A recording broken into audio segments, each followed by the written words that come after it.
a shock face and then put it on here. So I don't know, shock face, not getting the results I had been lied to. I had been told I would get millions and millions of views if I just used the shock face, and it just has not happened. Welcome back to the Gabriel Speaks Podcast. I'm so glad you're here. If this is your first time here, don't forget to subscribe, like, all that good stuff that helps the algorithm. We certainly appreciate you. We are here to do part 2 of the Clinton depositions. So the Clinton depositions, we are able to get through the first half of part 1, and this time we're hopefully going to be able to get through the second half of these Clinton depositions before they drive me absolutely crazy, because I can only listen to the Clintons for so long, right? So where we left off last time, I got pretty close there with Bill. So we're going to hop right back in here and listen to Bill for the last half of his deposition. Then we're going to jump over and check out Hillary for the last half of her deposition.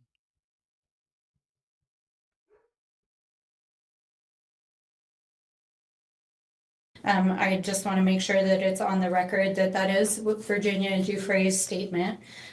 Did you ever fly in a helicopter with Ghislaine Maxwell? Ever, anywhere? I have no idea. Okay. Well, at least one of the survivors claims that you flew in a helicopter with Ghislaine Maxwell to the island. Did you ever? Then I did not do that. I've never been to that island. Okay. The third person I want to talk about briefly is Shantae Davies. I know we've already mentioned her here today. I know you've already mentioned that she was listed as a flight attendant on the trip to South Africa in 2002 that you took with Jeffrey Epstein. Are you aware that Shantae Davies is a survivor who claims she was abused for 3 years, including during that time period? I am now. And are you aware that Jeffrey Epstein recruited his victims through calling them masseuses? No. You're not aware that But Jeffrey... it doesn't surprise me. I mean, I didn't know that, no.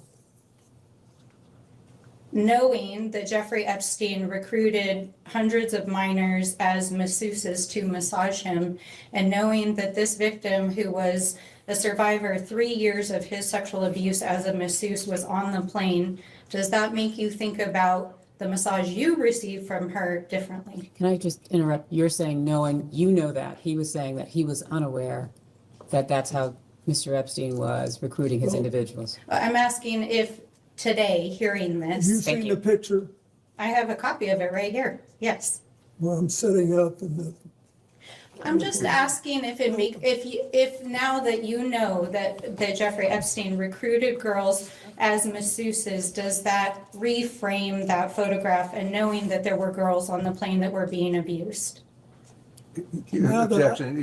It states facts not in the record. You can ask this witness what he thinks or remembers about anything that happened, but I don't think it's right to ask him to speculate.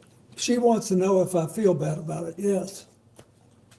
I'm not, I Don't think you?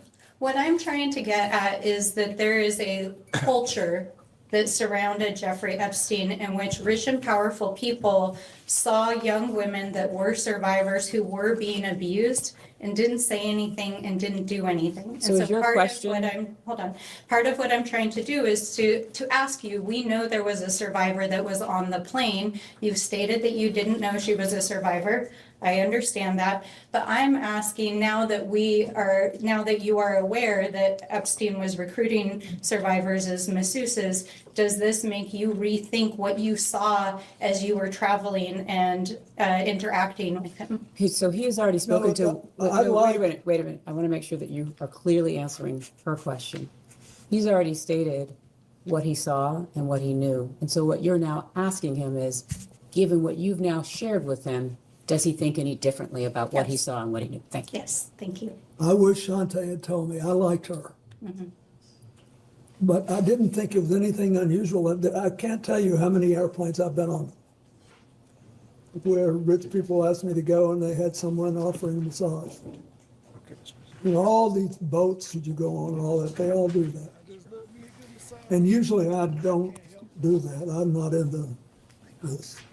Well, that certainly raises some other questions about people offering free massages on boats, et cetera. But I do want to enter a couple of exhibits into the record, and I know council is prepared to pass them out.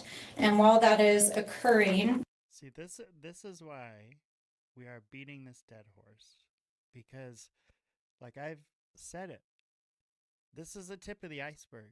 What we're getting with Epstein, all these rich fuckers that, look, all you had to do was not certain things. But you've done them. You've crossed the line, so fuck you. Like, I really don't care what you have to say after that point. And Jeffrey Epstein and this group of rich fuckers, this is just one tiny group. They're all over. He just said it. Like, I've tried to get recruited before by massages. Oh, okay, cool. So this is a thing. Rich people, he just said it. Rich people were trying to get the president to come with them and offer him massages all the time. He's like, okay, I guess my back hurts, as long as it comes with a happy ending.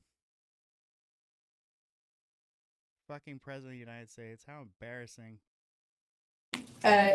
we're going to introduce this exhibit. What is it?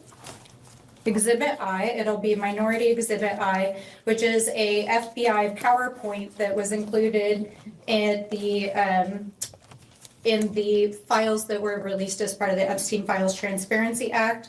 And then I would like to introduce this exhibit, which is Exhibit J, which is a internal correspondence emails between the FBI. And though I'm short on time, what I'll describe in both these exhibits is that your name appears in FBI tip sheets as having attended parties in Jeffrey Epstein's presence in which sexual activities were occurring. Did you ever attend a party of any kind or an event with Jeffrey Epstein in which sexual activities were occurring? Okay. And then finally, there will be many millions of people that watch this deposition. What would you like to say to the survivors directly? That I hope this will produce a sense of finality. And I don't think that'll happen till the government starts holding on to all the records. I think that, the record should be released. And then I think that we need to come up with strategies to help people who can't get over this get better. And the most important thing we do. I'm sure he means every word too. He's being so sincere right now. I think, besides treat the victims right, is increase the guardrails that will set off alarm systems and stop other people from doing the same thing Epstein did. Thank you. Oh, you mean like taking 30 free flights from a pedo? Or getting massages on a boat from a known pedo? Stuff like that? Yeah. Yeah, we should not do that, especially if you're the president of the United fucking States of America. Thank you very much, Mr. President. Thank you. Keep your dick in your pants. We had an additional member join us in the interim. Could that member just identify themselves? Absolutely. Hello, Mr. President. My name is Nick Langford. I represent New York's 23rd Congressional District, Buffalo suburbs, rural southern tier. Thank you for being here today. Could you just, for the record, the time check? We've got about 5 minutes left in this round. Thank you so much. I think it's fine. Congressman, how are you? Thank you, Mr. President. Thank you for being here and for your time today. And thank you for your service. We have, as you know, in the files that were released, there were several photos included you. And I just want to make note as well, for the record, like I've never seen anyone smile this much at a deposition talking about men raping underage girls.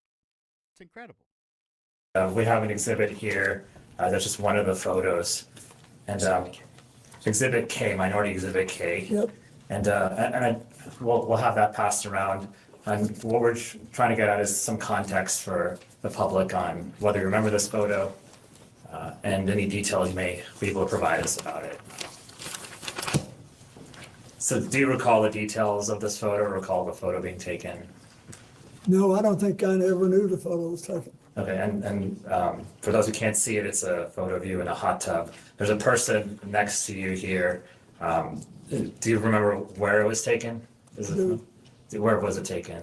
I'm almost sure that this pic, and I think there's an adjacent photograph, which you probably have, that if people saw it, they would feel that someone was trying to con them showing this picture.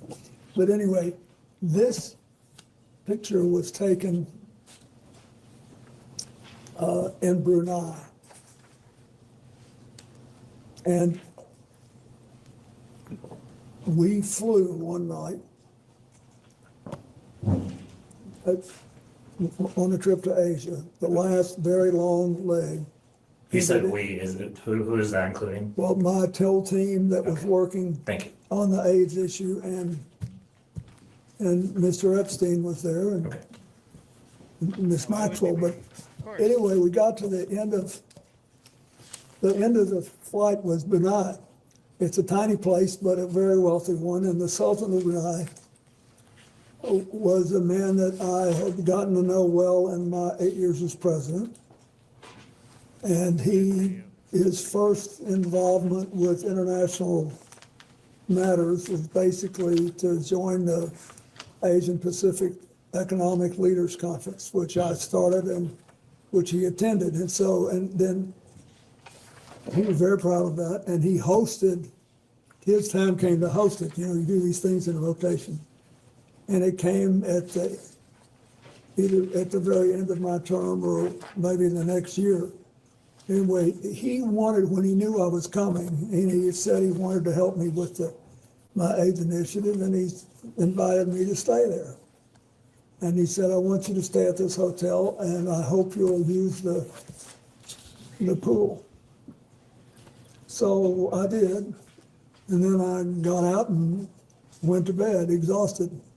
Just for the record, there's another picture that also shows this as part of the larger pool area. Do you all have that so that he can refresh his recollection with respect to that?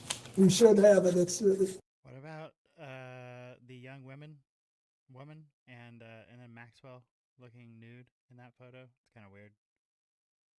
It's quite enlightening. If you watch this, Yes, it's noted. it'll Yes. give you a different feel. Thank you. Okay. We don't have it with us right now. Okay, We do thanks. I just have it wanted to as make well. sure he knew the And so context. were there other people in that pool or hot tub with you as well? I don't think there's anybody in the hot tub. I didn't forgotten that there was anybody in the hot tub, but it was big, but it was about, This tends to be the pattern so far. Do you have an actual picture of it? Then yes, it happened, but that was the only time. Well, He's asking in the pool it appears area, this photo, there's a girl over here, or there's someone. yeah, I don't know who that is. but he's also asking in the pool area were there other Yes, individuals? I don't know who that is. Okay, so you don't know? No, and then there were other people in the pool. Okay, so do you remember Naked people out there? were they under 18? Would you No. know? No. Were they part of your traveling party, he's asking you? Yes, they were, I think. I think everybody there was part of our party. It was late at night or late-ish, and I also believe that there was a Secret Service agent there at the other end of the pool. Okay, and was this in public? No, it was a hotel room, and the Sultan wanted us to stay there, and the water, this big pool. But you didn't know, you're saying you didn't know anybody there, but was anybody you knew there from the party you came there with? Yes, everybody. Wow. It's incredible. Like, they continue to just lie. And then it seems like unless you have an actual photo or video where you can prove he was where he was, doing what he was doing, he will not admit to anything. This is not a guy that feels bad for victims. This is a guy that feels bad that he got caught and he has to waste his time at this hearing because he doesn't give a fuck about anybody. Was on the same floor that there were several suites, and so we went out, I swam around, I sat in the hot tub for 5 minutes, or whatever it was, and I got up and went to bed. And then I have to ask this, did you engage in any sexual activity No. with this person? Okay, thank you. Okay. And that ends this round, and we can go off the record. I don't recall. Is this where I can tell the truth off the record? Oh, here come the majority questions. All right, we made it. All right, we'll go back on the record.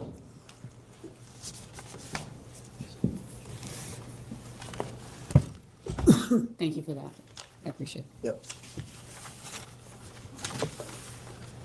Thank you. Ready to go? Yep, Yep. we'll start with privilege. Wonderful. Hello, Mr. President. How are you? Fine. Good. Thank you so much for being here with Thank you us. for being hoarse. Oh, you're fine, Mr. President. Mr. President, I want to make my questions as quick and as painless as possible so we can move on with the day and hopefully not keep you here for too long. First question I have for you, Mr. President. Have you ever lied in a deposition? No, Have you ever lied while under oath? no, Thank you. Were you personally aware that Jeffrey Epstein visited the White House 17 times during your presidency? at the time it happened, Yes. no, at the time it happened, I was not. Do you know, so Jeffrey Epstein never asked to meet with you personally in the White House while you were president during those 17 visits? Not to my knowledge, Would you know who he was meeting with? no. Okay, I well, didn't know he was coming. is that standard protocol for the president to not know of someone who is attending, visiting the White House 17 times So wait, excuse me, just to be clear. while you were The president? White House office, which has 1,600 employees, you're speaking of the White House office? yeah? Yes. Okay. No, I think that most presidents don't have a clue who's coming in every day unless it's somebody of personal interest to the president. Yes, and you did have a familiar relationship with Jeffrey Epstein, correct? No, I wasn't aware I'd ever met him when I was president. While you were president. We are trying to establish if Jeffrey Epstein was a foreign or potentially even a domestic asset of some kind. Do you have any reason to believe that he was trying to seek access to classified materials, intelligence reports, or sensitive government information? No, I knew nothing about this story until it came up. I was glad to see that picture of the Yes, and Only Mr. President, passport. sorry to interrupt you. Mr. President, since knowing Jeffrey Epstein and knowing that he had visited the White House, were there any conversations from your associates, any White House staff, or anyone familiar with the meetings that said he was seeking detailed information about government relationships? Does asking you Does with that respect question to- relate to back in the day or now? What's the time of the question? I'm asking, since you have been aware, any time since after you are aware that Jeffrey Epstein visited the White House 17 times, has there been any conversations with anyone that you are aware of that Jeffrey Epstein was seeking sensitive government information? She's asking to the best of your recollection. To the best of my knowledge, no. Yes, sir. Thank you. And moving on, at any time while you were traveling on any aircraft owned, leased, or otherwise affiliated with Jeffrey Epstein, did you engage in sexual relations or sexual activities with anyone other than your wife? No, During any such flight, did you witness or have knowledge of any other individual engaging in sexual activities with any female passengers? no, In 2002, you participated in a 10-day multi-country trip to Africa. Okay, so awesome friend of the show, Tracy. While traveling on a Boeing 727 owned by Mr. Jeffrey Epstein. This trip was organized by Ghislaine Maxwell. Do you recall this trip, Mr. President? I recall the trip, but I don't know that it was organized by Ghislaine Maxwell. Yes, I sir. believe we were going places that I needed to go for my work in Africa. Yes, sir. Internal FBI records describe the aircraft as having a section with couches adjacent to which a sliding glass door leading to another compartment. There was a bed. Are you familiar with the layout of this aircraft that you traveled on? I'm familiar with the fact that there was a bench that turned into a bed at the end of the passenger seats. And no other bed you are familiar with? Did you ever go into any part of the aircraft with a bed that you perhaps lied on or utilized? I'm familiar with the bench. Yes, It turned into the bed. yes. I do not believe I ever went into the back section. And at any time while traveling on such aircraft, do you remember utilizing either the bench that laid, I'll keep it as one option for now. Do you remember utilizing the bench as a bed? Was it laid out as a Asking, do you bed? remember? I don't remember, but that doesn't mean I didn't. I'm familiar with the note. Yes, sir. FBI internal records relay testimony from Dr. Greg Bledsoe, who participated on the 2002 Africa trip. Did Dr. Bledsoe describe multiple millionaires? Dr. Bledsoe does describe multiple millionaires and billionaires on the plane. Do you remember any of the names of those individuals, potentially even the actor Kevin Spacey?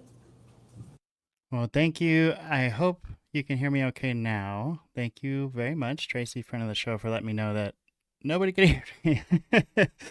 That's kind of important. Hopefully you all can hear me fine now, because I'm really making some great witty comments here. And if nobody's hearing them, that's no good. I'm just kidding.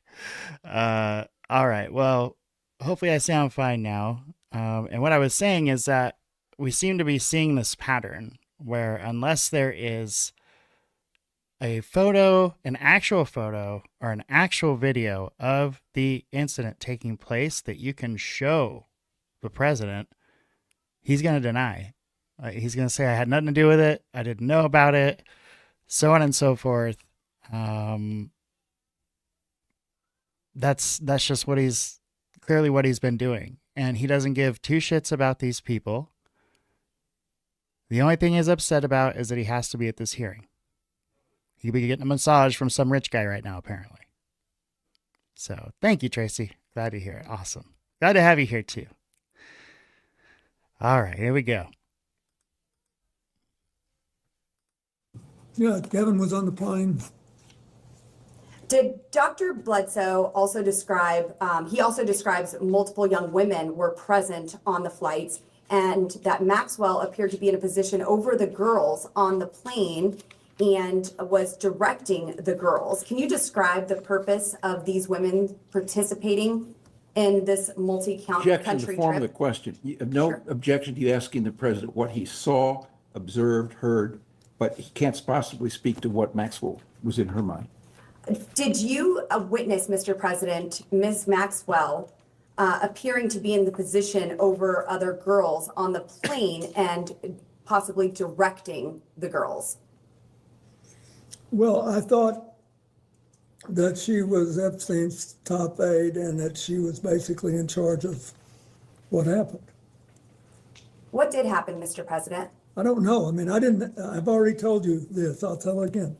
I never saw anybody do anything wrong. Oh I my thought they God, were he's flight so... attendants. Do flight attendants typically wear tank tops and jeans? They don't all wear uniforms on private planes. Yes, sir. Most are dressed probably pretty business class. But So moving wait, on. his testimony was, with respect to private aircraft, people are not wearing uniforms. Correct. Go ahead. Dr. Bledsoe described at least one of the girls serving as a masseuse. At any point, did you or other male passengers receive a massage from this young woman or any other young women who are described as a masseuse? Well, I've seen one picture that shows that in a airport waiting area, one of the women was massaging my neck. That's all I've seen. Have you received Only 'cause you have a picture of it. more than one massage from these trips? The only with time it Mr. ever Epstein happened and the young was when girls that you were see it there in present? the I don't pictures. recall them, but Recall. the I don't problem recall. I remember from that trip was that my neck had spasmed and I was in, and so they offered to help and I let them help. He was in One crisis. She He was asked in whether or not you crisis, recalled folks. Any other massage? No, I do trips. not. Thank They you. were just helping him out. Mr. President, moving on to my next question. Submitted to the record, we have a painting that seems to be of you, Mr. President, found in one of Jeffrey Epstein's residences wearing a, I would categorize it as a famous blue dress worn by the White House intern Monica Lewinsky. And I have this image here. This image is being passed around. If we need to go off the record while we do that, we can. I can take the, I can. Okay. I'm guessing this is the so- one. Do you have a of him question? in the Yeah, I dress. do. Marked as Majority Exhibit 15. Proceed. Thank you. So, Mr. President, we are looking at an image of a portrait that is looks to be you, Mr. President, in this blue dress. Can you describe this painting? And He doesn't need to describe the painting. You just gave him a picture. What's your question? my question is, are you familiar with this painting? Have you ever seen it in person? I've never seen it in person. Do you know why someone would paint this? Are you asking him to Objection. speculate? That's, Like, what that's is calls the for point? speculation. You can ask the This is artist. stupid. And if Who I cares had about the known painting? Jeffrey Epstein had this painting, it would have saved me this whole day. Oh, really? Did you ever introduce Epstein to Monica Lewinsky or any other young female White House I staffers? did not. Did Epstein ever request introductions to young female intern staffers of you? Did he request you to introduce them? And one regarding this exhibit 15, this portrait, to the right of this image, there appears to be a plain letterhead document that is framed in a gold frame. Are you familiar with That he's testified that he's not seen this picture? the painting we asked? Yes, and now I'm asking about the image next to it. So Are this you is- asking whether or not he's familiar with what's in this small frame? Yeah, I'm the where is she part that you going have here with covered up. this? This I'm part? asking if he's familiar with this letterhead letter Is it a that was letterhead that we can hand. Is this see? part of the painting? No, sir. This is next to the painting, and it's framed on the wall in the home of Jeffrey Epstein. I guess a better way to ask, other than the birthday note that was passed around here today for Jeffrey Epstein's 50th birthday, Mr. President, did you ever handwrite Jeffrey Epstein any other notes? Well, I wouldn't remember except that I've seen a picture recently of another note where I thank him for getting me away from the crowd on the airplane for a while so I could take a nap. Yes. Okay, Mr. President, I just have two more questions for you, and then I will let you go. And again, I'm so grateful for your time here today. We also have another exhibit from the committee, and it's page 49, I believe, and the, how do you want to classify this one? They'll give it. Oh my God, Tracy, that would be some amazing entertainment if we could, like, you know, those movies in the future lie detector sci-fi movies where they can like see the person's body temperature increase and all that shit, see their pulse rate increase, all that stuff just with a camera. I mean, I'm sure we have that. Like the CIA is probably beaming them with it right now, but yeah, just lies all over the fucking place. I mean, I get upset because it's like clearly you're at this late stage in life and you don't honestly feel bad about your participation in this. You feel bad that you got caught. You're president of the United States and, you know, probably worse than Kennedy, obviously, when it came to women. The guy just could not keep his dick in his pants. So much so that he doesn't mind palling around with people that are known to be associated with statutory rape of young girls, regular rape of young girls, assault of young girls, so on and so forth. Like, fuck all these guys. It's crazy. I used to be like, oh, you don't have to respect the man, but respect the position. We keep getting these shitheads filling the position. Crazy. It will be marked as Majority Exhibit 16. In this is a portion of Virginia Giuffre and her testimony. And in it, she is referencing you, Mr. President, and says he, Mr. Clinton, told me long ago that Okay, that's another thing too, is like I have the picture of the night before Virginia Giuffre died. And the one where she, looks not in good shape. She looks like she got hit by a baseball bat 100 times. I don't put it up because it's like, if you want to see it, you can go see it. But dude, that happens. And she posts that picture because she's in fear. And then literally the next day, she's dead. But we haven't really heard much about that, have we?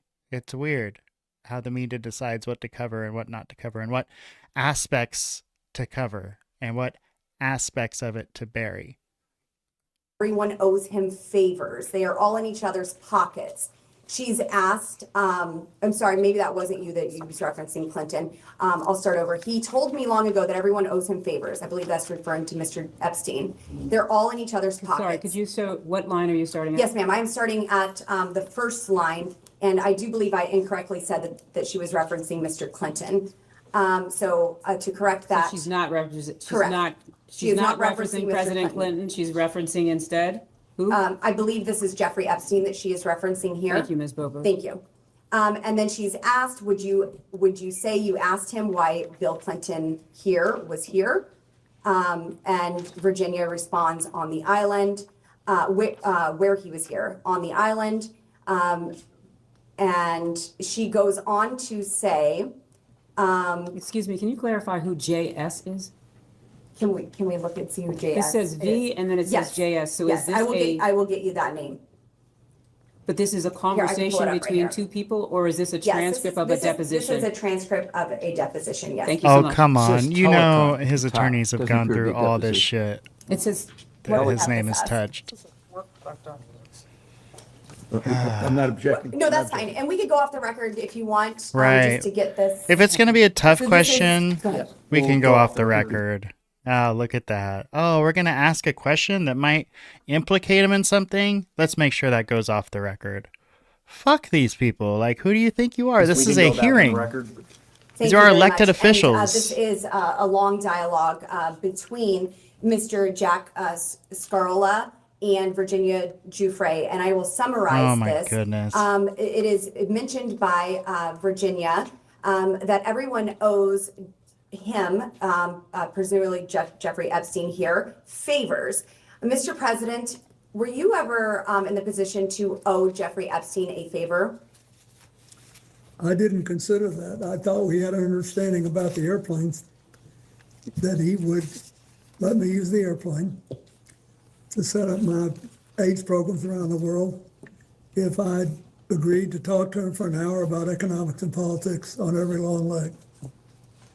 I kept my word, and he seemed to honor his. Were there any sensitive government topics ever discussed Never. in those conversations?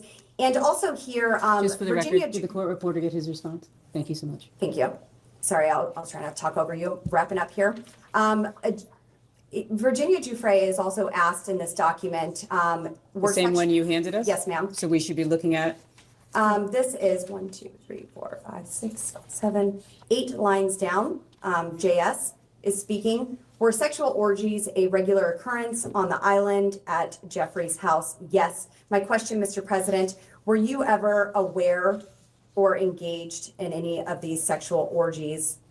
are these on the island where he's testified that he's No, not been ma'am, on the I was island? never on the island. Were you ever on any island in the Virgin Islands? To travel for a trip with his wife, which is on the public record? I'm With sorry, what's Jeffrey your question? Epstein?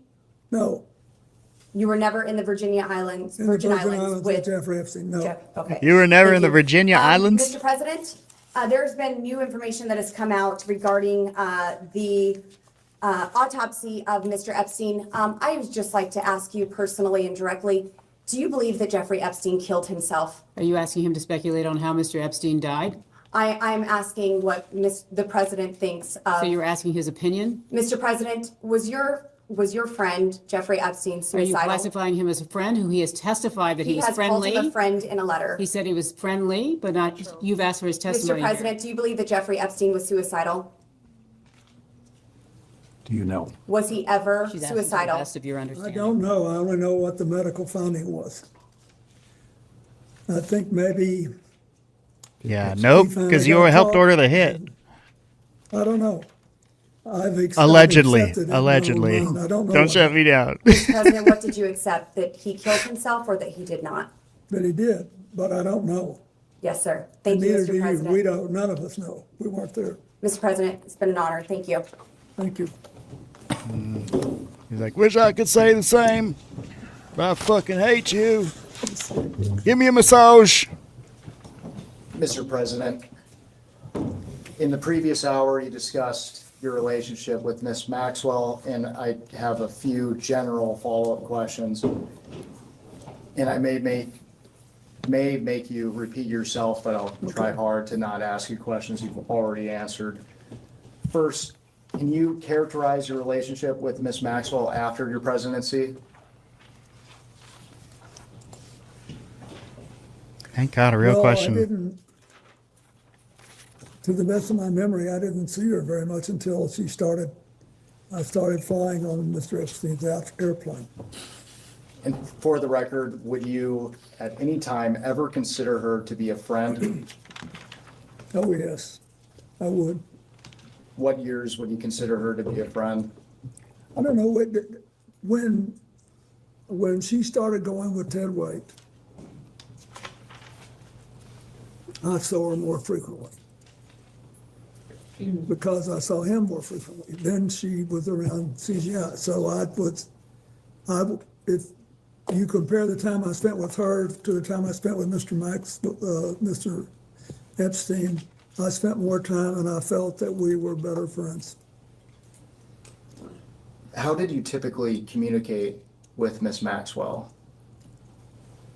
When she showed up at something that I was doing or vice versa, like So in person. at CGI, yeah. I bet I never talked to her on the phone more than twice in my life. And what were the nature of your communications with Miss Maxwell? What you recall? I don't recall anything. I don't recall what they were, but I she don't was recall. always, I don't know. She was very interested in CGI. I remember that. Everett CGI. And that's it. Oh, Clinton Global Initiative, For the right. record, Mr. President, did you ever have any communications with Miss Maxwell related to young women or girls? No. At this time, I'd like to introduce, will be marked as Like, again, I think probably my least favorite part about this, well, obviously, we don't even know because nobody's ever done a real investigation, but the tens, hundreds, thousands, tens of thousands of children, specifically young women, that were affected by this case, that's my least favorite part. And the fact that there hasn't been, the only investigation going on is how can we keep these rich fuckers out of trouble, out of jail. That's what they've been investigating. Oh my God, this is a shit sandwich. We better figure out how to keep our leader, our number one, our top. We got to protect them, keep them out of jail. That's the only thing that's been investigated. But the fact that we have a president that could be compromised by a massage and a hand job, that's really, really embarrassing. I mean, just on a global scale, geopolitical scale. Need to get something out of the Americans? Yeah, just make sure Clinton gets a hand job while you're there. You'll be okay. I don't recall. Majority Exhibit 17. And while it's being handed out, I will note for the record that this is the transcript from the two-day Ghislaine Maxwell interview with Deputy Attorney General Todd Blanche, conducted by the Department of Justice on July 24th and 25th of 2025. And I will not be making you read the entire transcript. I will direct your attention when you've had a chance. Okay, Mr. President, have you seen this transcript prior to Before? today? Yes. no, I would like to direct your attention to day 1, and we are looking specifically at the bottom of page 9. yep, Are you? And, No. need a copy down here. Do we have a second copy and a third copy? Hey, Ron, I see you. Thanks for joining, buddy. I know this stuff is probably driving you nuts, all this ridiculous Epstein coverage, but I'm trying to do what little I can, get this on the record and just in one more place. Because the government doesn't care about doing its job. was her friend, not Epstein's friend. Is that accurate? I'd say that it was accurate to say that I felt closer to her than to him. And for the record, why was that? Because I had seen her more and because she was very good friends with Evelyn Rothschild and his wife Lynn, whom I knew and was in regular touch with.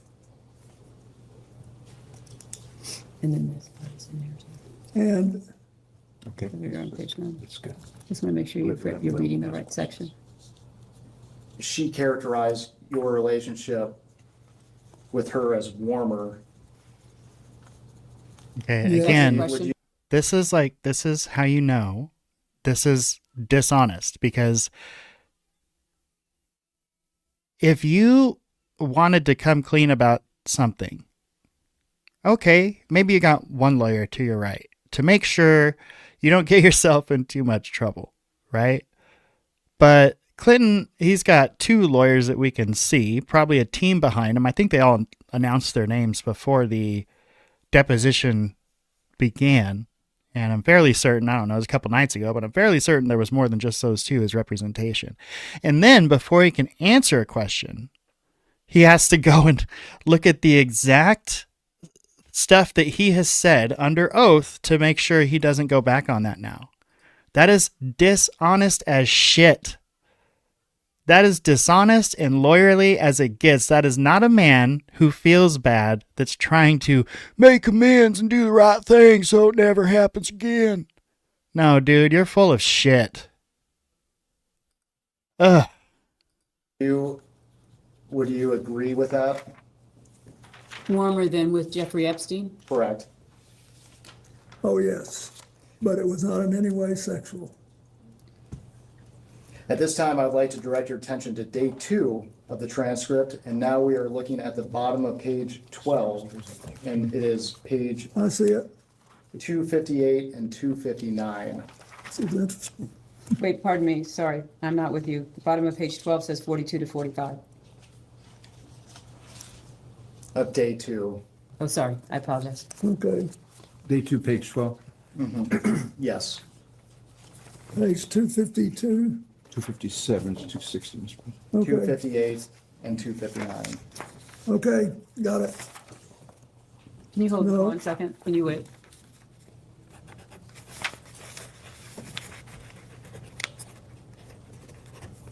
Just answer the fucking question, you piece of shit. Tell the truth. If you would tell the truth, this wouldn't be happening right now. But he has to look at what he said before to make sure. 258, 259, Correct. got it. Got it. Now I can read what I said before and make sure I don't get in legal trouble. Are you asking us to read that? That's what my Yes. wife says. All of 258 and all of 259? Correct.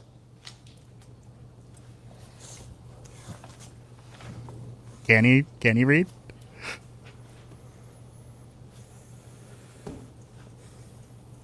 Oh man, this is so he's reading it, mulling it over. Just answer the question, Okay, read the is there part of this you want statement. me to read? No, No. he has a question. He wants to make sure you've read through here two and you've pages. read through here. Okay, This is why this needed to happen 20 years ago.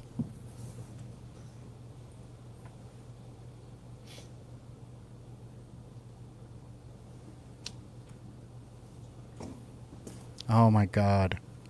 How long does it take you to comprehend 2 sentences?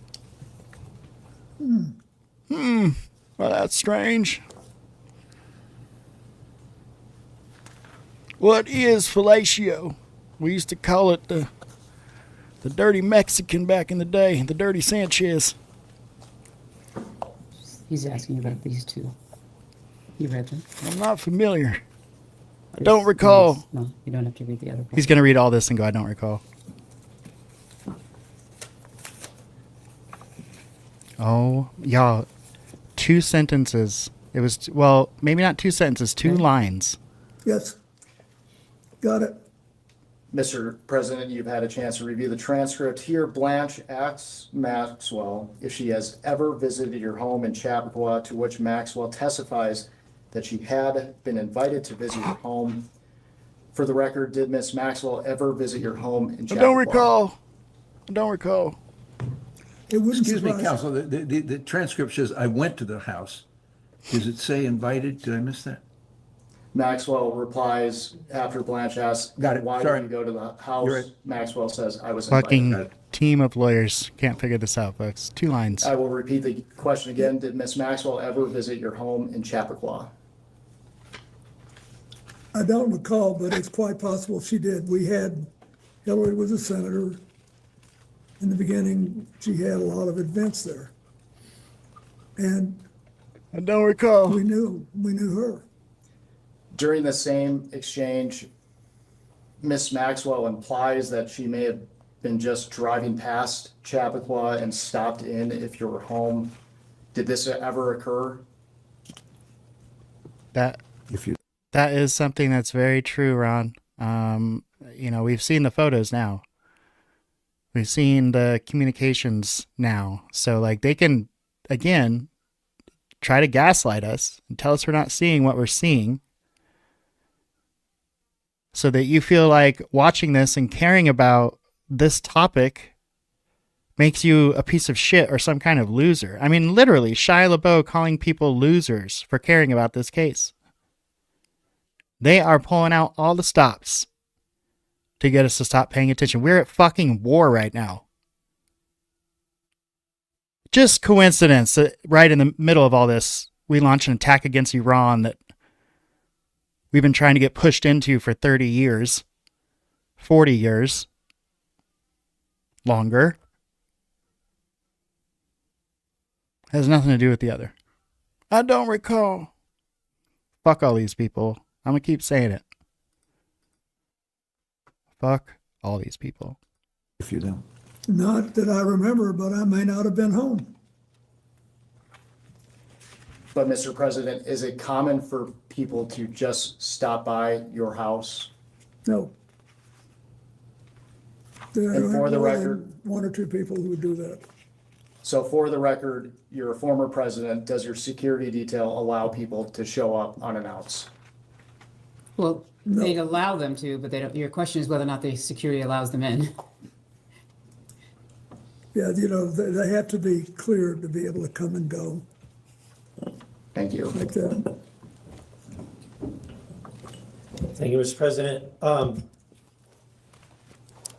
want to ask about Doug Band and Okay, so we're clear about what happened. I can get this on our little digital record here.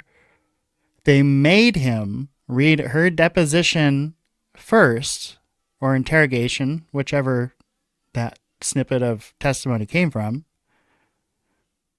giving him an opportunity to read that so he wouldn't then lie under oath.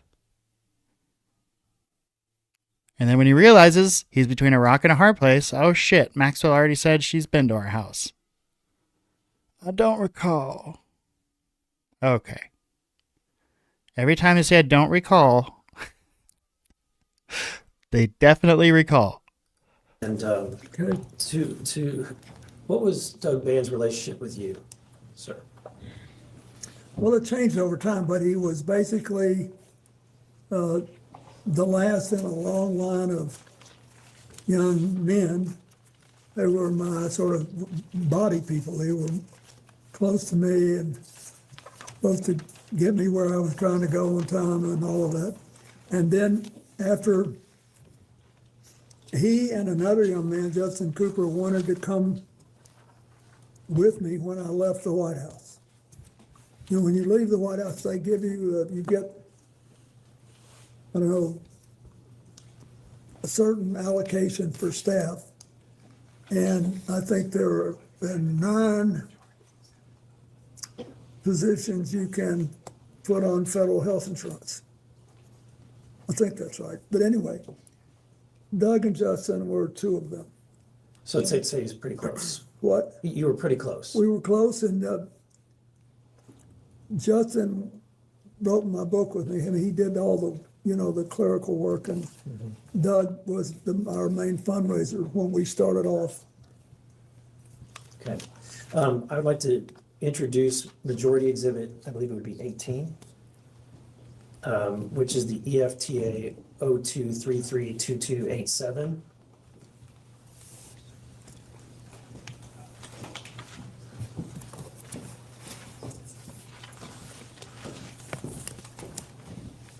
Thank you very much.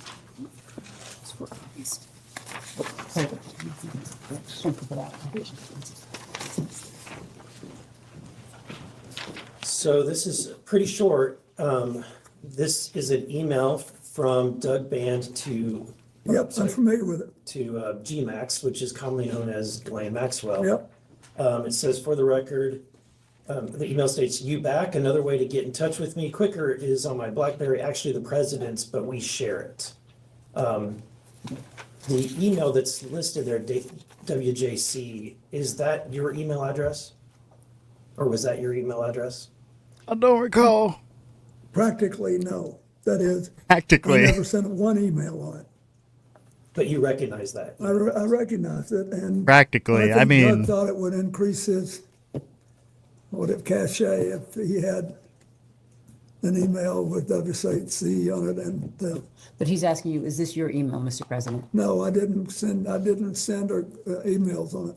Did you share a BlackBerry with Mr. I Band? didn't send emails on it. Well, Look he how says he careful did. they I are. think I finally got another BlackBerry. But this was back before, okay. But did you receive emails on it and then reply using something else? So you make sure you're answering the question. 2001. Did you have a phone in 2000? Did you have, he's asking you, was this your Fucking BlackBerry? Or masterclass. did you share this BlackBerry with him? Masterclass in deception. It's been 9 months. Did you have a phone, Mr. President? I don't think I did. Anyway, but the truth is, I don't remember. I just I don't know recall. that I did not email. Okay, so you did not email, how often do you send emails?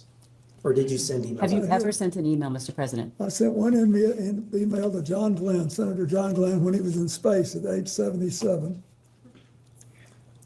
And I sent an email to the men and women aboard a For the US record, he sent ship 2 emails. in the Adriatic Shut during the the fuck up. Kosovo War. Have you sent any other emails, Mr. President? He's asking. Since then, I'm not sure I've sent one. Okay. I'd like to introduce Majority Exhibit I number know that makes me 19, a certified, which ends in 2335030. yeah.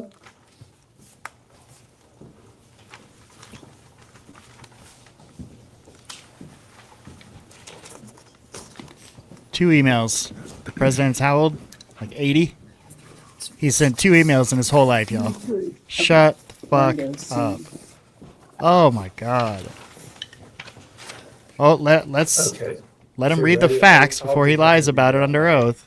It's, again, it's from GMAX, Ghislaine Maxwell. Yeah, I read it We all. believe, while it's redacted, having seen the unredacted files, we believe that the 2 is to the same email.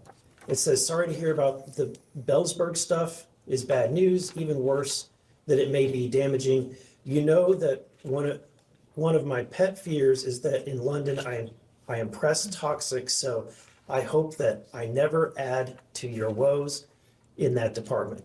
If I hear anything, I will of course let you know. I could not help myself. There was one juicy little tidbit I did let out the one about what a super stud that you are and how I have a crush on you and how you are hung like a horse. And, well, you get the picture. Hope you don't mind. Well, that part's true. I do recall Are you that. familiar with this email? Are you saying at the time it was sent or in the preparation for this? At the time that it was sent, were you familiar with it? Oh, no. Are you familiar with it before? Yes, it's Okay. now famous. Okay, what can you tell me about your knowledge of this email? So if his knowledge is only from when he was prepared for this hearing, that would have been with his counsel, or is that what are you asking for outside of any preparation Let me for ask this this. hearings? Mr. President, do you believe that Mr. Band sent this or received this email? I do. Okay. So, and there's more. Let me go to the next one. Exhibit, which would be number 20.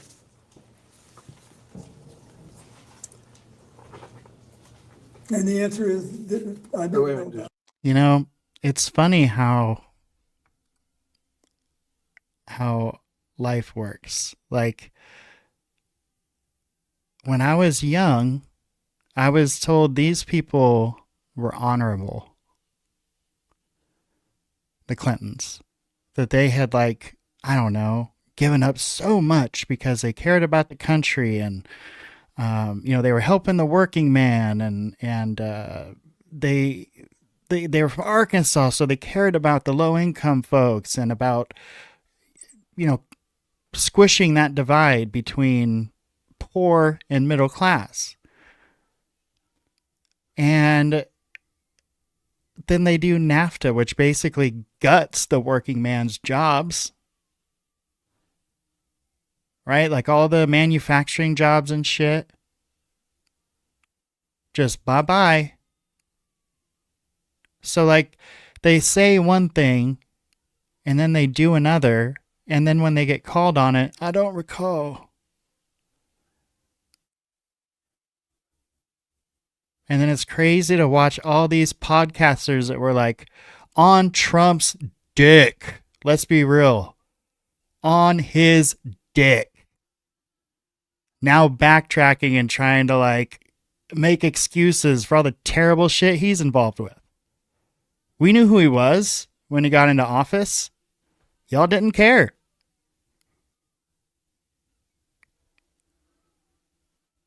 Crazy. All these people are shit. Every single one of them. That's how they get there. There's no question. At the time, I would just ask you to clarify whether or not you're asking if he knows about these emails at the time they were sent, or if you're asking whether or not he came to learn about them in the course of preparation, just so that distinction in time is clear. okay.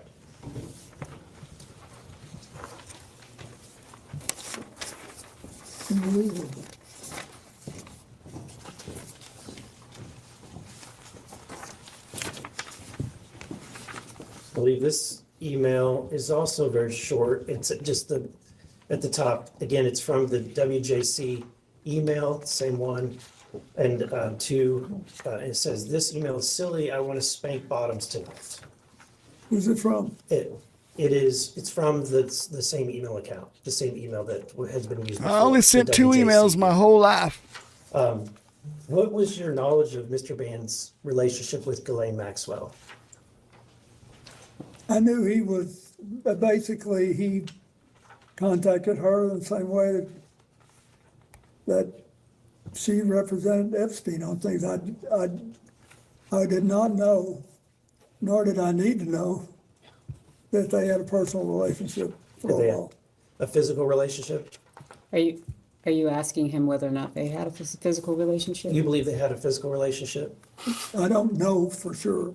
And But just to be it's- clear, you said it, but you did not have a physical relationship with Ghislaine Maxwell. The president's not. answered that question multiple Absolutely. times. Yeah, thank you. Okay, and finally, I want to move on to another question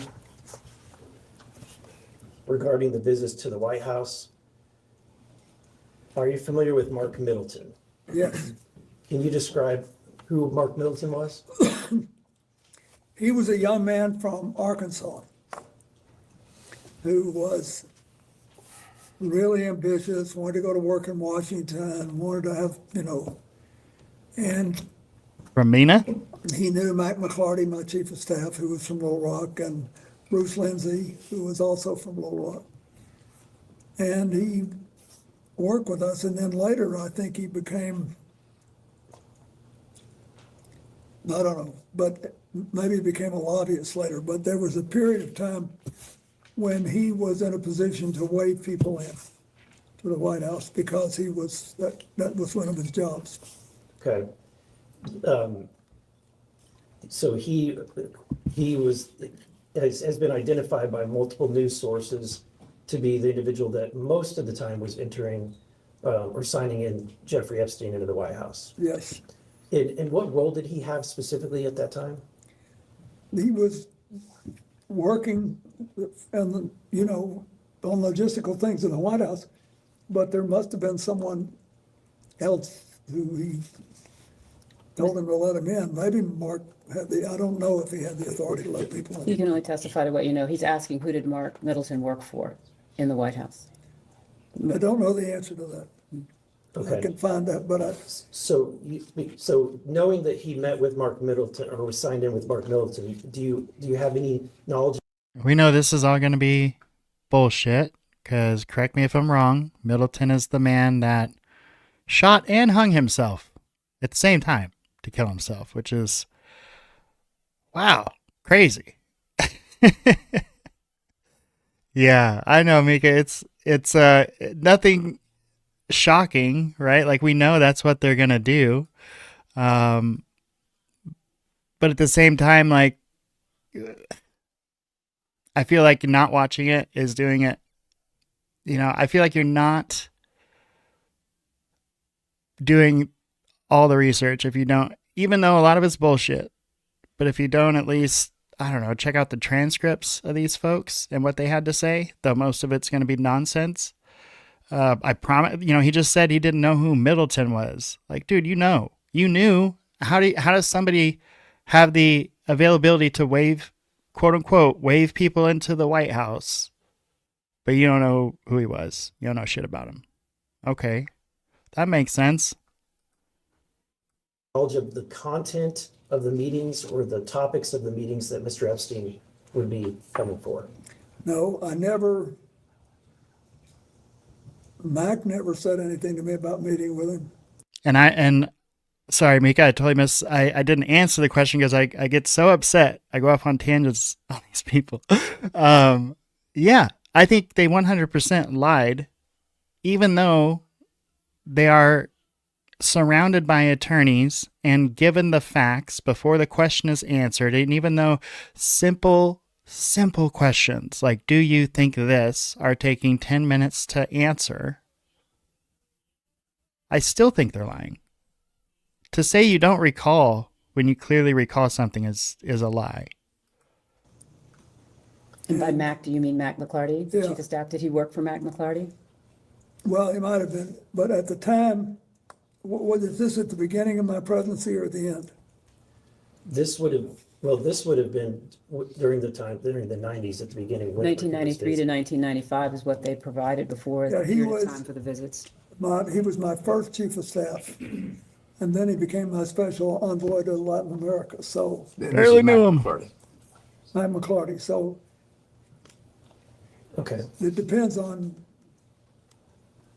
well, we could tell what he was doing if we knew when this happened. okay. Are you aware that Mr. Middleton committed suicide? Yes, I In am. 2022. He was found dead at Hefner Ranch, approximately 30 miles from his home in Little Rock. He was discovered hanging from a tree by an extension cord around his neck with a self-inflicted gunshot wound to the chest. So he was shot and hung. And also, it was a shotgun. It's not like it was a pistol. Hung and shot with a shotgun, and they want us to believe in good faith that, oh yeah, that's definitely a suicide, 100%. Do you have any information that leads you to suspect that he did something other than commit suicide? No, Okay. Do you have any concerns That's a fucking lie. that this was in relation to his knowledge or relationship with Jeffrey Epstein, given the date? But the president has Of the already suicide? testified to the fact that he was unaware that Mr. Epstein was visiting the White House. So are you asking him then as to what he would have known? I'm asking, when you heard about the death, knowing about the things that have been, at this point, it's all over the news, seeing that he has committed suicide. Have you ever had any conversations with people about whether or not that there's any relationship between the two? oh, no. No one's ever suggested it to me. Okay, thank you. I yield back. Next up, Mr. It's really sad. It is. McGuire from Virginia. He represents UVA. He represents UVA. It's really sad that I had to order that. Allegedly. Thank you, Mr. President, for being here. I served in Navy Special Warfare during your presidency. Thank you. In your opening statement, you talked about preventing future or more human trafficking in our country, and I agree with that. I think that's one of the big purposes of being here. Today, we hope we can get justice for the victims, have accountability and transparency. Just curious, have you read the Epstein files that have been released? No. I've read many news stories about them, but I haven't read them all. And how many Epstein files do you recall were released during the Biden administration? I If don't you know. know. How many? If you know. I don't know. 0. And how many Epstein files have been released during President Trump's second term? Again, if you know. Thanks. Oh my God, these people got me on full retard. I just realized, Mika, I didn't really answer the question that you asked, which was, are they going to get away with lying to Congress? And I would say, yeah. Yeah, they are. Because no president ever gets in trouble. Like even ones that have to leave the White House for committing crime and admit to it, they get pardoned by the next guy. So let's say we find them lying under oath. We make a connection. We can pin them to the wall. We prosecute them. And let's say the government even wins. And Hillary and Bill Clinton are facing 3 to 12 years in a federal prison. Whoever the president is at the time is just going to pardon them. It's like, even if we go through all that work, and they knew that. That's why these people want to get to the presidency. It's like ultimate immunity. You ain't never going to get in trouble no matter what you do. Because the next guy's just going to pardon you. Even if it was some horrific shit. That's why they want the presidency, half of them. So no, I don't think we're going to make them suffer any consequences, and I think they are, as they have clearly done before, going to get away with lying to Congress 100%, unfortunately. Now, if they were poor and they didn't have money for a team of attorneys and they weren't the ex-president, then maybe they get in some trouble for lying to Congress. Maybe. Thanks to the Congress and the victims, quite a number. Over 3 million. Now, as president, you're chief of executive for the U.S., and as we get to the end of this, I'm going to ask you, what could we do to prevent, because I think that's what we all care about, is what do we do to prevent more human trafficking type stuff. So let's talk about Kevin Spacey for a second. In a June 2024 interview on Piers Morgan, Kevin Spacey recounted noticing young girls on the flight and expressed he didn't want to be around this guy, Epstein, because it felt he put the president at risk on that trip to South Africa because there were these young girls. So did Mr. Spacey ever communicate these concerns to you directly? Not that I recall, no. Did anyone else express similar concerns about these young people? No. Do you agree with Mr. Spacey's characterization that these young girls on the flight were concerned? I'm sorry, what exactly is the characterization that Mr. Spacey gave? That these young girls would put the president at risk? So that's Mr. Spacey's concern. And you're asking him whether or not Would Mr. he agree Spacey with- said that, shared that with him? Would he, yes, would he agree with that? I had no reason to believe that at the time. Okay. Did you ever feel uncomfortable due to the presence of young girls on any of these flights? When you say young girls, do you mean women who are younger than 18? And so you're saying there were women younger than 18?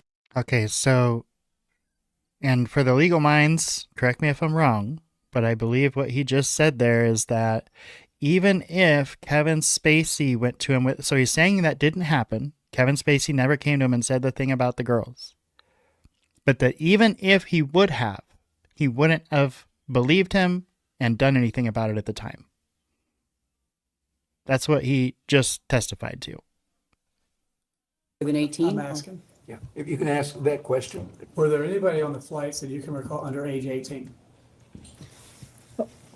To the best of my knowledge, there was not. If there was, and I knew it, I would be uncomfortable. That answered. All right. Did The you ever best speak of with, my or otherwise knowledge. engage with, well, I think you just answered, young girls on these flights, so I'll move on. Ron Burkle, do you know him? I do. All right. Ron Burkle commented on Epstein is creepy. I would like to introduce Majority Exhibit.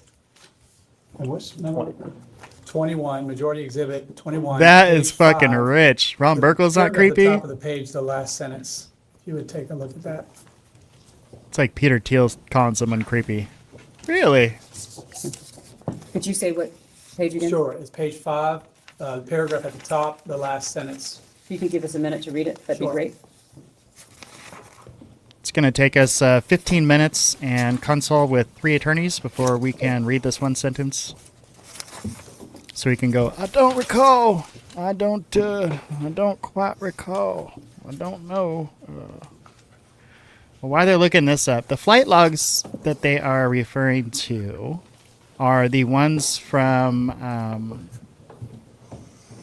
pilot David Rogers' flight manifests, which do show Clinton traveling with Epstein on their private jet to Africa, Page 5, Europe, Asia, New York. Top this paragraph. paragraph. However, never to Epstein Island. There wasn't anything recorded to Epstein And more Island. specifically, the last sentence of the top paragraph. Kevin Spacey was one passenger. Chris Tucker, Clinton Foundation staff, as well as Secret Service agents are all confirmed on these flights. So we got like Kevin Spacey traveling with you. He said he was worried about these young Yeah. girls. He says he didn't went and know told about Clinton this, but Clinton's So like, I don't. the question would be this. I understand you didn't know anything about it, but let me ask the question. You have no memory of this occurring, correct? Excuse me, Excuse are you talking about Ron Burkle saying to the president? Well, let me read the whole thing. Let me read the whole thing. He didn't actually say, it doesn't say that. Sources close to Burkle says he was invited by Clinton, assumed the rod was vetted, and flew home on a commercial jet after finding Epstein to be creepy. It appears if he saw that and he flew home early, but that be that as may. Do you have any memory of this occurring? I don't. Why do you think Mr. Burkle would think Epstein is creepy? Are you asking Objection, for him? speculative.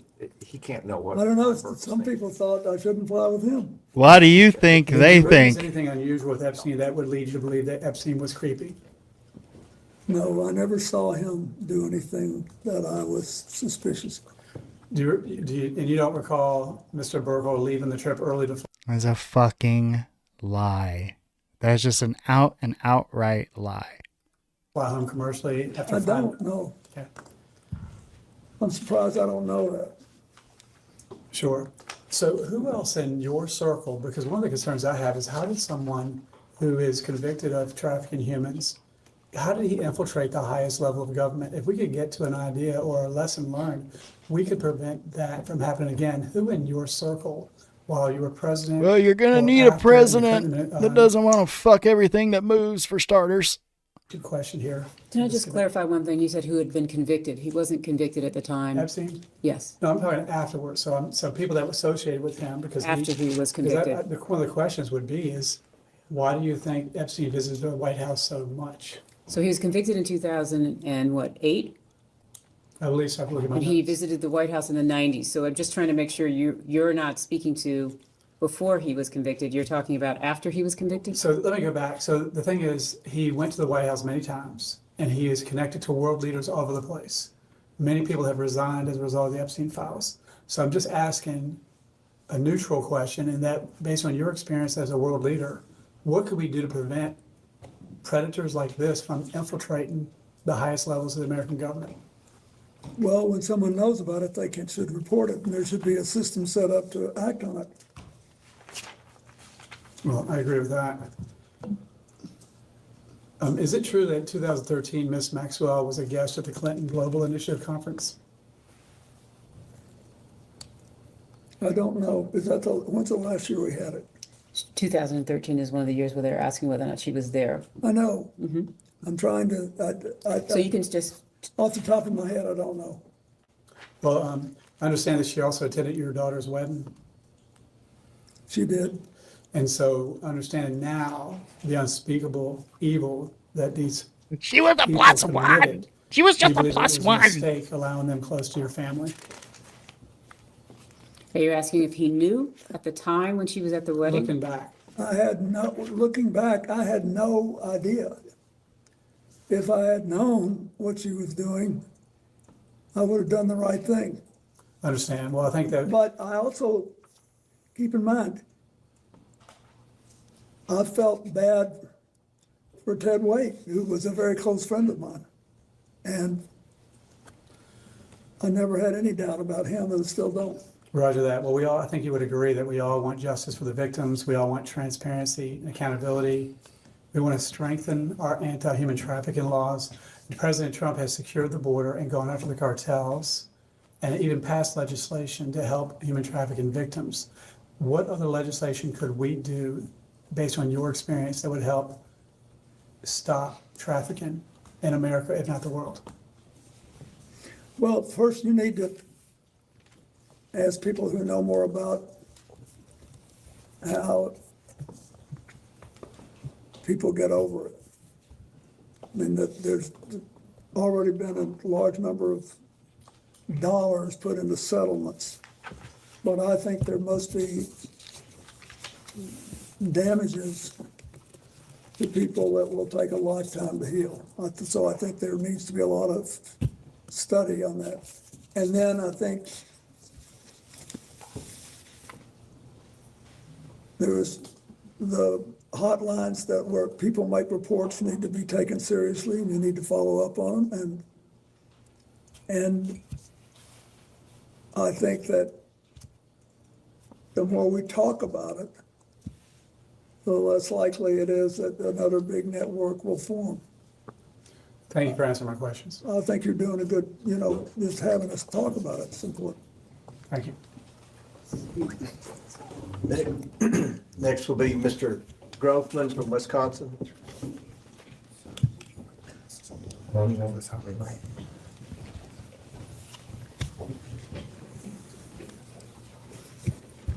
Can I get a time check? You have approximately 15 minutes remaining. What?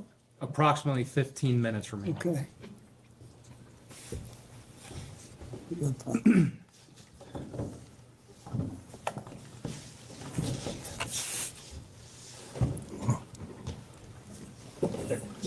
Hello, sir.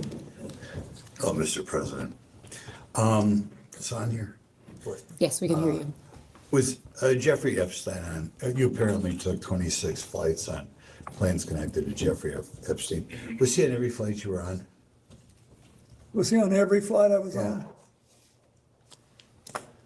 That's a good question. If you know. What? If you know, their flight manifest, do Yeah, you know? There'll be a record of it, but I think he was, or certainly on most. You think he was? Well, that's okay. Was Ghislaine Maxwell on every flight you were on, as far as you remember? The same answer. I think she was, but there'll be a record of it. Okay. When you took these flights, you're saying a lot of them were on behalf of your foundation or your charitable work, correct? Yes. Who did you normally bring on these flights? I assume, employees of the foundation, whatever. I brought people who work with me, especially people who would have to follow up on the fundraising, or people who were involved in my AIDS work. I bought people who. Just like I never go anywhere alone. You never went anywhere alone, right? What? No. We always have an And entourage. I had the Secret Service with me. And then on occasion, I had people who had volunteered to help us and wanted to see what we were doing. Right. For example, I think it was on one of these trips, I think, that I had my first trip for the man who's now the governor of Illinois, J.B. Pritzker, and his wife. They helped me get started. It's all a matter of public record. Okay. As far as on your normal trips, could you rattle off, say, the 4 or 5 people connected to your foundation who you remember were most frequently on these trips or were most important on the trips? Could you give us the names? Well, Doug Mann, Justin Cooper, Aaron Magaziner, and I can't remember who else. I'd be glad to look. Let's look at a couple seconds to think. I can't remember who worked for me 10 years ago, so I don't expect you. But anybody else you can think It of? was 24 years ago. I'll be glad to try to find out who else there. Okay. But when you were on the plane, first of all, what did the plane look like when you got on? Could you describe what it looked like? It was at first it looked like a commercial airplane. You know, seats on both sides of the aisle.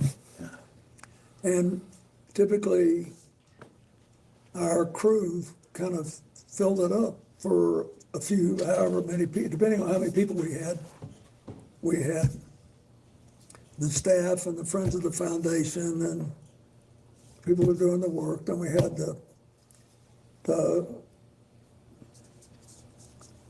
It's just like a boardroom halfway back. and then we had the Secret Service further back, and that was it. Okay. How would you spend your time on these flights? When you were to Asia or Sub-Saharan Africa, those are quite trips. What would you do on these trips? We would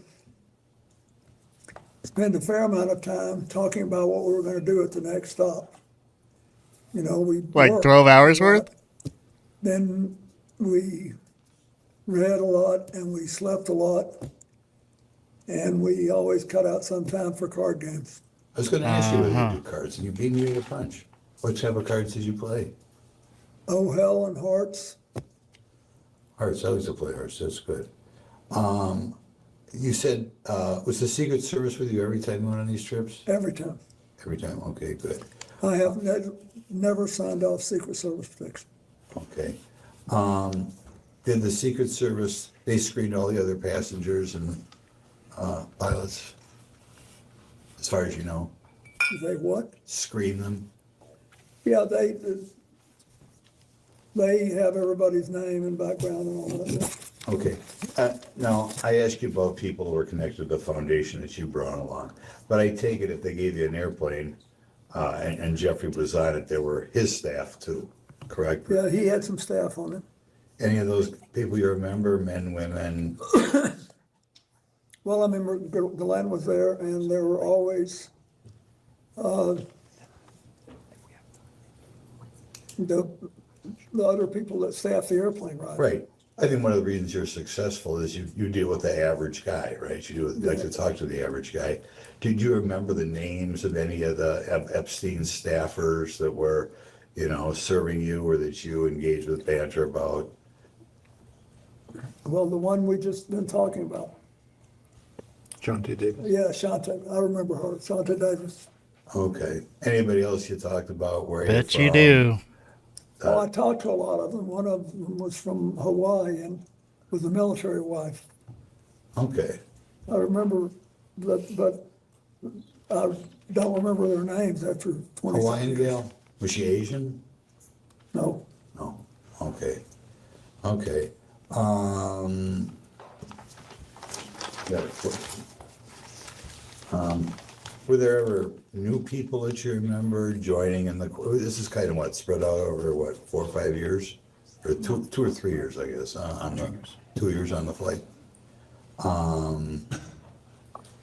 Did you ever get to the Virgin Islands other than on these planes? Have you ever been in the U.S. Virgin Islands in your life? Oh, yes, I worked, my foundation did a lot of work in the Virgin Islands. And you also vacationed there as president? Well, yeah, and when I was president, Hillary and I vacationed there, and we liked it very much. Okay. But when they had the hurricane in 2017, we went to the islands and tried to help. My foundation did. Okay. And we did a lot of work there. Okay. We have another question. You know, when you read about this, and obviously these five. Isn't there like a lot of emails about the hurricanes from 2017 on and around Jeff's Island, or both of Jeff's Islands? I find that interesting. Also received a lot of public attention. Recently, a columnist pointed out that one of the reasons this human trafficking was allowed to exist is there were lawyers, sometimes high-priced lawyers, who were able to bring, I guess particularly from Eastern Europe, Eastern European girls through here, you know, negotiate the immigration laws and such. And particularly some very high-priced famous lawyers were hired, and apparently, I don't know, they couldn't find anything better to do when they left Washington, were engaged in helping, I guess, girls that some people alleged became prostitutes get here from Eastern Europe. Could you comment on lawyers who make money bringing girls from Eastern Europe or other places around the world into prostitution, coming to this country? Sorry, I'm just to clarify, you just want him to comment on that? Yeah, I want you to comment. What do you think of these people? So you're asking his I don't opinion. like it. What? I don't like it, but I don't know much about it. Would you think that, oh, I'm sorry. I'm getting the hook. You know how it is. Saved by the bell. Well, why don't I finish that question? Do you think if lawyers help legally or illegally people come into this country for the purpose of prostitution, that they should be disbarred? Not unless it's illegal to do it. If you pass a law which said it was illegal to provide representation, notwithstanding the constitutional right to You get think they're one, sleazy lawyers if they do it? maybe We you get you to can. say that? Sleazy lawyers? We'll say they're sleazy? For the record, we think lawyers are fantastic. Thank you, Mr. President. And lastly is Representative Langworthy from Buffalo. Oh my goodness. That's right, we say Buffalo, not New York. Oh. Oh, I love Buffalo. You were there the day after you were acquitted, I remember. Yes, and 20,000 people filled the It gym. was a big I'll crowd. never forget it. Big news. Thank you very much, President. Never forget it.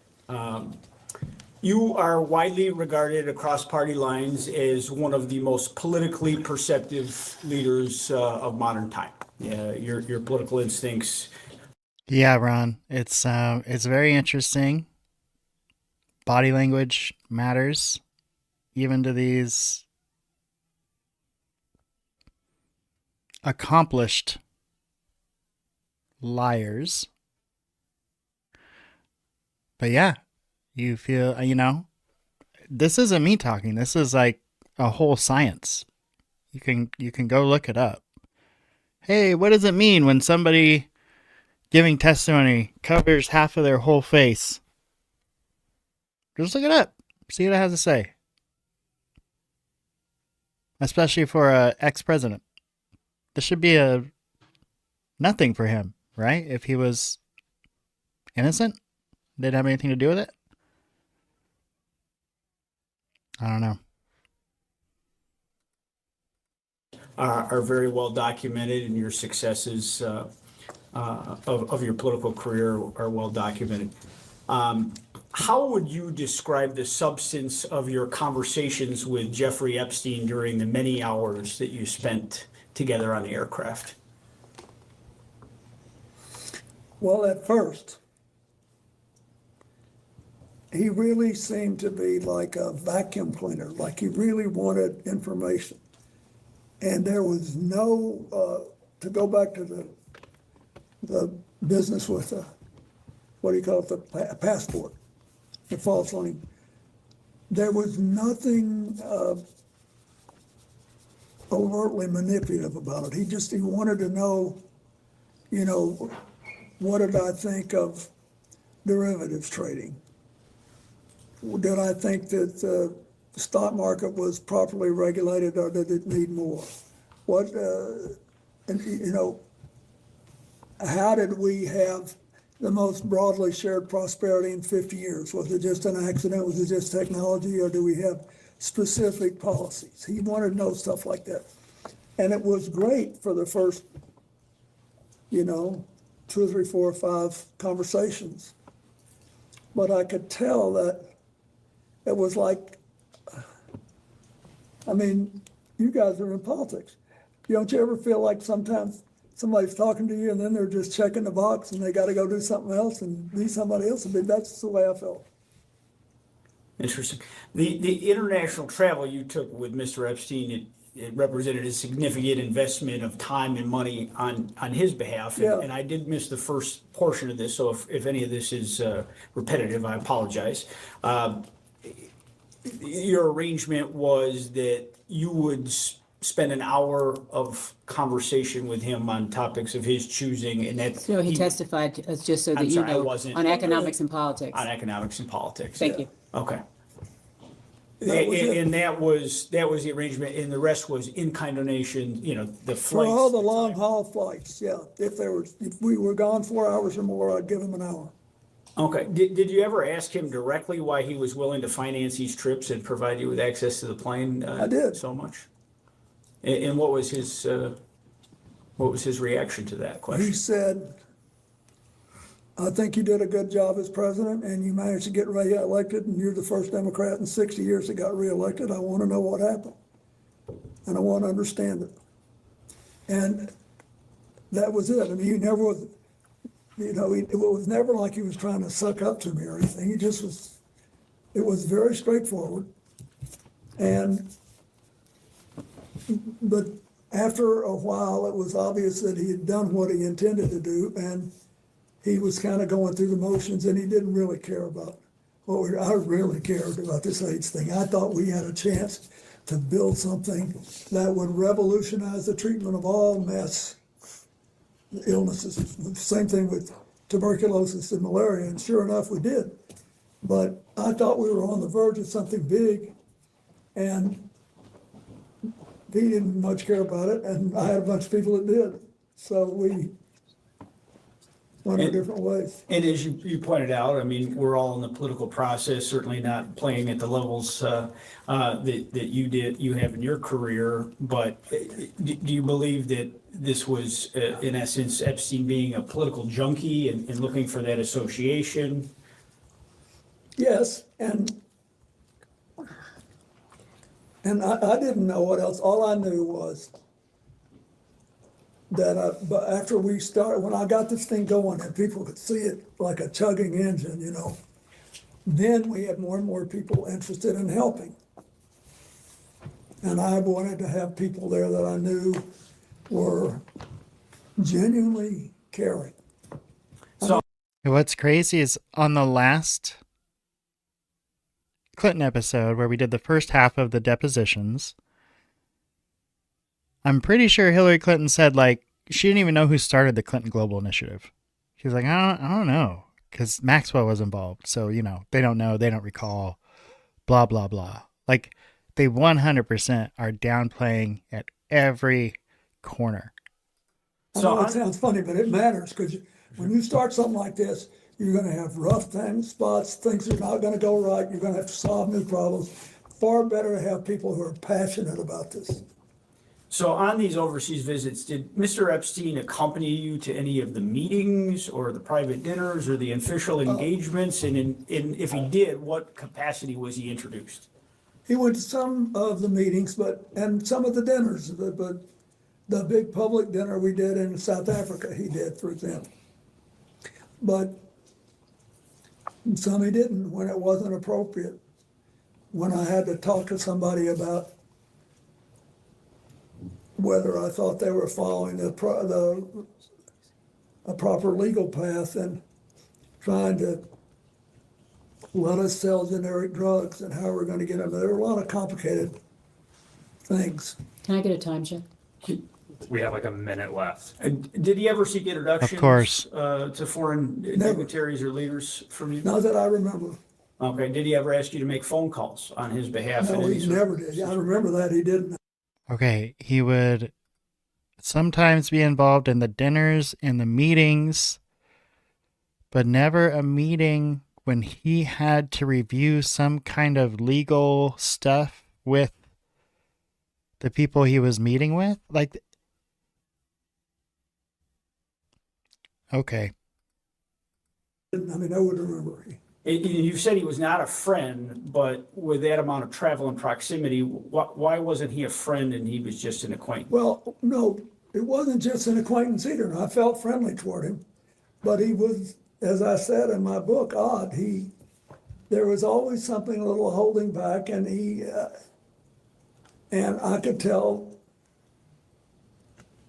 It was pretty strange the way it happened. You know, Larry Summers, the president of Harvard, calls you out of the blue, says this guy wants to do it, you do it. And then I like to spend as much time as I can with people I know that I can count on. Especially if they can give me a handy. Honestly, I never saw anything that I knew was illegal, but I just felt I should. Honestly, yo, I know my name is Bill Clinton, but this time I'm being honest. Move on. We did. Did you ever have any arguments or disagreements with Mr. Epstein or Miss Maxwell in the course of your travels? Not to my knowledge. And is there anything that you saw that he was looking to monetize the relationship that he had No. with you? Okay, and Can I check the time? I believe Wait. Seconds. And my lawyers are going to kill me on this, but I have to say, I want to be honest. I'm not trying to be, goody two-shoes here. I did feel closer to Ghislaine Maxwell because of Ted Wade. So I wasn't against the whole deal until I knew what they were doing. Okay. And by then it was too late for me to do anything about But it. I think your response is was he trying to ever monetize the relation to your knowledge was To clear. the best of my knowledge, he never did. Thank you for the opportunity, Mr. President. Thank you. We will go off the record. Hey, when someone asks you a yes or no question, do you always say, to the best of my knowledge? No. To the best of my knowledge, no. Shut the fuck up. You say yes or no. The best of my President, knowledge. I just have a few more questions. I'll try to be as efficient as possible as we move through them. One is moving back in time just a little bit. In 1996, Maria Farmer, who was a confirmed Epstein victim, submitted information to the FBI that Jeffrey Epstein was sexually abusing minors. During your presidency, were you ever made aware of the information that Maria Farmer provided to the FBI in 1996? No, and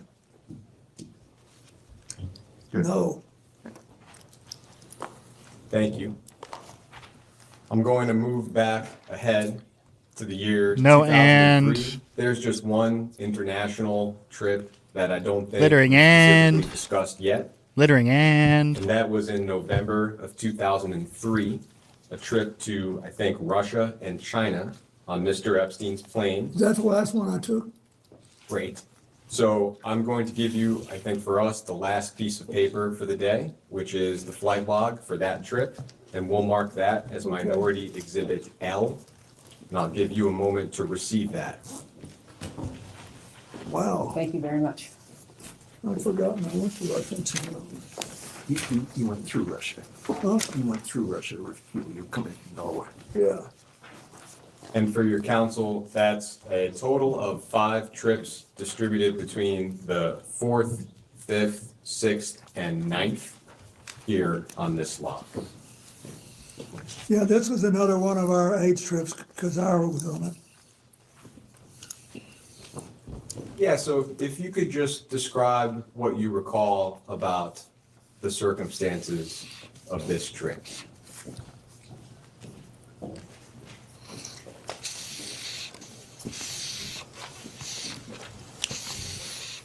Can you refresh my memory about what stops were actually taken? Yeah, the countries in question are Russia and China. I think the final stop was Beijing. I do not, off the top of my head, recall what each of these airport codes are. It was Brussels to Oslo to Tolmakacho, Russia, to Hong Kong, Chengdu, Beijing. Well, thank you. I appreciate that. Okay, do it again. Brussels to Oslo, to the middle of Russia, Tolmachevo, to Hong Kong, to Chengdu, to Beijing. Got it. We stopped in Europe, and as I remember,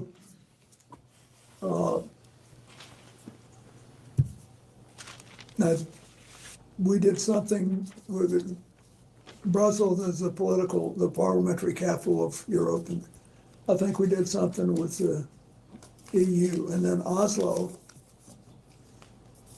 was important because the Norwegians had funded a project that we did for them, for the Clinton Foundation, for Russia. And they asked us to try to develop a plan for Leningrad.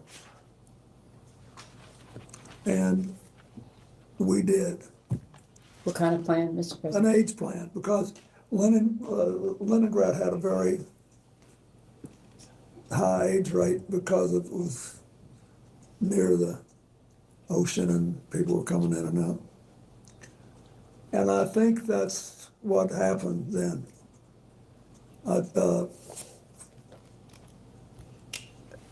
And then we went to China, and I'd been doing a lot of work on China, and it was very interesting because the Chinese were eager to get into this and yet scared. It was very interesting. We could have been, if you were in Russia and China, you could have been in rural America on AIDS at the time. They were very reluctant to discuss this, and all hung up about it. And the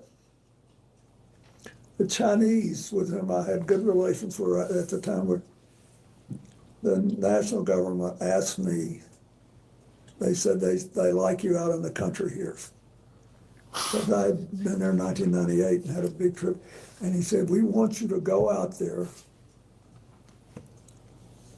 and be photographed on state television playing with children and talking to their families about AIDS.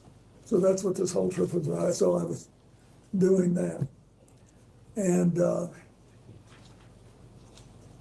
it was, I think, I'm almost sure that's it, because, and then we stopped in Hong Kong on the way out, right? Yeah, Hong Kong and Beijing. Yeah. Thank you very much. I appreciate that context. Is it correct that while on that trip, you did not witness or become aware of sexual abuse of any kind? No, we were all busy as crazy, and I never saw anything like that. Thank you.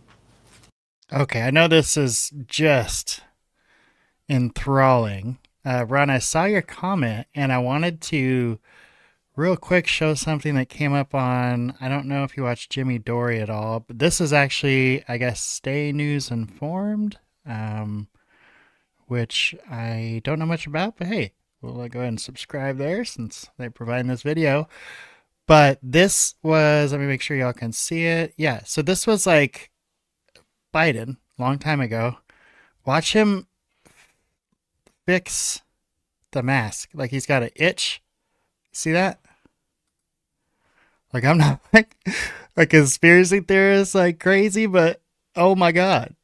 Okay, so he's got a scratch back here. Scratches it, but accidentally stretches out the mask. Yeah.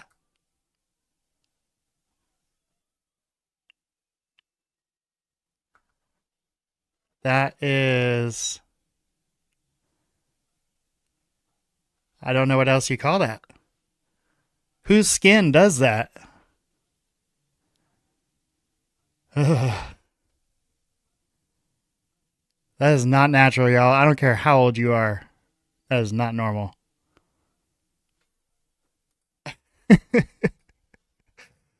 Oh, what is going on in the world? We have a few events for which we don't have exact dates. I'll ask about them one at a time. CNN has reported that in July of 2003, Ms. Maxwell co-hosted a fundraiser for your presidential library, and Mr. Epstein may have attended. We don't know whether or not you attended that event. Do you have any recollection of attending that event? I don't. I wouldn't be surprised. I don't remember anything about it. Thank you.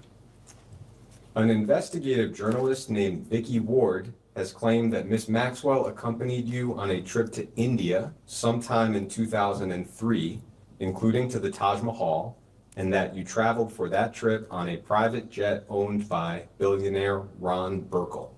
Do you have any recollection of the trip I just described? No. But I want to be forthright here. I was, the first thing I did in the way of public service. I'm sorry. If That's there's anything you're trying to do here, being forthright is not one of them. We can certainly say that that's bullshit. I left office was to You're being forthright as long as you don't get in trouble. try to help India deal with the aftermath of the Gujarat earthquake, which happened literally 4 days after I gave up the White House. And so I called the Prime Minister of India, who was a friend of mine, and he said, I need help. I've got to build schools and hospitals, and I can't do anything in the small towns and the middle-sized towns and the rural areas. I only have the money to do something in the big cities.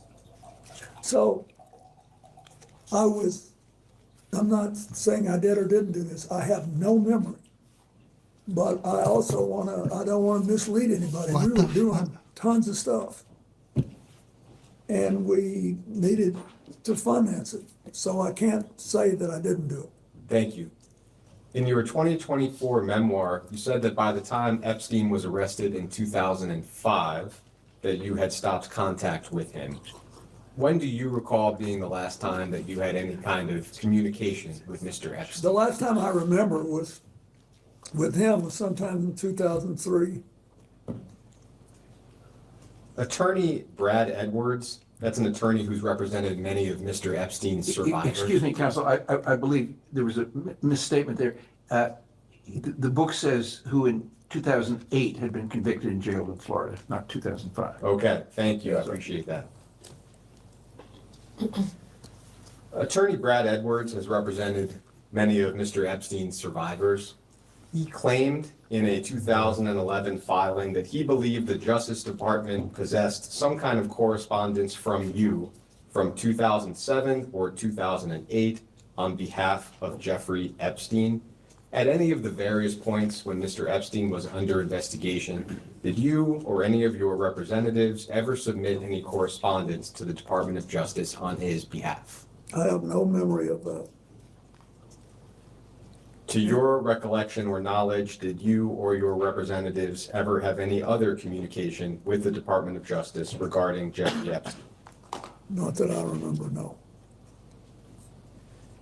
CNN has reported that in 2007, Ms. Maxwell co-hosted a fundraiser for Secretary Clinton's presidential campaign in New York City.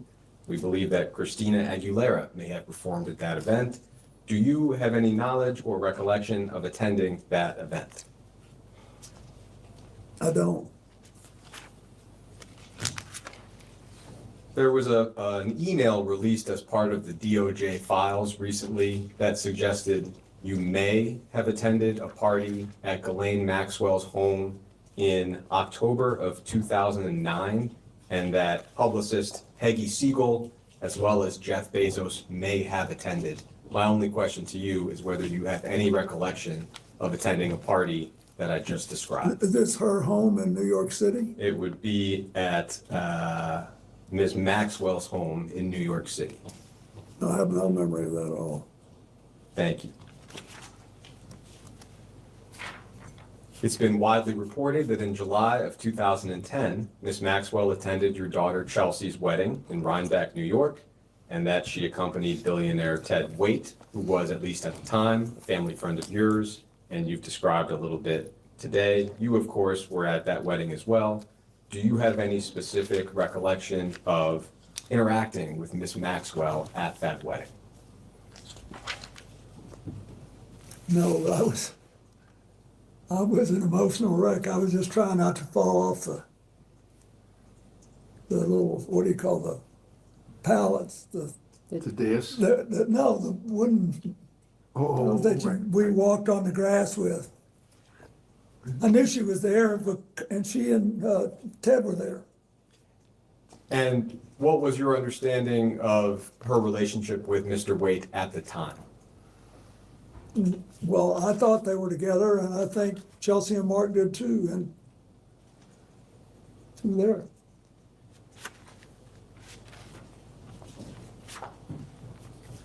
It's also been reported that in 2011, your advisor Doug Band instructed an aide to remove Ms. Maxwell from all attendance-related lists for Clinton-related events. This was reportedly in the wake of Virginia Roberts Giuffre and allegations that she made at the time against many people, including Ms. Maxwell. Do you have any memory or knowledge of Mr. Band's instructions that I just described? I don't. Thank you. That takes us through most of the known timeline of your relationship with Jeffrey Epstein. There's just one more topic I would like to cover. That is the Clinton Global Initiative. In 2007, Mr. Epstein's lawyers claimed that he was part of the original group that conceived the Clinton Global Initiative. Would you agree with that characterization? No. Can you elaborate a little bit on why you would not agree with that? I wouldn't agree with that because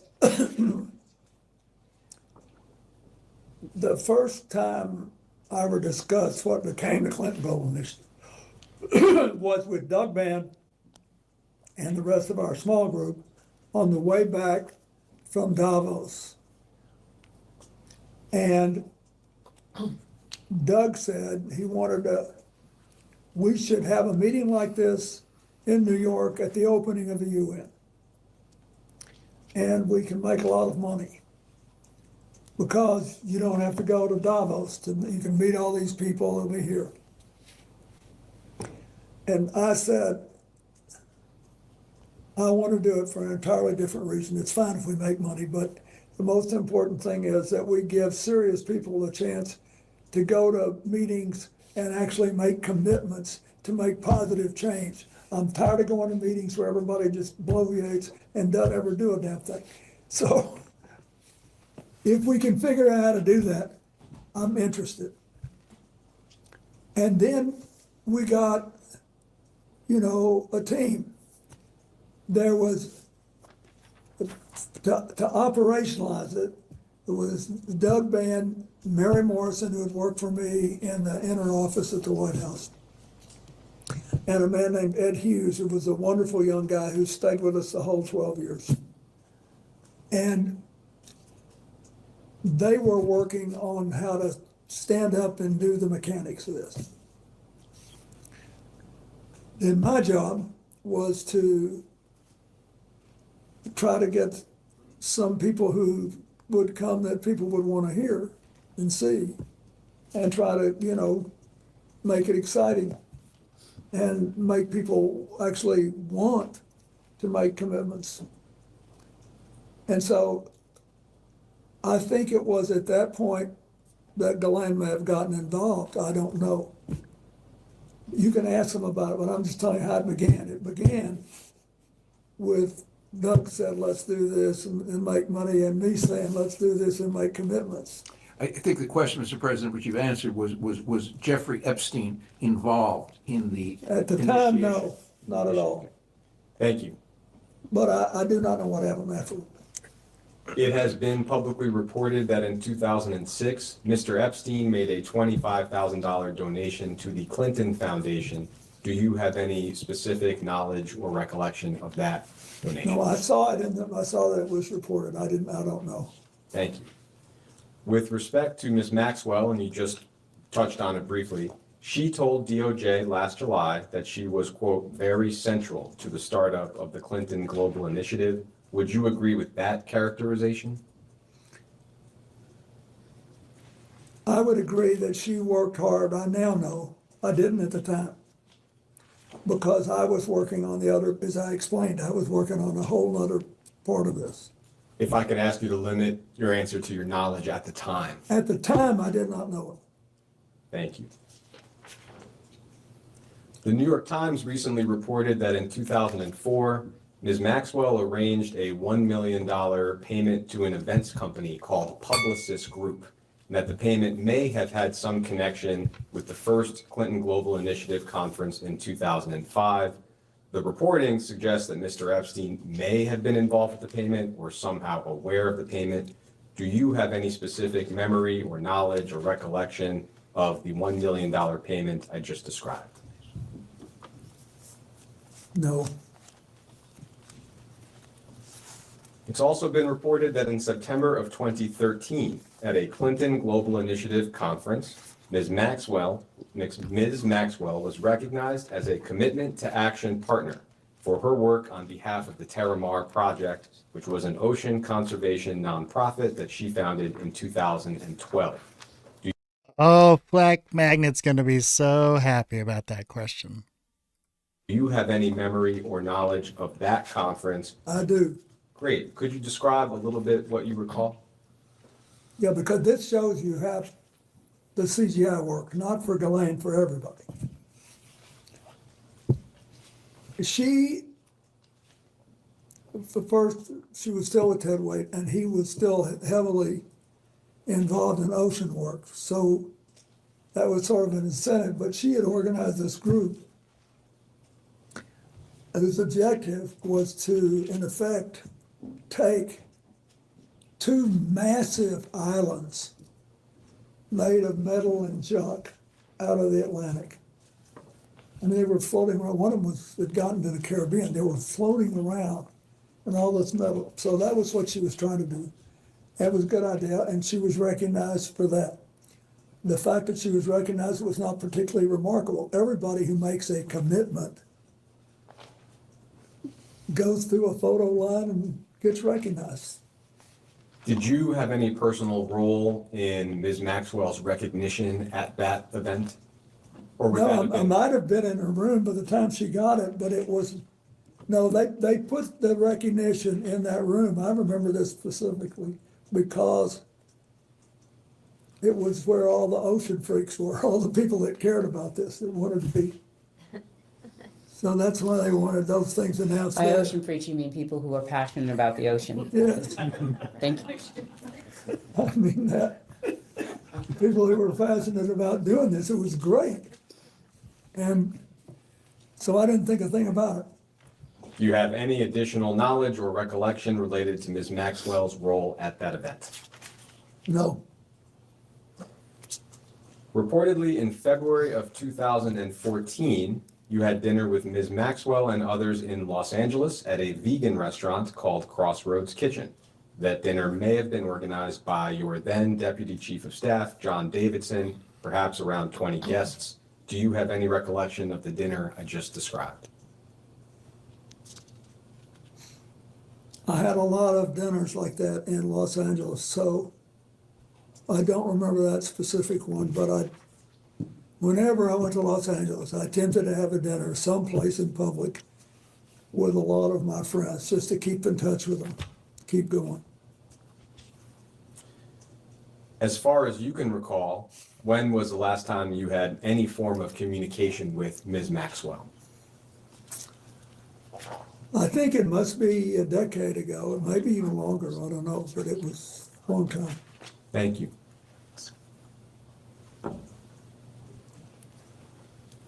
Mr. President, it's a pleasure to be here and quickly on a lighter. Okay, and just for the record, real quick, the Publicis Group was founded in 26. It's a premier global advertising and communications holding company, ranking this as the world's largest by revenue as of 2024 to 2025. Headquartered in Paris, it provides services in marketing, digital business transformation, and public relations, operating in over 100 countries with over 100,000 employees. It operates under a power of one model, integrating services across the main hubs: Publicis Communications, Publicis Media, Publicis Sapient, and Publicis Health. Boy, those are quite the 4 topics to be involved in, aren't they? Point of personal privilege. My birthday is November 5th, 1974, which shouldn't mean anything to you. But what it means is that I turned 18 2 days after the election. And I couldn't vote, and I'm still upset about that. So on behalf of my mom, I apologize. She was a little slow. President Clinton, as counsel noted at the beginning of this deposition, Donald Trump posted on social media that he wanted Attorney General Pam Bondi to investigate you and other prominent Democrats in order to distract from his own close ties to Jeffrey Epstein. That post was previously marked as Minority Exhibit B, which you already have. Yep. President Trump's post refers to Jeffrey Epstein's crimes against young girls and women as the Epstein hoax. His post also completely ignores several other high-profile individuals, including Republicans and allies of President Trump, who were known to have had relationships with Epstein. In fact, the Epstein files contain numerous officials in the current and previous Trump administrations who have connections to Jeffrey Epstein, including Howard Lutnick, RFK Jr., Steve Bannon, Tom Barrett, Kevin Warsh, and Mehmet Oz, to name a few. President Clinton, to your knowledge, has the Trump administration done anything at all to investigate these other individuals with ties to Epstein? Well, I wouldn't be in a position to know that. That's the truth. As I said earlier, the only conversation I had with President Trump about this was in the early 2000s. And I have no information that he did anything wrong. I just want it all out there. I want everybody to get it all out there and let everybody see where we are. And had you had any conversations with him since the early 2000s about this subject matter? No.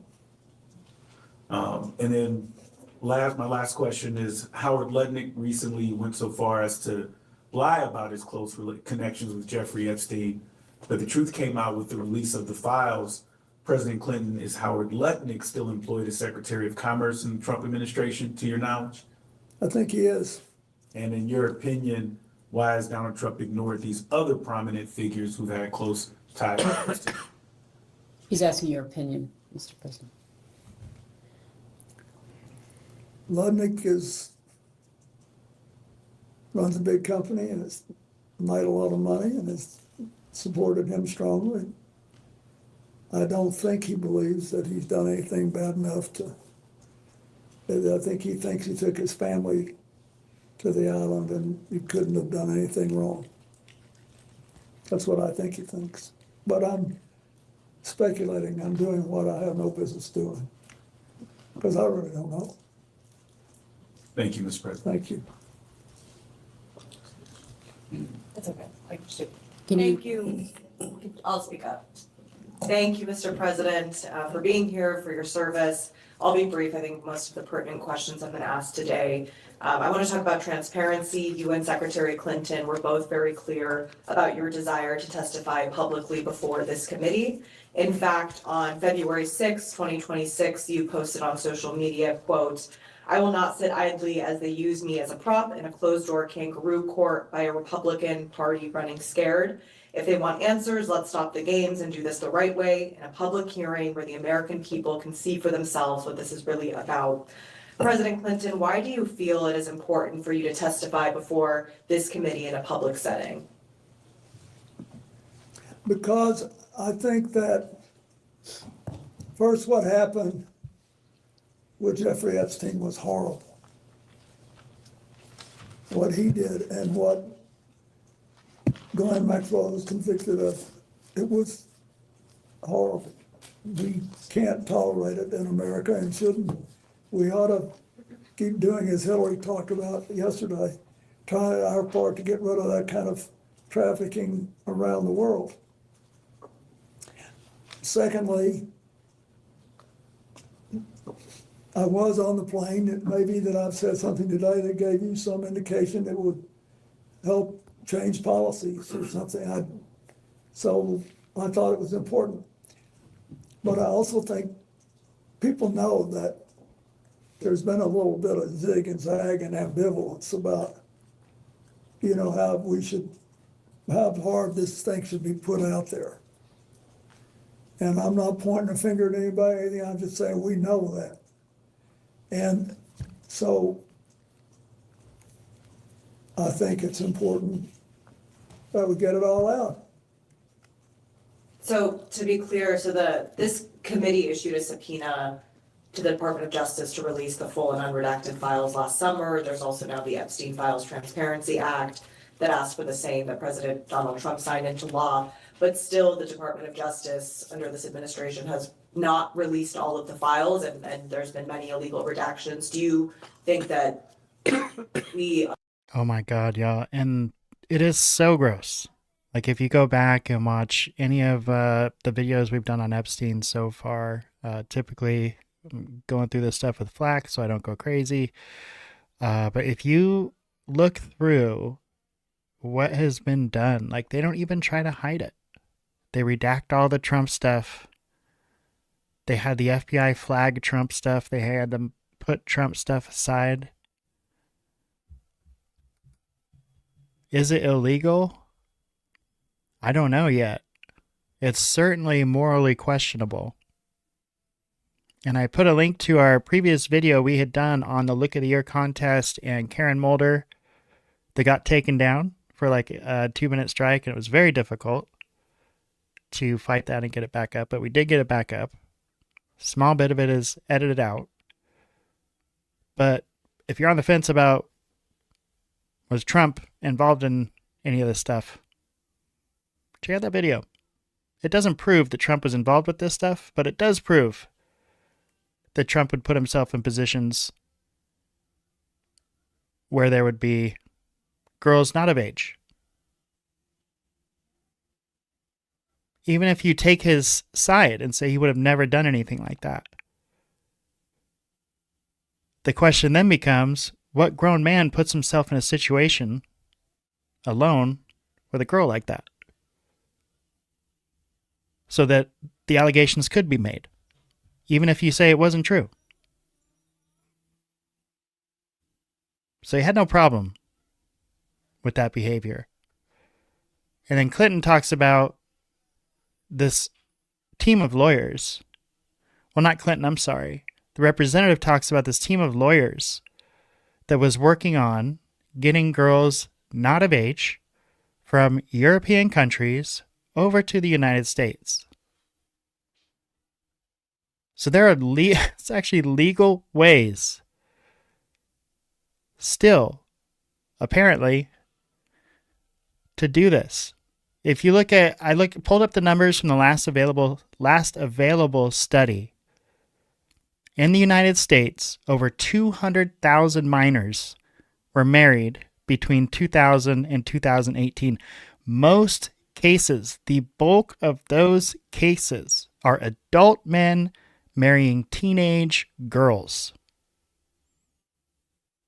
There's been a lot of reform in the last decade, but there's still teenagers marrying grown men in some states in the country.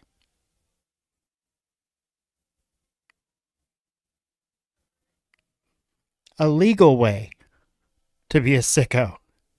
It's insane. Aye. Okay. So we are a little ways through the Clinton one as well. I'm sorry, the Clinton one, the Hillary one as well. So as soon as the Bill one wraps up here, we're going to jump over for what looks like the last 2 hours of the Hillary deposition. So grab yourself some popcorn, grab a drink, because I don't even think we got to the UFO question last time. So that should be interesting. Okay. Of course, as Congress and the American public should get the full and unredacted files immediately. I think unless there is some serious danger of physical harm to one of the victims, or some national security interest involving intelligence, because you've heard these, that some of you think that there's some intelligence issues, national security issues. I think the rest of it ought to be gotten out, and I think we just need to get to a point where we can put this behind us. And then I think I hope you can and will help build us a system that works in America the way our international system works best in trying to identify and stop human trafficking and trying to make people whole once they've been damaged. And not a question, but just in response, the law is very clear about the identities of the victims. Yeah. Unfortunately, the Department of Justice has wrongfully released some of that information. Like, still showing his ignorance. Make these people whole again. You think that's possible? After these things have been done to them? To make them whole again? Just, these people are so out of touch with what the rest of us, the reality that the rest of us are dealing with. Including personally identifiable information while illegally redacting names. You think some money is going to make her whole? Fucking You're stupid. gonna kill me for saying this, but I think it's important to see. I think it is entirely possible that people in the Justice Department, I don't agree with on nearly anything, right? But when it's possible that they didn't intentionally cover some of this stuff up. But it's hard to accept that when you look at the other problems in dealing with the information. So you guys got to clear that up, clean it up, decide how you think it should be handled. Thank you. So before we go off the record, just one clarification, it's more just for councils.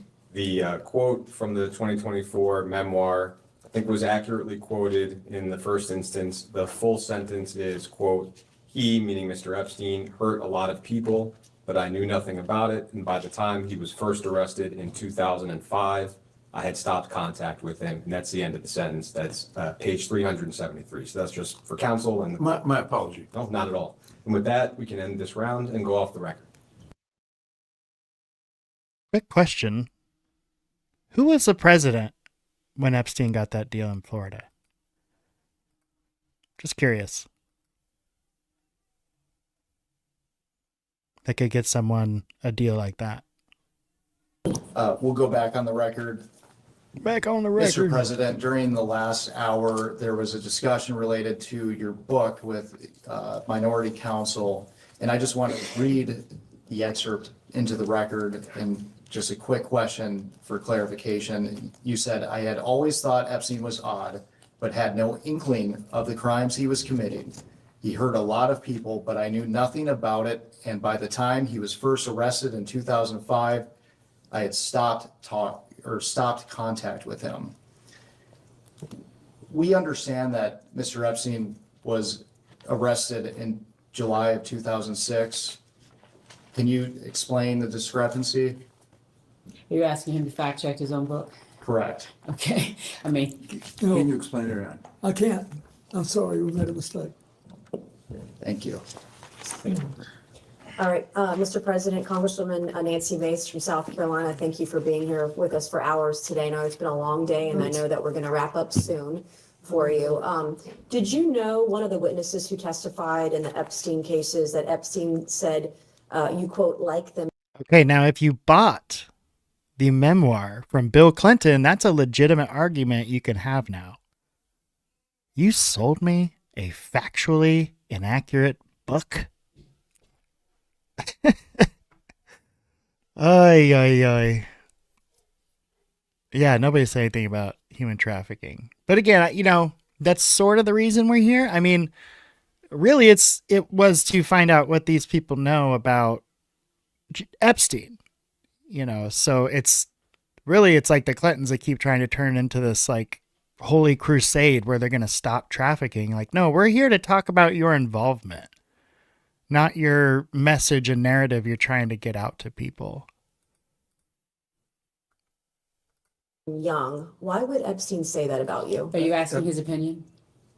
You're asking him to think about why Mr.Epstein would say Correct. something Why about him? why would Epstein say that So about she's the asking you president? to try to be in Mr. Epstein's mind and guess at what Mr. Epstein would have thought about. First of Clinton all, likes them young, referring to girls.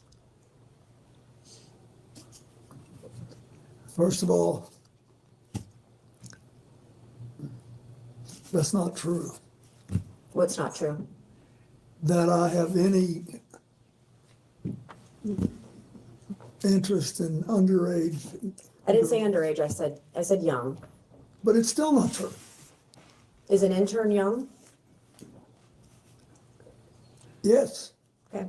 at my age, Did- anybody younger than I Did you am is know young. Jeffrey Epstein instructed a witness to deny you were ever on his island? He didn't have to since I was never there. Did you ever travel to Zorro Ranch? Is that the one in New Mexico? Yes. No, Okay, have you ever flown on anyone else's private jet 26 times or more for overseas trips? I have flown as many miles on other jets, but never with as many stops. How many other people's planes have you used, like Epstein 26 times or miles, et cetera? I don't know, I did with Steve Bing, who's now deceased, and probably with 4 or 5 others. Okay, Interesting. so maybe about a half dozen billionaires total, so. How many dinners did you have with Ghislaine Maxwell or Jeffrey Epstein in attendance? She's asking to the best of your recollection. I have no idea. Okay, did you ever discuss sexual misconduct allegations made against you with Epstein or Maxwell? Never. Did Epstein or Maxwell ever offer to help manage or silence women who made sexual misconduct allegations against you? No. Did Epstein or Maxwell ever offer financial support directly or indirectly to legal defense funds related to impeachment proceedings or civil actions against you? Not to my knowledge. Do you think a young girl massaging a president is unusual? So are you asking his opinion?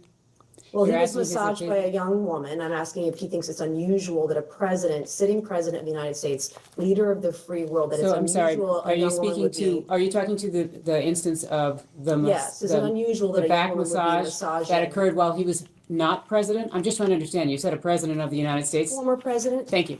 Just trying to make sure we're correcting the Are you time frame. filibustering? No, I don't need Okay. to. I'm actually trying to make I sure think that I'm as pretty you, clear. He said he you was a said he was young. a sitting president. Excuse me, could we just please go one at a time? Thank you. You said a sitting president. I want you to be clear so that when he answers Former you, sitting the president, how record do is you want to do clear. it? Is it unusual?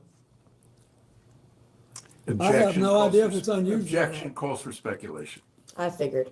Did you ever think that all these women around Jeffrey Epstein or Ghislaine Maxwell was odd, unusual, weird, or creepy? There weren't all that many around when I was there. How many would you say is not all that many?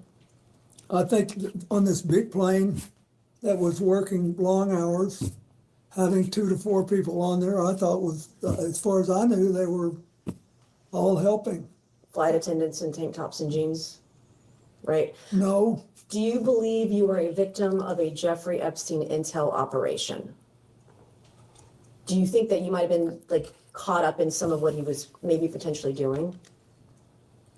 Excuse me, Congressman, which question are you asking? I'm asking Intel if the- operation? first of all, I don't, Some type of intel operation. I'm just curious because it's been speculated on today and I yesterday understand. that he may have been an intel asset. Do you think, perhaps knowing what we know now, the proclivity of it all, that he may have been targeting you as part of an intel operation? I doubt it. In 2019, you stated, after he was arrested, I guess this would be the second time, you stated you knew nothing of Epstein's, quote, terrible crimes since you only met, quote, briefly on only, quote, 2 occasions. Was this statement false? Excuse me, Congressman. That's not an accurate statement. Can you please share us what you said? Yes, in 2019, as reported by the media. Which media? This says this is the. Can you share a copy of it, please? Okay, Daily Beast. It says, the title of this is Bill Clinton failed to mention his intimate 1995 dinner with Epstein. We can give counsel and the witness a moment to review the exhibit. Well, we'd like the statement. I mean, he put out I a don't know statement anything about in 2019, full statement. And it will be marked Exhibit 22. So to be clear, the basis of your question is a news article with respect to the Daily Beast as to a dinner. Is that accurate? Nope, it's a question in the first paragraph, which reads, hours after Jeffrey Epstein was arraigned Monday on several sex trafficking charges, former President Bill Clinton publicly downplayed his relationship with the pedophile financier, saying he knew nothing of his terrible crimes since they only met briefly on 2 occasions. And that's in the Daily Beast. Correct, that which not is in correct? your hand right now. Great, that's what I just said. Thank you. Well, what would What's you your like to question? know? So my question is, you stated you'd only met Jeffrey Epstein in 2019. You said you'd only met him on 2 occasions. Was this statement false when you made To it? be clear, this is a news reporting that is saying that that's what he Did you said. make this statement in 2019? Congressman, would you put in the statement that he made? This is a news report. Okay. It's double hearsay. Did So you make this statement in 2019 as reported by the media? So you're asking whether or not he made a statement to the Daily Beast? Nope, it says, quote, it's quoting him or his office, et cetera. Are you denying you made this statement? It's quoting a sentence. If you put in the entire statement, that's all we ask. To be fair, give him the statement, not somebody's report on it. I have no idea what the Daily Beast take is. There was a statement that was released that was broader than this, and they relied on only a portion of it. They relied on only a portion of his full And that's the statement. portion I'm focusing on. Well, He said he then- only was with Jeffrey So Epstein on it's 2 actually a occasions. misrepresentation of his entire statement. Well, can you let your client answer the question? Well, can you ask it in a way that would make it clear that what you are I'm being actually very asking clear. His statement said is he the met with broader Jeffrey question of Epstein. what did he say? He said he briefly met with him only No, on 2 the occasions. Daily Beast selected that piece So are out. you denying that the president made this statement? What I'm saying is that there is an entire statement, that's the statement on which the president spoke to. Would you like to provide it to this committee?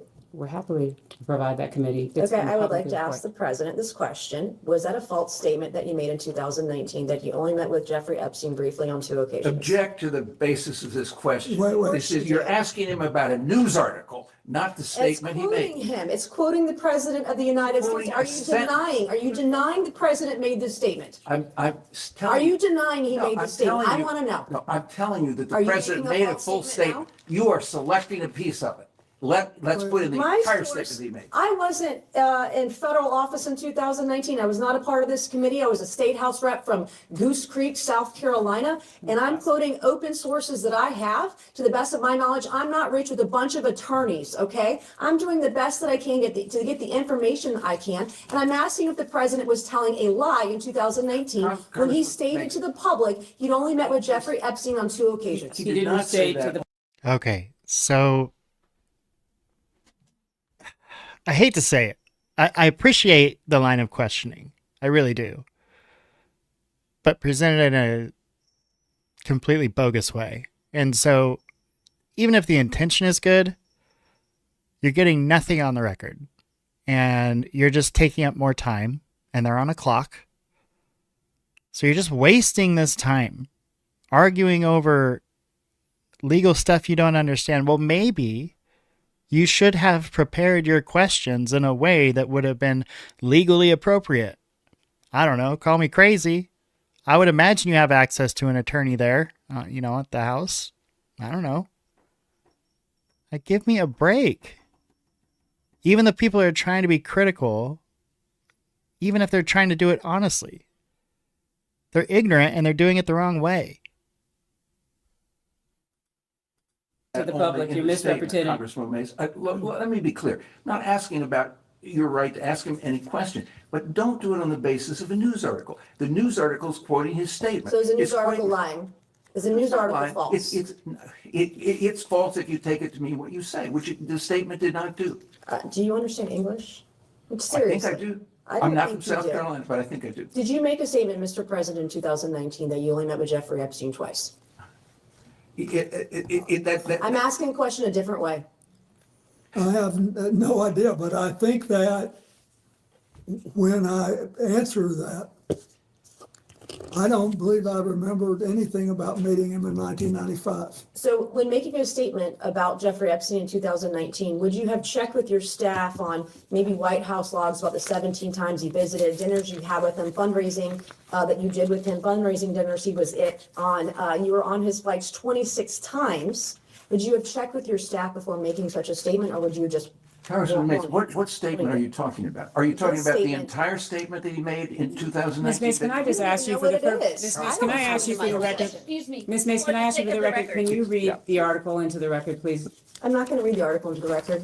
Well, Ms. Mace, you are indicating that this article misrepresents the piece. You have Could you not read the asked article anybody into to the read an record? article into the record. I'm not going to do that. You've Well, not this done is the that yet. basis I'm not on which going you to. rely. You're not in charge of me. I am quoting I'm from not this seeking to be in article. charge of you, believe me, that is something I would not at Don't all even try. seek to be, so I want to be respectful. But I am asking, if you're asking him to speak to this, can you please put the entire article in the The record? entire article is in the record as an exhibit. What exhibit number is this? 22. 22. And yet, Counselor. It's already in the question record, has been Counselor. clarified to reflect only the small portion of the larger statement, to whatever extent the witness is able to answer to his recollection of that portion of the statement and any preparation that occurred to make that statement. so in other words, what you have just articulated, that the question's been clarified by Ms. Mace or by you, that what is intended is to actually only be speaking to the selected piece out of the entire statement that was released by the president's office. Is that what you're clarifying? That's what I'm focused on, yes. Okay. So if you read this,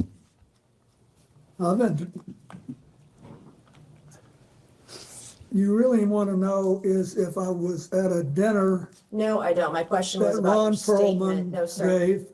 No, sir. I'm not asking about that dinner. I'm asking about the statement at the beginning of the article. I would like to ask another question. Your statement in 2019 about only meeting with Jeffrey Epstein on 2 occasions briefly.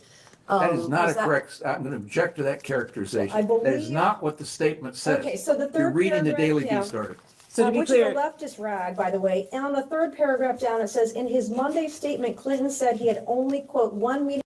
Like, they're still talking about the same question, y'all.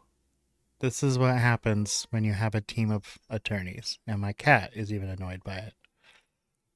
With Epstein in his Harlem office in 2002, and around the same time made one brief visit to Epstein's New York apartment with a staff member and his security detail. Those are the 2 That meetings is in were addition to referenced. this. so the Daily Beast, Bill Clinton failed to mention his intimate dinner, statement 1995 described dinner trips. with Epstein. That's by Pilar Melendez on the 11th of July, 2019.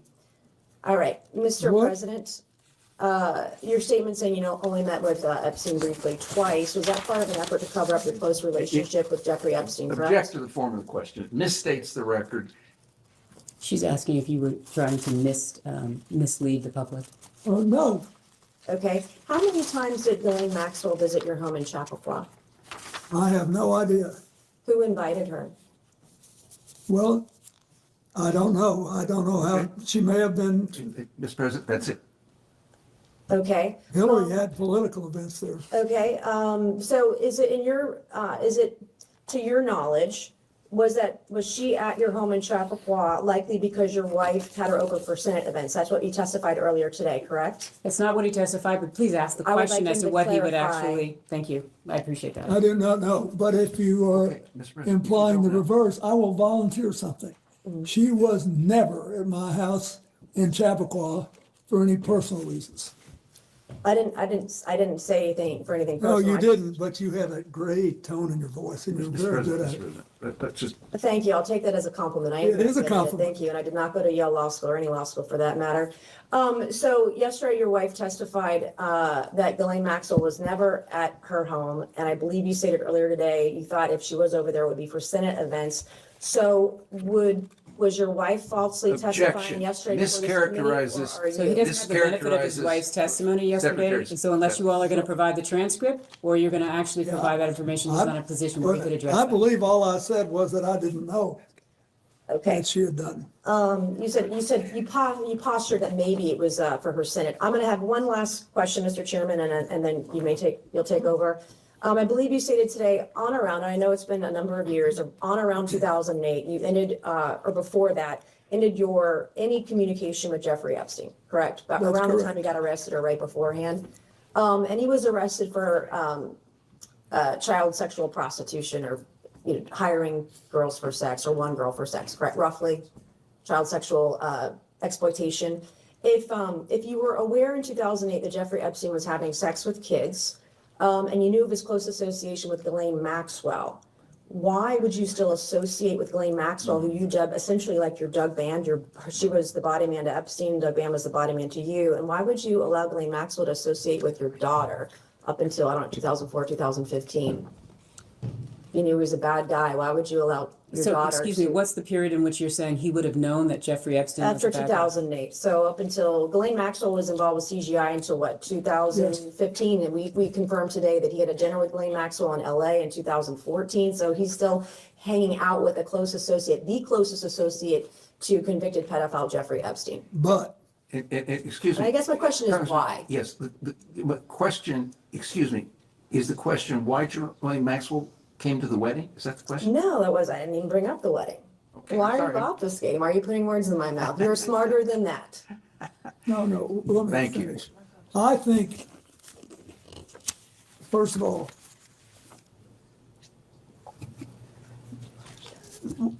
when the wedding occurred,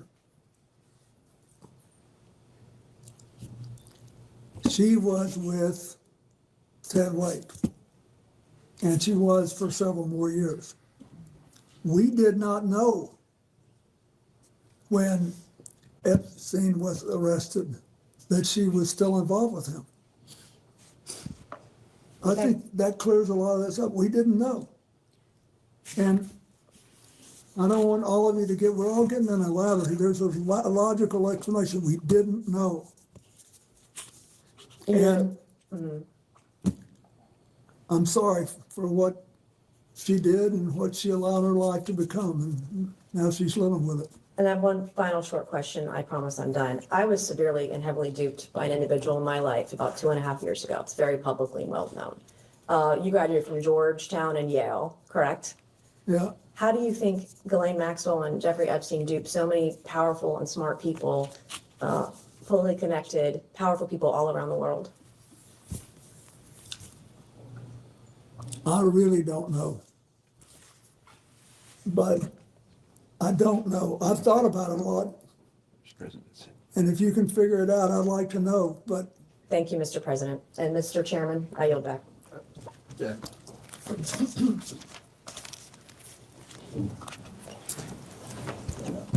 Point of privilege? I would like to say, since you made a great deal out of all this Ivy League stuff, I'm also the last president ever to live in a place without indoor plumbing. There's a full statement which we'll be happy to provide for the record that it might be that Representative Mace is unaware of, but the full statement says President Clinton knows nothing about the terrible crimes Jeffrey Epstein pleaded guilty to Florida some years ago, or those with which he's recently been charged. In 2002 and 2003, President Clinton took a total of 4 trips on Jeffrey Epstein's airplane, 1 to Europe, 1 to Asia, 2 to Africa, which included stops in connection with the work of the Clinton Foundation, staff and supporters. Secret Service detail traveled with him on his trips. He had 1 meeting with Epstein in his Harlem office, 2002. Around the same time, he made a brief visit to New York. That was the full statement. Ms. Mace was selecting portions out of the statement or relying on an article which only shows certain portions of the full statement. Let's go. Ms. Luna from Florida. Mr. President, I just wanted to do a couple of follow-ups. Regarding your personal conversations with Mr. Epstein, you said that he wanted to discuss economic and political questions. Was there ever a particular region of the world or topics that he wanted to reoccur and address?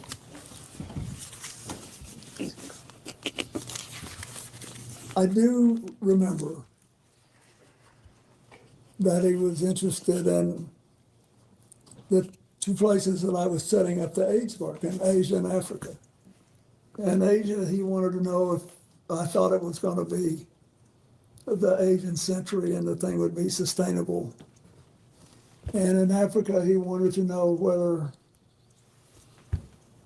I believe that you could have broad-based prosperity there, whether they could achieve something that they'd never achieved before. It seems that Mr. Epstein also had asked a similar question about America's prosperity and economic policy. Did you feel that when he was asking questions, particularly maybe pertaining to the regulation of our stock market and or derivative trading, did he on a number of occasions come back to that and maybe pick your brain about policy or future policy here in the United States? No more than any other big issue. I knew that, I mean, everybody lives in New York with money, and look at, he made his money advising Les Wexner, so he had to be interested in markets.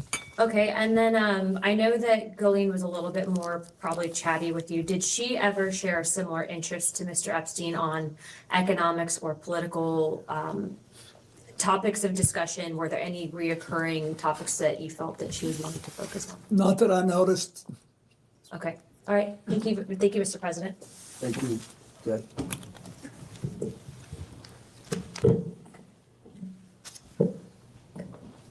Mr. President, we've covered a lot of topics today, and I'm going to walk through some topics we've already covered, just to ask some questions for clarification. Okay. First, during your relationship or the time that you knew Mr. Epstein, what did you understand his job to be?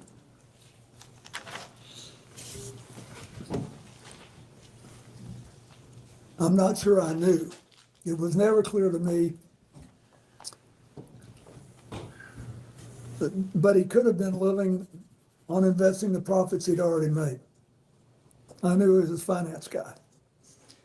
And you just testified to Les Wexner being one of his clients. Did he ever make any other representations about who his clients were? No, but I never asked either. During the time that you knew him, did Epstein ever provide you with financial advice? No. Did he ever provide you with tax advice? No. Did you ever personally receive money from Mr. Epstein? No. Did Mr. Epstein ever loan you money in your personal capacity? Not to my knowledge. So to be clear, did you ever exchange money with Mr. Epstein? Not that I remember. I don't believe I did.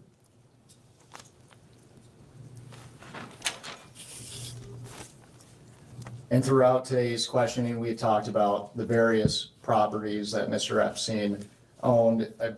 You testified to have visited the Manhattan townhouse, is that right? Yes, I did go there once. And just for clarification, it's been reported that what we've seen from the files from the DOJ, Mr. Epstein decorated his home with creepy and disturbing artwork. Did you notice anything unusual as far as his decor at his Keep in residence? mind, I was only on the first floor, ground floor. I did not see anything like that there in any of the rooms that I saw. It's been reported that Mr. Epstein had cameras on his premises. Did you notice anything, any cameras at the Manhattan townhouse? I didn't, but that may have been the whole point.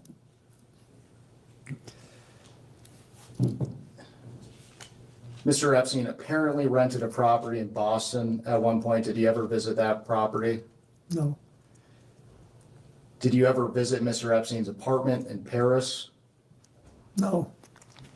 Did Mr. Epstein or Miss Maxwell ever invite you to his property in Paris? No.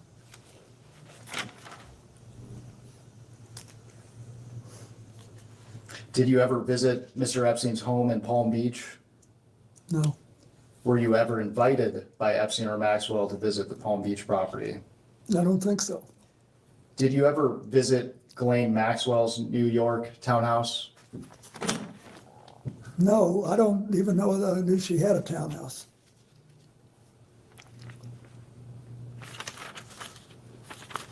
I knew about the only thing that he ever said anything to me about, Jeffrey, was the New Mexico ranch, and I never went there.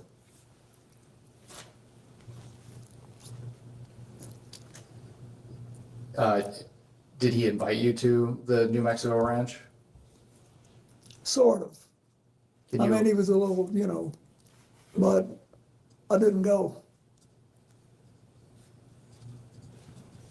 By then, I didn't go. Was there a reason? I don't remember, but I didn't. I think it was as we got closer to the end that he said something about it. Mr. President, in 2005, police in Palm Beach, Florida began investigating Epstein. In July 2006, Epstein was arrested for the first time for soliciting prostitution for minors. For the record, prior to Mr. Epstein's arrest, were you aware of any investigation into Mr. Epstein? No. On October 20th of 2005, police executed a search warrant for Mr. Epstein's Palm Beach, Florida home.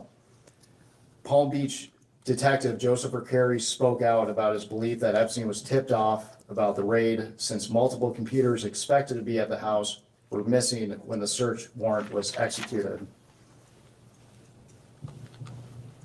To your knowledge, was Mr. Epstein tipped off about the October 20th search warrant in Palm Beach? Just asking to your knowledge. I don't know. I don't know. It's the first I've heard of it. They're only asking for your knowledge, Mr. President.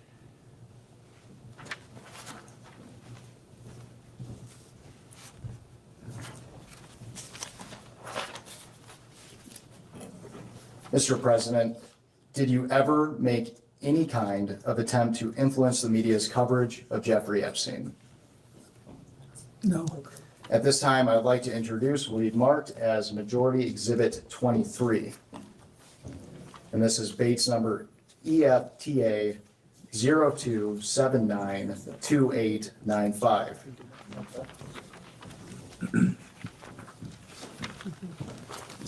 One page. Yes, ma'am. Thank you. Who's, I don't even know who that is.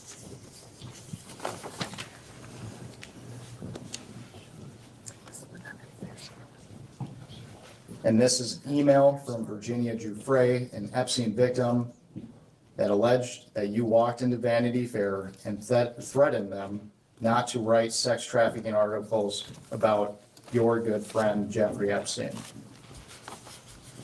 Mr. President, is this true? No.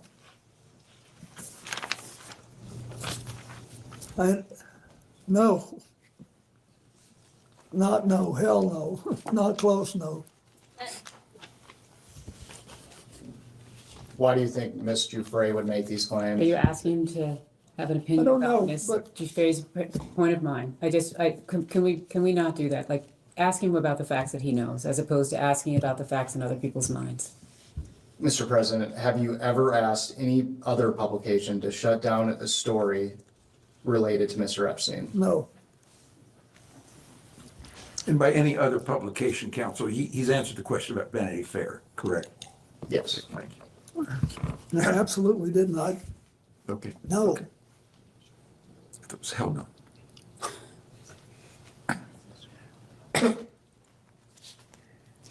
Mr. President, did you ever advocate for or suggest leniency in Epstein's case to any government officials, including those in the Department of Justice or Florida State Attorney's Office?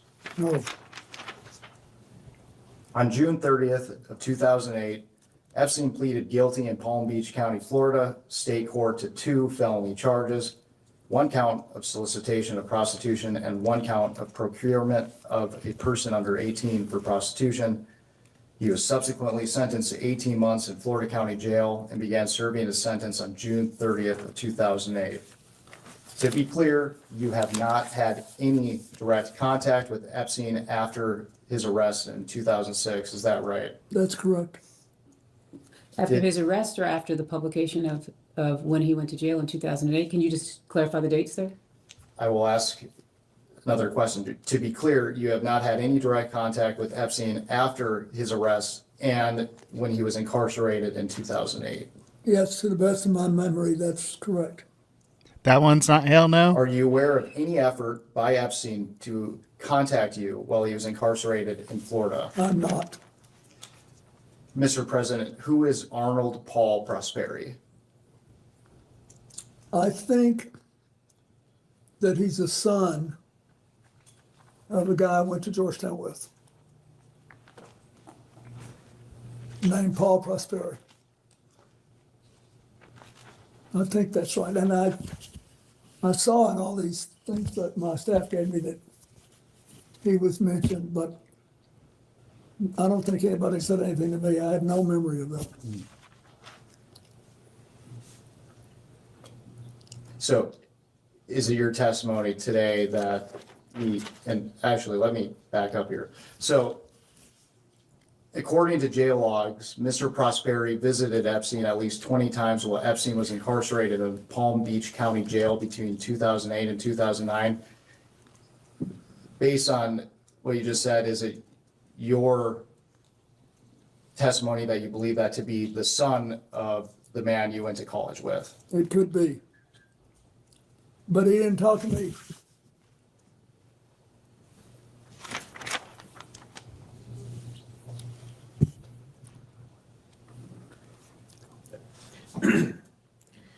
Thank you, Mr. President. Last week, Lex Wexner testified that Jeffrey Epstein often name-dropped powerful people to give himself an air of credibility. Did he ever do that to you? Brag about people he knew in high places, kings, princes? Yeah, he did a little bit. Okay. Going back to what was mentioned earlier about the search warrant on October 20th in Palm Beach for Jeffrey Epstein. Mrs. Clinton testified yesterday. I think she mentioned that it appears he got a sweetheart plea deal, and I don't think anyone on this committee would disagree with that when Alex Acosta was the U.S. attorney down there.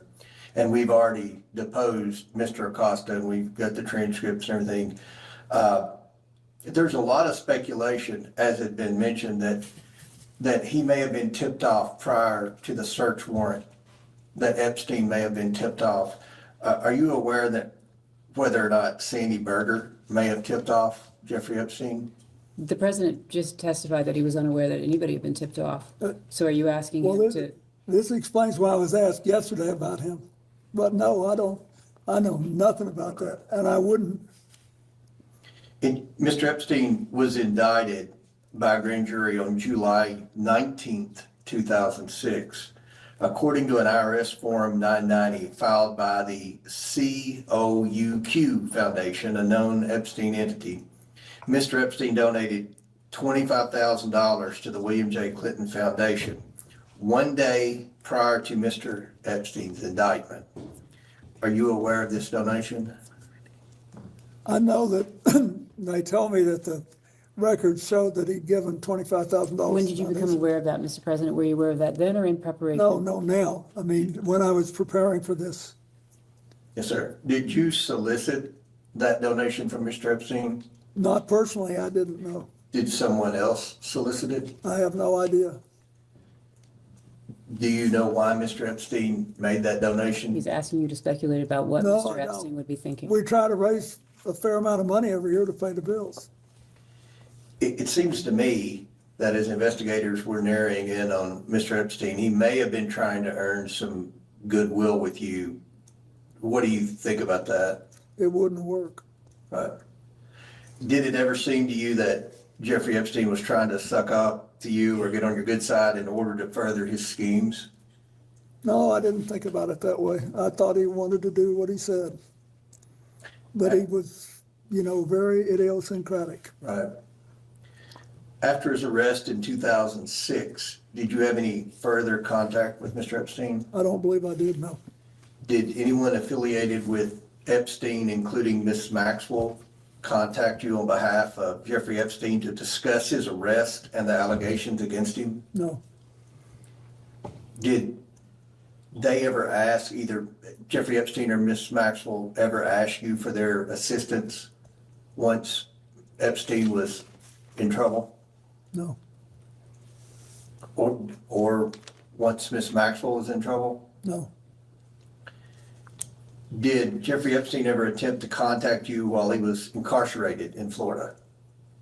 no, He didn't attempt ever to contact you? not as far as I know, no. Yesterday, during the deposition of Secretary Clinton, she suggested that we follow the money with Epstein, because there's a big question: how did he accumulate so much wealth? And I think you had testified earlier, and if I'm wrong, feel free to correct me, that you didn't really know how he made his money. I mean, he had a big plane, and I knew that he had made an extraordinary amount of money from Les Wexner, who was quite wealthy. I had no idea whether he had made enough to support the lifestyle that I saw.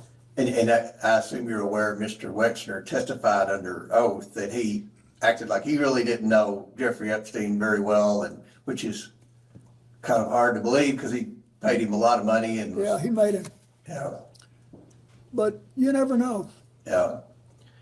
Well, one of the things when we concluded the deposition yesterday, we asked Secretary Clinton, for her advice moving forward in the investigation. And with respect to a statement she said yesterday, it was something that we've done on the committee, the majority has done on the committee.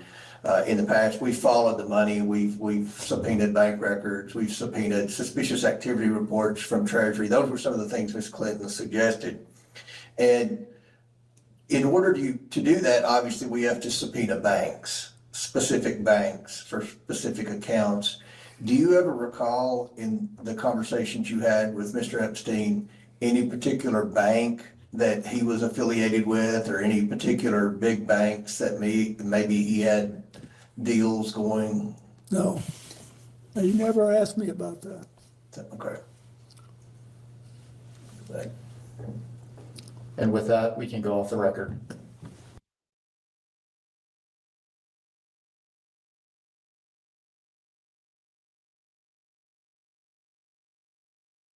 Okay, I think we're We just can about go there with back Bill, folks. On the record, Mr. And then we'll President, be I just wanted to clarify one jumping over to thing from Hillary. the previous round. Our understanding of your testimony today is that with respect to the dinner with Ms. Maxwell in Los Angeles, you were not actually sure whether or not that dinner occurred. That's Is that correct. correct? Is that correct? That is correct. Thank you. As we start to close, is there anything you would like to add or clarify about what you've said here today? You're good. Well, You're good. I think we're fine. I'm struggling because it's hard to know exactly what I knew when I knew it, given what I've learned since. It's just so hard when you It's lie become so much kind of to a keep them straight. compelling challenge. But I've tried to tell you what I knew then, and when you ask what I think now, No, you're not. I think you have, all of you, Mr. Chairman, you've had a chronologically challenging thing. You've got all the stuff that happened with Jeffrey Epstein, some of it as regards to President Trump going back to the late 90s. And that's a long time ago. And then what we learned later. So it's been difficult, but I have enjoyed it. You've been very respectful to me and given me a chance to talk to you. Well, we thank you for your And time. I wish you well. I still will say, if you can think of some things to do that will reduce the incidence of trafficking in America, and it should be possible for us to virtually eliminate underage abuse. It should be. We just got to figure out what kind of technology we need and what kind of policies. So thank you. And the answers that you provided today are to the best of your recollection. Is that correct? Yeah, the answers I provided there, what Well, there's the other half of that sick coin where you have these high-powered attorneys trying to actually fucking legalize it. I believed at the time and what I think was in my heart, including about previous testimony. Great, thank you. Unless there's anything else you would like to share, we can go off the record. Off the record and ask the real questions that we can't let anybody else see. Okay. Well, if you thought that was bad, I'm really trying to give a boost to my ratings here by covering this, folks. We made it to, I believe it was, I wrote down 2 hours, 40 minutes, but I forwarded it to 2 hours, 30 minutes, just so we can get some kind of traction of where we left off at. But this is 2.5 hours in of the Hillary deposition. If you missed the first part, you can obviously catch it on PBS or watch a previous episode covering the depositions if you like my terrible sense of humor. This one, again, we're about halfway through, and we're going to try to get through this. We're going to try to get through this to get it on our little digital footprint here. Here is the beloved, the highly sought after Hillary Clinton. The firm he headed, Cantor Fitzgerald, suffered the greatest loss of life. As I recall, something like 650 of his employees were murdered by terrorists that day. Howard Lutnick missed being a victim because he was delayed dropping his child off to kindergarten. You asked the question. I'm going to answer your question. Now you're going to This was what I spent my time doing. I'm a survivor trying to look out for other survivors, trying to and I was taking care of the people who lost 3,000 lives and now you're being at World defiant Trade and Center. indignant today. You asked me I have about met Howard with Epstein Lutnick. survivors. I'm a survivor myself. You have emails. You've denied that Jeffrey Epstein, that you tried to get Jeffrey Epstein to give money to you. I did but not. Howard Lutnick was If used you to have an get email money. with me asking Jeffrey Epstein I have for an money, email from Howard Lutnick sending it to what's Jeffrey the Epstein question? and his people to raise money for I don't you know about- for an event, an intimate event for you at his offices Well, at Cantor Fitzgerald. You're look, going to sit if here you- today if you would let me finish. obfuscate and say to this committee, you didn't try to get money from Jeffrey I Epstein didn't. when I there was didn't. an intimate event in an email that Howard Lutnick emailed to Epstein's people and Epstein to get him to come to your intimate event at Cantor Fitzgerald, a very small event. And so I'm not going to public. You want to yell at me, that's fine, but I'll yell right back. Well, okay? I am looking out for it's survivors. very- I'm doing look. the job that you would not do and refuse to do as Secretary of State. Thank you, and I yield back to No, Congresswoman. I'm going to finish answering the question, which I have a right to do. I am very sympathetic to your personal situation. I have read about it. I have seen you testify or speak on the floor about it. And I very much sympathize with not only what you went through, but appreciate your effort to stand up for survivors. I was a senator representing the people who were murdered on 9/11. Nobody lost more people than Howard Lutnick. You can say whatever you want. You can call him and have him appear before the committee. But I knew him as the man who lost the employees that he knew intimately, including his brother. And he was the So go-between I between worked. you and Let her Jeffrey finish Epstein her raising answer, money for please. you. Let her finish her answer. You know what? If you don't want to hear what emotionally affected me, that's fine. But that's why I know Howard Lutnick. I went to the memorial service every 9/11 after the formal service was held. I see what you're with doing here, all- and you're with obfuscating all from of the his questions. He was people, the go-between families. between you and Jeffrey Epstein raising money for your Well, campaign. you know, Howard Lutnick and I did work Thank you. I will together now yield because to we had a Congresswoman lot of Warner. victims Thank you. to take care of, and we worked together to rebuild downtown Manhattan. That is how I know Howard Lutnick. Why don't you want to get over here? Fine, I'll do the heavy lifting. Or you could like it later. Yeah, I got it. We'll move on. Yeah, you do love to face it. Yeah. Yep. Am I good? Ms. Luna. Secretary Clinton, thank you for being here today. Thank you, Congresswoman. President Clinton has stated that he severed ties with Epstein around 2005, prior to 2008 conviction. Were you involved or informed of any communication, emails, calls, or meetings related to distancing the foundation and/or your family after those 2008 convictions? I was not. You had mentioned that this committee had avoided calling people to testify who should be sitting here. I would like to show you some emails. If the staff could please pass out to the members and the secretary EFTA 00878421 and EFTA 0070586, please, so she can see it. This will be exhibit 14 and 15 for the majority. I'll wait till you get them so you can see them. Thank you. Thank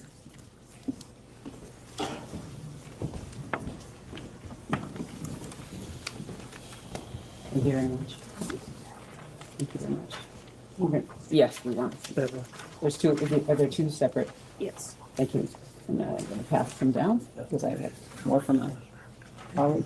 I will say that's one hell of a pantsuit, right? You go, girl. Thank you so much. I appreciate that. Wearing that pantsuit, rocking it. They're the same. There's two different documents. There's two, yeah, they're two emails, both different EFTAs. Secretary Clinton, would you please read EFTA 0070586?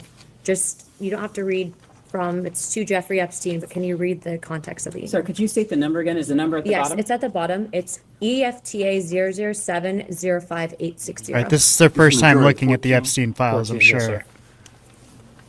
Thank you for a fun night. Your littlest girl was a little naughty. How does that make you feel? Makes me sick. If you can also read the EFTA 0087841. This is also another email. Can you just please provide the context? It's an email to Jeffrey Epstein. If you could just read the context of what it is. Of course, the Ohio Jesus, I'm coming trick. And just the main body of the context of the email. Said that she felt God's presence next to her when she was in bed. She knows that Jesus watches over her and he helped save her life. Whoops. How does that make you feel? It's bizarre. I don't know what it means. The reason I asked you to read both of these is because these emails were both sent by co-conspirators that were then given the plea deals and now have been given victim status. Both of these women were also named an FBI document, and they're on a number of other emails. Do you believe that the Department of Justice should reevaluate the plea deals for some of these women, given that, as you can see, they have clearly done some things probably that they shouldn't have? I don't know the status of whether that would be legally possible, so I have no opinion. I think outside of the statute of limitations, they might be able to reinvestigate under the civil rights violations. Would you be in favor of that, or looking into any of the co-conspirators that were given plea deals down to victim status if there's credible evidence that they were trafficking young girls? I think it should be pursued. Hold on. I'd like to also show you another EFTA, if the staff can also pass this to the secretary. It's EFTA 016562117. This will be exhibit 16 for the majority.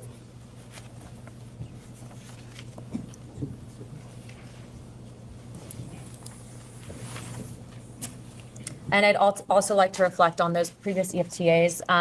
The EFTA 0070586, that was actually sent by a woman by the name of Susan Hamlin. And then the other EFTA 0087841 was sent by a woman named Nadia, who's also listed in other files as well. Is it single pages? Oh, sorry.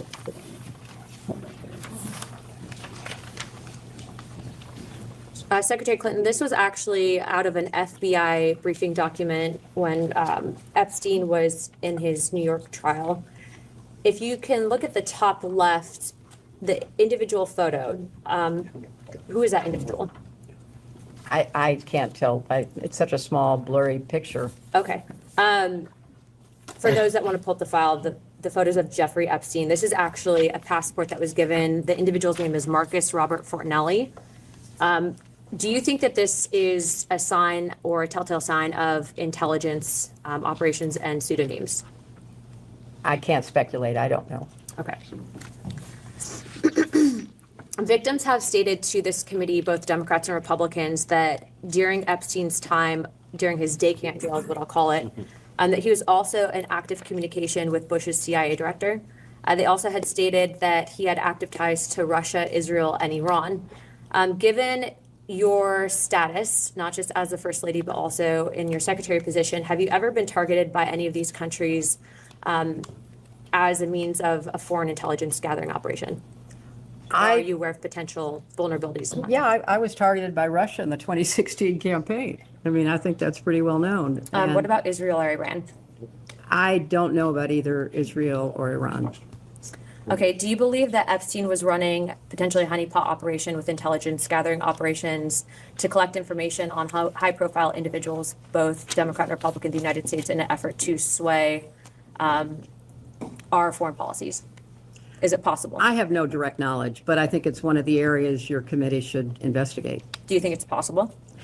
Well, it's certainly possible. It's a tried and true technique of certain intelligence agencies. Do you believe that he was using honeypots in an effort to... I can't speculate. I don't know. Okay, and on the topic of transparency, Secretary, were you ever denied access, or did you ever inquire on the topic of UAP or Gilgamesh in your official or personal capacity, and why? I was never denied access because I never asked for access. Okay. In the efforts of having a transparent government and restoring faith within our country, do you believe that the American people deserve access to those topics? I do. Subject to any national security implications, I think the information should be made available. I think that's been ordered, or at least I read that it had been ordered. And lastly, before I yield my time, Chairman Comer. And it says she's referencing the Clinton request from years ago asking for more information on Gilgamesh, which is like a super weird request for Hillary Clinton's team to be making. And so, of course, that spurred a lot of speculation about what that could possibly be.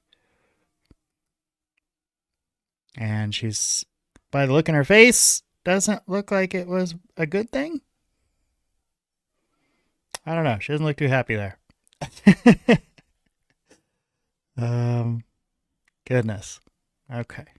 So she does think we should have access. So we know Luna was the one that asked about the Gilgamesh documents and should citizens have access to UAP, UFO files, all the files, as long as, and Hillary says, yes, they should, as long as it doesn't put national security at risk or something, which probably does. So that's maybe why she said that. I don't know.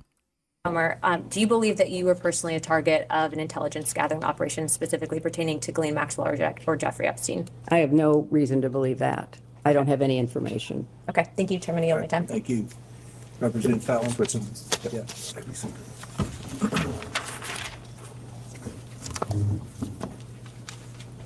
Can you be front of me now? I'll just, okay, all right, good.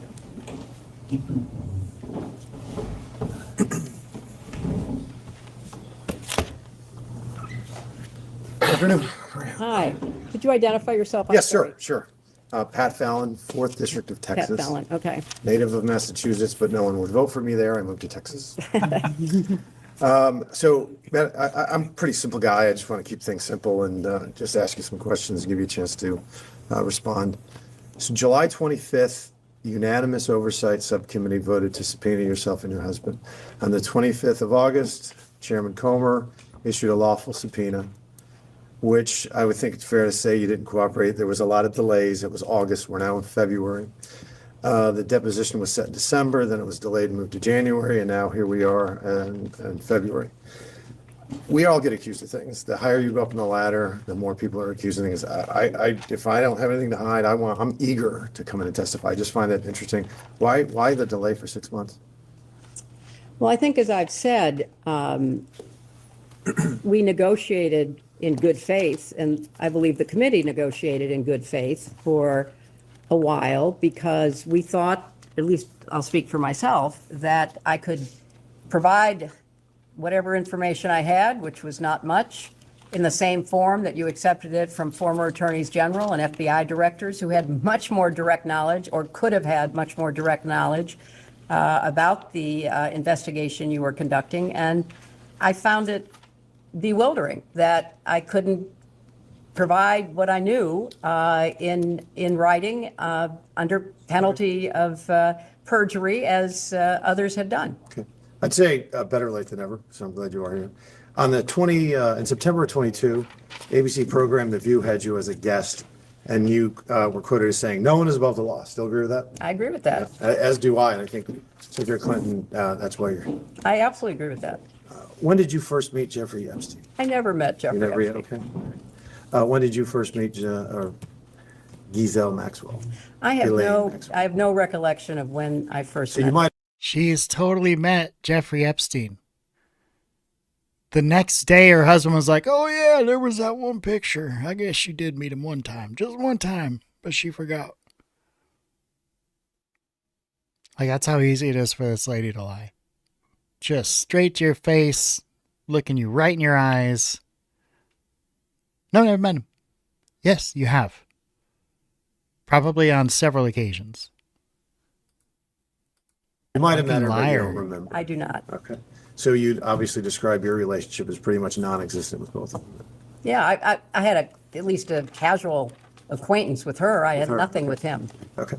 Would you describe your husband's relationship with Jeffrey Epstein as limited, cordial, close? Limited for a limited period of time with respect to using his airplane. Okay. And how about your husband's relationship with Ms. Maxwell? I think that they knew each other for a longer period of time. Okay. So just for the record, in 1992, Epstein donated $1 grand to your husband's presidential campaign. In 93, $10 grand to the White House Historical Association while you were in the White House and your husband were. And then he visited the White House as we've said, I think ad nauseum 17 times from 93 to 95. And then in 99, a $20,000 donation to Senate campaign or an affiliate allied campaign. And then in 2006, 25 grand to the Clinton Foundation. And then post-Clinton presidency, your husband was on the plane somewhere in the neighborhood of 26 times. Right? I can't vouch for everything you just said. I can't vouch for. All right, but you're not disputing it vehemently. So No, I'm not accepting it, but Okay. I can't vouch for it. I can't Okay. respond to it. Okay, all right. In 2008, Jeffrey Epstein was convicted of 2 felony counts. Correct? Were they felonies? I don't recall. They were federal felonies, yeah. Were they felonies? They're state felonies. State felonies, okay. Felonies nonetheless. Okay. So just bear with me on this because, again, give you a chance to respond. Your husband ran for governor 5 times. The last time in 90 or in 86, I think he got almost 500,000 votes. In 92, he got 45 million votes, 47 million in 96. When you ran in 08, you got nearly 20 million in the primary. And he was governor, you were senator, secretary of state, he was president. You've met hundreds of thousands of people, probably way more than the average typical person would. And my point here is all these millions of people that supported you and your husband, hundreds of thousands that you met. In 2010, one of the most significant events of your life is going to be your only daughter's wedding. You have 500 wedding guests from all reports. That means, and there's a groom involved, so you're distilling down to 250. Only 250 people can attend. And it's your testimony that, how did Ms. Maxwell end up at the wedding? She was the guest of Ted Waite, who was a longtime friend of our family. So it was just an odd coincidence that she was at one of the most, no, I mean, that's fine. If No, that's your testimony, that's your testimony. I was not telling my dates who their guests could, or my guests who their dates could It's be. just an odd coincidence. Okay. See, would you describe your husband as a smart guy? Excuse me, are you asking her to testify about her husband I'm not. instead of, because His- he's going to be here tomorrow, so you can you ask think questions he's- to the witness Ma'am. that is for her, but it seems to me that you are asking questions that Counselor. are requiring opinion. Can you ask a question that is? How long have you been married? Can I ask that? Oh, do I have to answer that? 50 years. He's a pretty smart guy by all accounts. Would you agree with that? Highly intelligent. I think he is. I didn't vote for him, Well, but I think he then is. I will. We're going to agree concur on with that? your I mean, I don't opinion. think that's She controversial. can't just Counselor. answer. She Because thinks her everybody that I've husband's ever smart. met that has met your husband and has firsthand experience fuck? describes him as the smartest guy in the room when you're in the room. Very smart, scary recall. Like if he meets you 20 years later, he remembers what you wore, what they were saying, which is a great tool and asset when you're a politician. I don't think that's, so with this great recall, I'm sure it served him well in his political career. So I just find it surprising that in January 26, y'all sent a joint letter from you and him where he asserted that he, quote, didn't recall encountering Mr. Epstein or any specific interactions with him while in office. That was his recollection. Okay. But even though we've established that he was in the White House, Epstein, I'm talking about 17 times, and there's a public report that there were personal tours given, not only the White House, but even the residence. And somebody that smart just happened not to remember any of it. This witness can answer questions about her own declaration, about what she recalls or knew. Again, the president is going to be here tomorrow. All right, well, your client talked about patterns in practice. And Bill Clinton, her husband, said that he doesn't remember meeting Epstein during his time in office. Took trips with him, or took trips on his plane to New York, England, Japan, China, Singapore, Bangkok, Brunei, Rwanda, Mozambique, South Africa, France, Norway, and many more. So it's really not a question of where they went together, but where they didn't go together. Do you know the colloquial name for Little St. James Island? No. It's Epstein Island. Okay, I'll refer to it in both contexts. To your knowledge, did your husband ever visit Little St. James Island? Not to my knowledge. Okay. Do you know who Doug Band is? He worked for my husband, yes. So by reports on the press, he was a key architect of the Bill Clinton post-presidency, a top aide, the body man, the fixer, a counselor, and a close advisor. Would you disagree with any of those? He worked for him in a number of capacities. About 10 years, 02 to 12, I think it was. He worked for him, I Decade, give or don't take. know. Give or take, I can't fair to answer say, that. give or take a decade? Mm. Okay. He's on the record as asserting that Mr. Clinton did indeed visit Epstein Island. Do you think he's lying? Yes. Okay, why would he lie? I don't know. You'd have to ask him. Okay. And then, Virginia, have you heard of Virginia? I'm sure you didn't meet her, but have you heard of Virginia Giuffre? I've heard about her in She the was press I coverage. didn't ever meet her. Yeah. She was a victim of Epstein. Tragically, she didn't survive. She's no longer with us.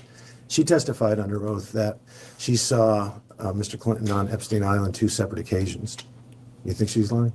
Or at least I an have act- no information whatsoever that he was ever on the Just, island. just trying to be fair, why do you think that is? I mean, that's my question. I'm not I don't going to know. offer opinions. All I right, don't, that's I don't fair. have any Okay. information. Further to your point earlier about practices and patterns, now there's a third person, Steve Scully. Have you ever heard of him? Who? Steve Scully. Steve Scully? Yes. I know of a Steve Scully who was at Apple. He was an IT contractor on the infamous aforementioned island. He also asserts that he saw Mr. Clinton, and this is a quote from him, lounging around the porch area of Little St. James Villa. It's just oddly specific. Do you think this third person was lying as well? I don't know information about You'd Mr. see how that Scully. would, I wanted to ask you that because I find that odd. It's a pattern in practice, as you mentioned. Have you ever visited Epstein Island or Little St. James Island? No. Okay, so just to be clear, it is your testimony that, for instance, you never flew in a private plane, flew into St. Thomas Airport, and then didn't enter the terminal, but instead boarded a helicopter to Little St. James Island. You never did that. I did not. Okay.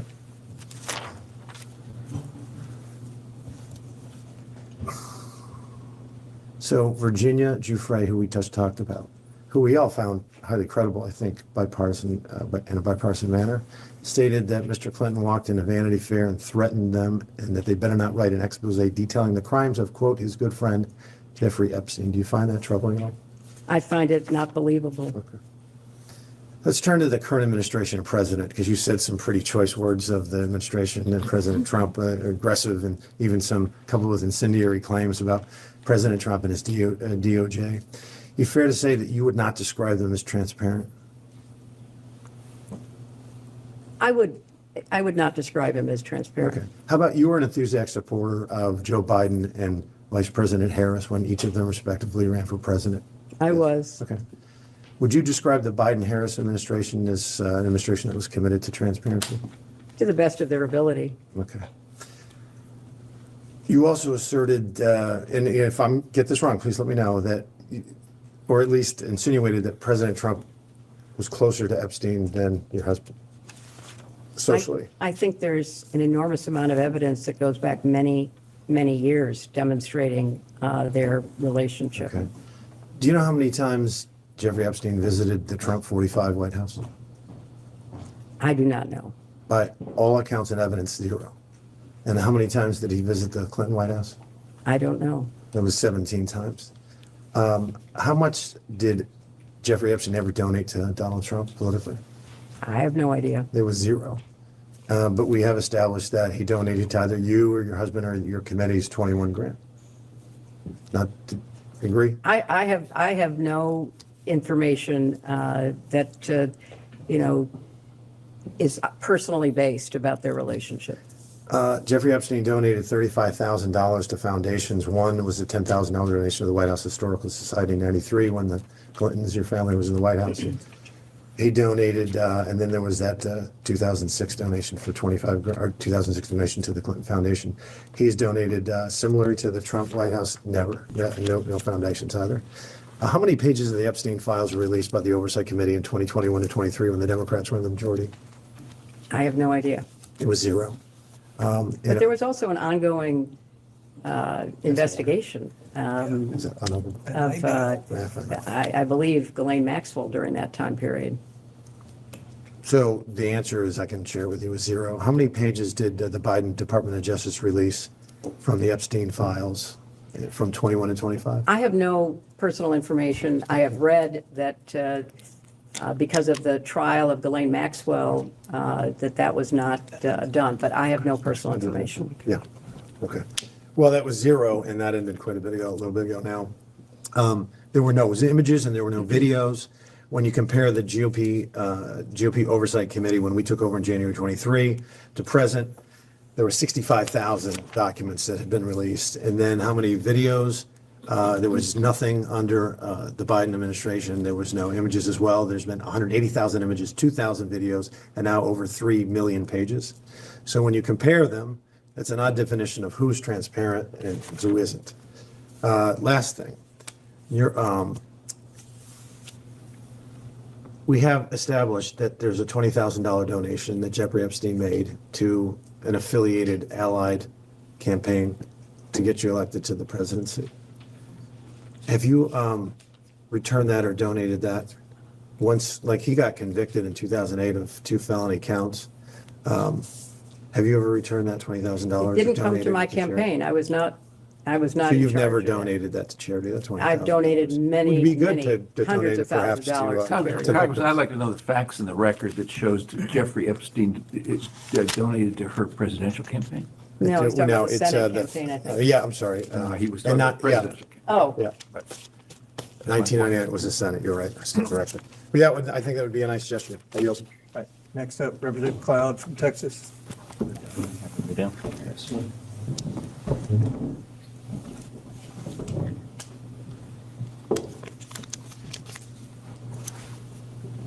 hi. Could you identify yourself? Michael Cloud, Texas, 27th. Michael. Cloud, C-L-A-D. Okay. And thank you for being here, Madam Secretary. Mhm. You were asked if Jeffrey Epstein played a role in shaping the Clinton Global Initiative. Is it correct to say that you have mentioned that you do not know whether this was the case or not? I have no information. We have a letter, of course, from Epstein's lawyer stating that he was, and I quote, was part of the original group that conceived the Clinton Global Initiative. If you do not know, who would know? I don't know because I was not involved. You don't know who was involved in the Well, my beginning? husband obviously was involved. So your husband would know it? So this is like what we were hearing earlier was like, well, we don't know. We didn't know that they started the Clinton Global Initiative. It just has our name on it, and we're doing all this supposed charity work under it and accepting all these donations to it. But we had no idea Jeffrey Epstein and Ghislaine Maxwell were involved. Come on. Like, it's just insane. They continue to just lie. I mean, flat out lie about it.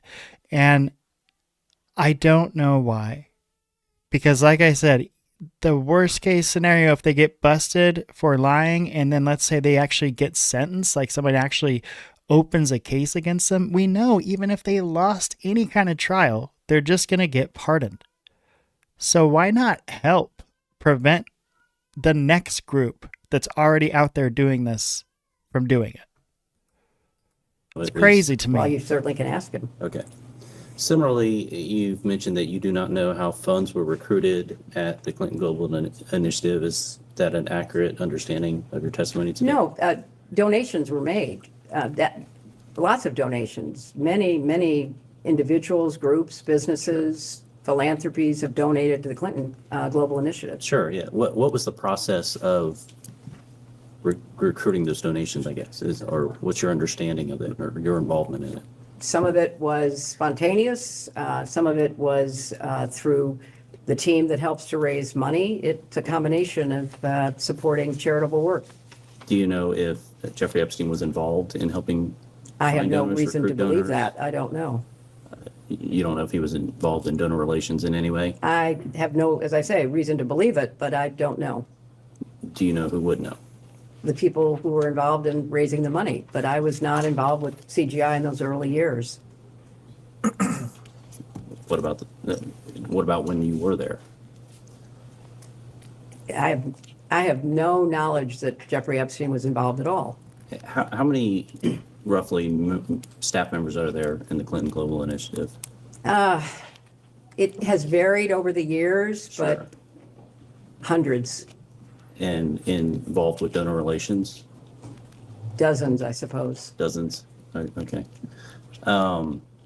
As best as we know, it's been reported that in 2024, Ghislaine Maxwell, or Ghislaine, I think is how it's pronounced, arranged and wired $1 million to Publicist Group for the inaugural CGI event, referring it to it internally as, quote, the Clinton Project. Epstein was copied on related emails and questioned the timing and destinations of the funds. Were you aware of this $1 million payment? I was not. Were you aware of it before today? No, well, in Am I breaking this preparing for in this. preparation? You were made know. Okay. Do you know who would have known? I don't even know if it's true, so I have no way Okay. of telling you. You don't know who at the Clinton Global Initiative, what staff would have handled $1 million donors or It didn't go. It went to a group called Publicists, which is not the Clinton Global Initiative, so Right, I would right. not know. Well, the email said it was for the Clinton Project, so. First of all, I have no idea whether that's true, and secondly, it went to a third party. Okay.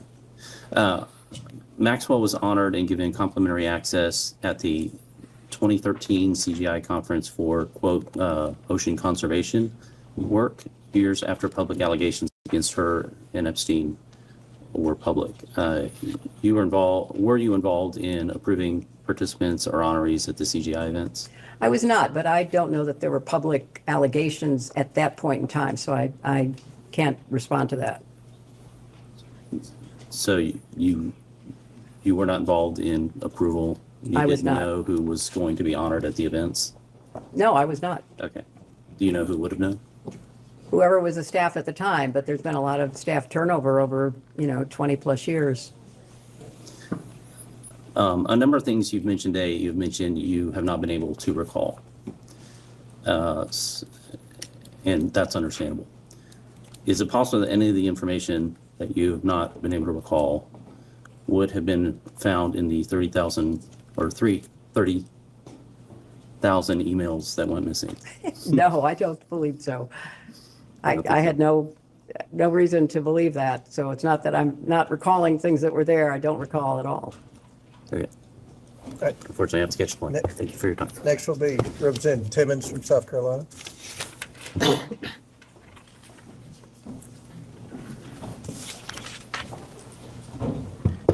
Madam Secretary, William Hello. Timmons from South Carolina. Thanks for being here today. Throughout this deposition, you've seemed to be a bit incredulous, indignant about being here. Do you think it's inappropriate, it seems? I guess I just want to highlight all of the reasons that I see you being here and ask you if you don't think that that justifies your presence. I mean, so we started out this deposition by asking you about a number of individuals, 50 plus individuals, and the specific question was whether you had spoken to them regarding Jeffrey Epstein or Ghislaine Maxwell. So I'm going to highlight 4, and I'm going to tell you why we asked you about them. So do you know Senator Bob Kerrey?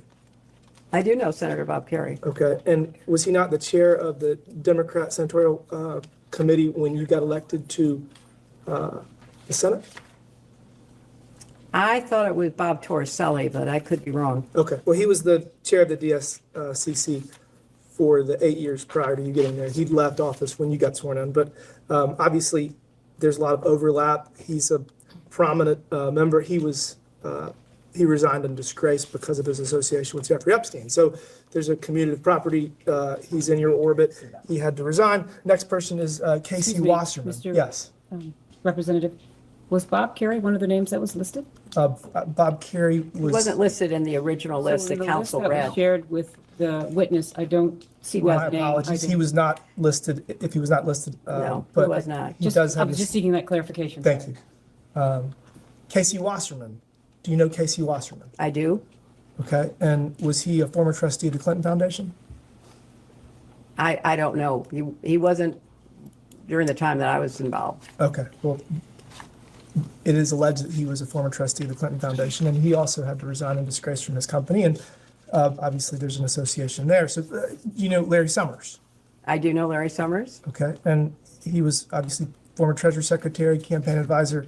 Apparently, he didn't give you good advice, but y'all obviously have a long-standing relationship. He also was forced to resign in disgrace because of his association with Jeffrey Epstein. Yeah, but I've never talked to these people about. I understand, but you Jeffrey understand, you were the Secretary of State, you were the First Lady, and you were a United States Senator, and you have all of this power and influence and these connections. And when there's just this enormous amount of smoke that I'm going to go over, it is appropriate for us to then ask you questions because we're trying to get to the bottom of this to make sure it doesn't happen again and to hold people accountable. It might not be you. But all of the people you just read, it seems to me, should have been ahead of me being subpoenaed than me. But that's okay. I'm here and I want to keep Do you plowing know George forward. Mitchell? I, of course, knew George Mitchell. Okay. Obviously, he also had to resign in disgrace. So that was the purpose of the people that we were trying to get your associations with. So obviously, I'm not going to go over this too much in length, but I've been in Congress for 7 years and I've only been to the White House, I don't know, a dozen times. Jeffrey Epstein doesn't even live in DC, and he went to the White House 17 times in 2 years. So that causes us to wonder what's going on there. Obviously, President Clinton flew on the Lolita Express over 24 times. That gives us more questions. He is your husband, so we are just curious about all of these things, and that's the purpose of this. You say the fact that Jeffrey Epstein donated $20,000 to the Joint Fundraising Committee, you were not allowed to solicit that, but it is record of who gave money. And so you would, if somebody gave $20,000 to my JFC, I would know eventually, and I would say thank you. You never thanked him for his contribution. Not that I'm aware of. I didn't. First time I knew about it was when I was preparing for this testimony. Obviously, all the members of Congress have to deal with fundraising. It's probably the worst part of the job. But generally speaking, when people give you a large amount of money, you say thank you. So I They didn't think give again, it to me. They gave it to the joint committee. the and joint, I- the JFC has disclosure requirements, and you'd be able to tell, and it was for your behalf to get you Well, elected. So again, I mean, you're Please let the quibbling. witness finish. It's You're okay. Cutting her off. She's got- I've told you all I know, which is that I did not know. There's dozens of pieces of information that create a pattern, and you're here because that pattern causes us to have questions to understand. What are your questions? Did I'm- I know anything about his crimes? I've told you, no, I did not. Did I know anything about her crimes? No, I did not. Was I in a position of responsibility to investigate those crimes? No, I was not. Again, there's a pattern. You gave the best line of the deposition. Patterns. Lawyers look at patterns to try to assess veracity and classify information to understand truth. And so we are here trying to seek truth, and we appreciate you being here, but it is appropriate for us to ask you questions about all these things. Jeffrey Epstein And you used the have been Clinton. all day, and I will try to the best of my And we're ability about to done. keep answering them. Trust me, your husband's gonna have a much worse day tomorrow. The Clinton Global Initiative was used in the plea. Jeffrey Epstein's lawyers used Epstein's role in facilitating the Clinton Global Initiative to justify his plea deal. That was entered into evidence earlier.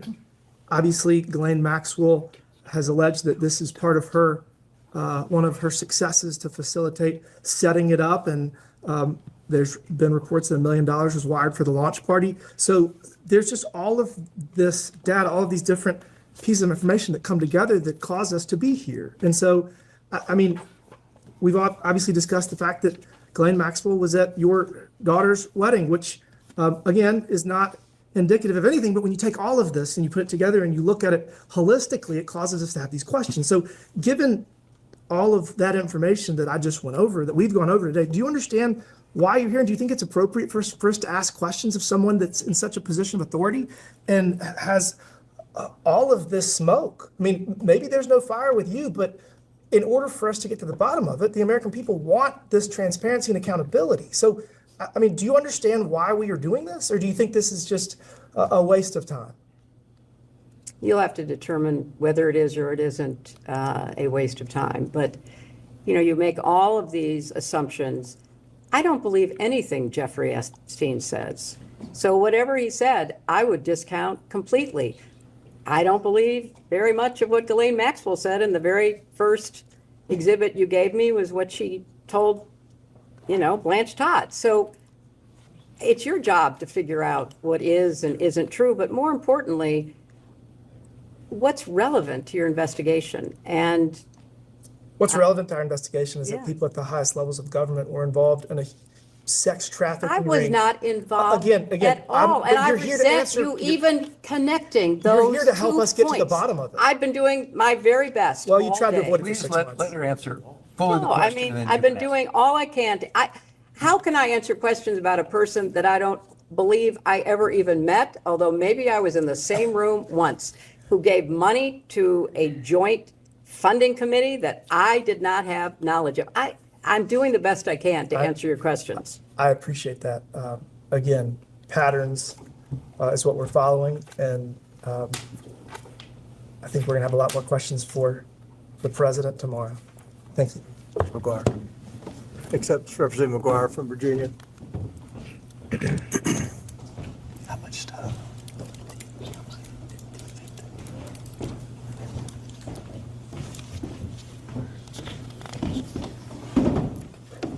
Mr. Chairman.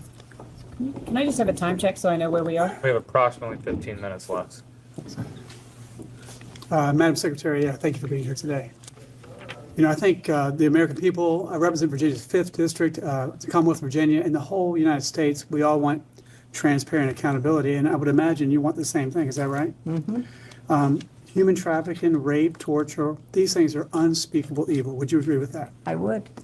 You know, I was a Navy SEAL veteran during the time your husband was in the presidency, and we did a lot of missions to go against the cartels and go after human traffickers and people who did all these unspeakable things. Question for you, have you read the released Epstein files? I've read excerpts as they've come to my attention. Would you agree that there are unspeakable acts of violence against women, minors, and other people in there? I'm told there are. And just curious what your knowledge is, how many files, how many Epstein file documents were released during the 4 years of the Biden administration? I don't have any information about that. So what I'm being told is 0. And just how many files do you think have been released, Epstein files, since President Trump is in his 2nd term? Many, I've been told. I've been told over 3 million. And again, we both agree that we want transparency and accountability. I don't think it's a Democrat, Republican, or independent thing. I think it's just an American thing. We want accountability, and we need to have it. So would you agree that no one is above the law? I certainly would. Yeah. So since taking office, President Trump has done a lot to fight human trafficking. His admin secured the border in just a matter of weeks, and human trafficking numbers and the rape and all these unspeakable acts still exist in the world and even in our country, but they've gone down significantly. And of course, we've been going after cartels and human traffickers extremely aggressively ever since he took office in his 2nd term. Congress and President Trump, we signed into law on January 2nd the Trafficking Survivors Relief Act. Have you heard about this? Mm-hmm. So we're definitely making progress. So I heard you earlier say that we weren't doing anything. I was talking about the State Department. Mm-hmm. Well, we work together, but I'm with you. Also, it's just twice I heard you say that you didn't know about the donation from Maxwell. And according to FEC and our research, you can, as a candidate, even back in the 90s, coordinate with a JFC, Joint Funding. Excuse me, could you correct your statement? You said that she didn't know about Maxwell. Do you mean? No, I'm just saying, she said that twice she couldn't. You're talking about Epstein. No, right, that's right. Twice she said you couldn't communicate with the JFC. Well, that's what I was told. Maybe And according to FEC and the report that we did in the last couple hours, Yeah. you could do that. Not a big deal, just letting you know that. All right, some questions.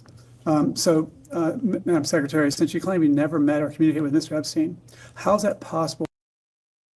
So just checking in. Hope y'all folks are taking notes. I know I am, which is I'm not on video at the moment, trying to fact check some of this stuff and taking notes on what we could be looking for in the Epstein files. I mean, clearly some of this stuff is like what they are looking at. So we should probably take a gander too at these times and dates and people that these representatives are asking about.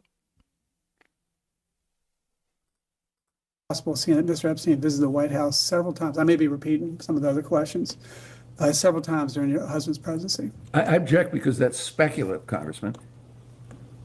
I'm not advising her not to answer, but it's speculating. She doesn't know. Madam Secretary? I don't know. It's okay. I don't know how many times he visited. I've been told, but I don't know for my own information or personal experience. Yeah, apparently he was there 17 times, but at least it's more than a dozen.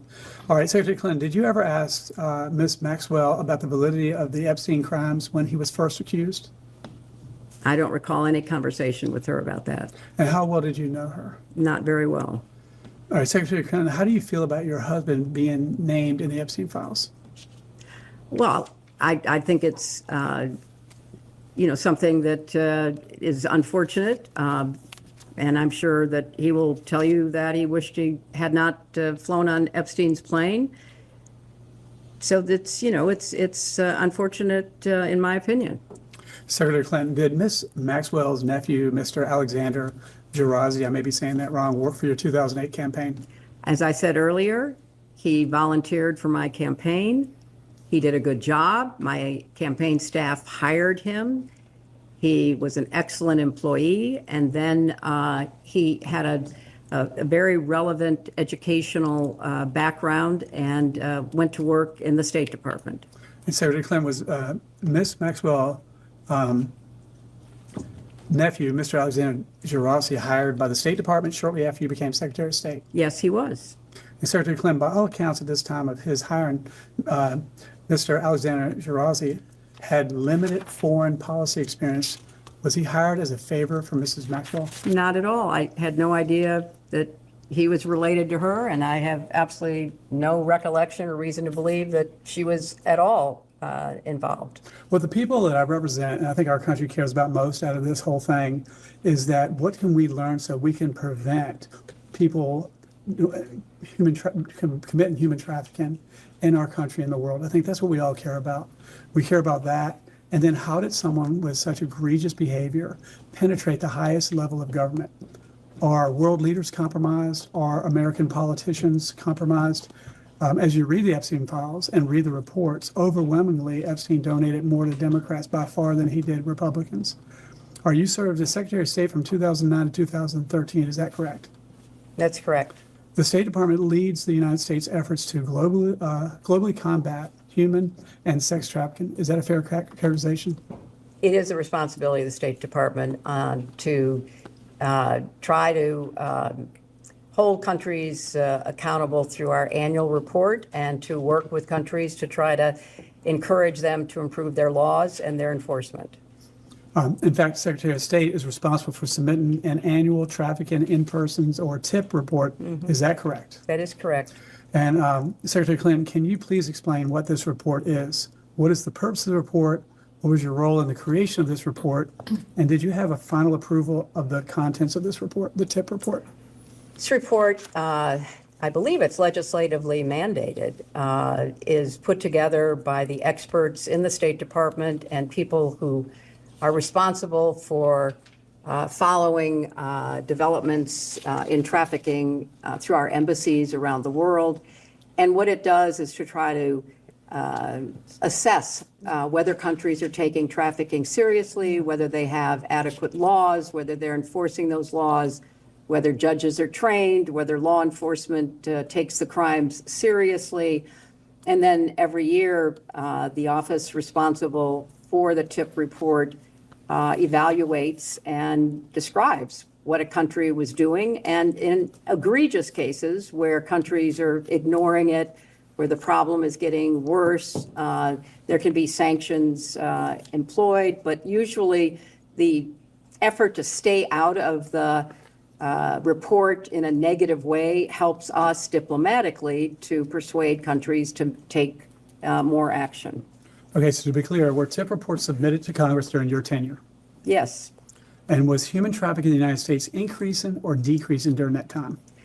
In the United States, I'm not as familiar with the year-to-year numbers, but human trafficking has been a very big problem in the United States and elsewhere. And as you pointed out, all kinds of criminal organizations, gangs, cartels find it profitable to traffic human beings. So it kind of goes up and down depending upon how effectively we're enforcing our laws or other nations are enforcing theirs. So during the Biden administration, open border policies, we don't know the number. We think 15 to 20 million illegal criminal aliens, the cartels. You probably saw in Colorado where Tren de Agua took over an apartment complex at gunpoint. And one guy called the police. They cut his fingers off and said, if you call the police again, we're going to cut off your hands.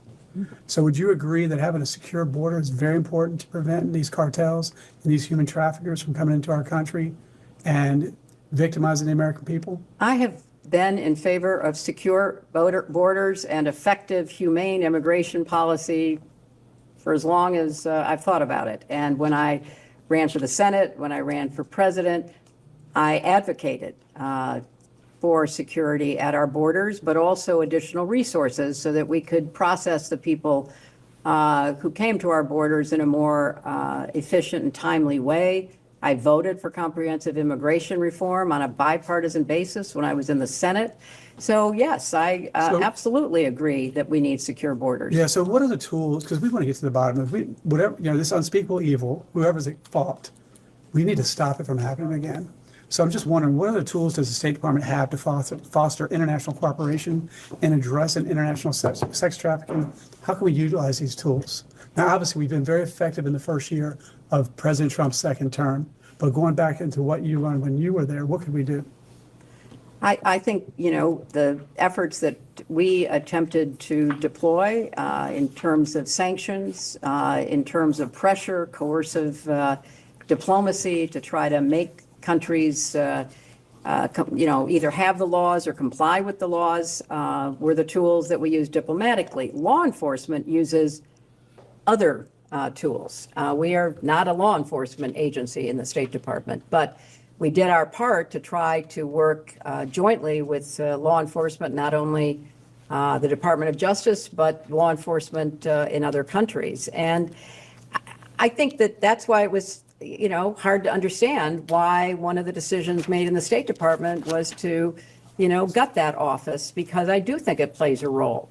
I mean, it's not the, law enforcement role, but it is an important informational, educational, diplomatic effort that can pay off. And now we don't have the resources that we need there, in my opinion. Do you think that world leaders or maybe American politicians are compromised with people in the Epstein network to allow them to have this evil go on in our country, New Mexico, Epstein's Island, and all that? I have no information about any of that. If I take you at your word, or we take you at your word, you let Epstein and his close associates, close to your family, close to the Clinton Foundation. Do you feel like you made a mistake? I never met him, so I have no way of judging. I never met him, and I wish he'd been stopped in 2008 instead of given a slap on the wrist like he was. Thank you. And with that, we will end this majority's hour now. About the record. Who was the president in 2008 again? Help me remember. 2008. President would have We been... can go back on the record. Ma'am, I have just a few questions about things you discussed in the previous round, then I'll turn it over to a member of the committee. There were a few cases of mistaken identity, I think, in the previous hour. So, for one, we understand that Bob Torricelli was the DSCC chairman when you ran for Senate, not Bob Kerry. I think you got that one right, and we just wanted to confirm that for you. In addition, John Scully is a businessman who at one point was the CEO of Apple. Steve Scully is some kind of IT person in the Virgin Islands. Am I correct to say that you do not know Steve Scully, the IT guy in the Virgin Islands? That is correct. Great. You were asked several times, and I just want to get it clean here in one place, whether your husband visited Mr. Epstein's island in the U.S. Virgin Islands. Firstly, to be clear, you yourself did not visit Mr. Epstein's island. Is that right? That is right. And am I right that it's your understanding that your husband also did not visit Mr. Epstein's island? That is my understanding, and I think there is significant evidence to back that up, including that the Secret Service actually went on the record to say they had never been on the island and that my husband had never signed off Secret Service protection. You took my next question, which was to clarify that as far as... Let's clarify it again. So just so y'all know, they have a Secret Service A team and they have a Secret Service B team. And so, you know, that means they probably have a C and D and E, and however crooked your president is, you need more teams. So it's that the Secret Service A team could go on record under oath, not lying, saying we never accompanied Bill to that island. Never happened. And they're telling the truth. But that's because we don't know who was on the Secret Service B team, who is the team he would have taken to a place like the island. And if you think this is crazy conspiracy talk, just do some research. And you will find that there are different Secret Service detachments, special assignments, things of this nature. They're called the Secret Service. So it's entirely possible that it doesn't mean anything that those Secret Service agents could testify because they never went on that trip to the island. That was a B team. And maybe they'll hear it We'll this time. double clarify that as far as you know, your husband did not separate himself from his Secret Service detail in order to fly on Mr. Epstein's plane. As far as I know, he has never signed off on Secret Service protection. One last one for me. Former Attorney General Alberto Gonzalez was Attorney General at the time that Mr. And this is how what she just said helps me feel better about my alleged suspected process that they used, is that they're very careful saying he never signed off on Secret Service detail. Well, that's a very particular. See, you could just say yes or no, right? Yes, he did, or no, he didn't. Instead, the answer is my husband never signed off on Secret Service detail. Of course not. He didn't have to. He went with the B team that will never have to testify. Crazy, crazy, crazy. How these people sleep at night, I wonder. Mr. Epstein received his sweetheart deal. As far as you know, was former Attorney General Gonzalez required to physically come in for his deposition as you are today? As far as I know, former Attorney General Gonzalez was not required to come in. He gave a statement, a very short statement saying he didn't know anything and was excused from appearing. But I think it would be useful for the committee to probe the information that was available between Alex Acosta and the Department of Justice during that period of time when Jeffrey Epstein was charged with crimes. Lastly, I will just read the names of some other individuals who were subpoenaed by this committee in connection with this investigation, and I'll just ask you if it's your understanding that those individuals were required to physically come in for a deposition. Former Attorney General Jeff Sessions. It is my understanding he was not required. Former FBI Director Robert Mueller. He was not required. Former Attorney General Loretta Lynch. She was not required. How about former Attorney General Eric Holder? He was not required. And former Attorney General Merrick Garland? He was not required. And former FBI Director James Comey? He was not required. Thank you. Madam Secretary, good Hello, afternoon. Congressman. Thank you for your patience today. As we've discussed today, you served in a variety of official roles from 1993 to 2013, First Lady, Senator from New York, Secretary of State. During your time in any of these positions, did you have responsibility for the investigation or the prosecution of Jeffrey Epstein? I did not.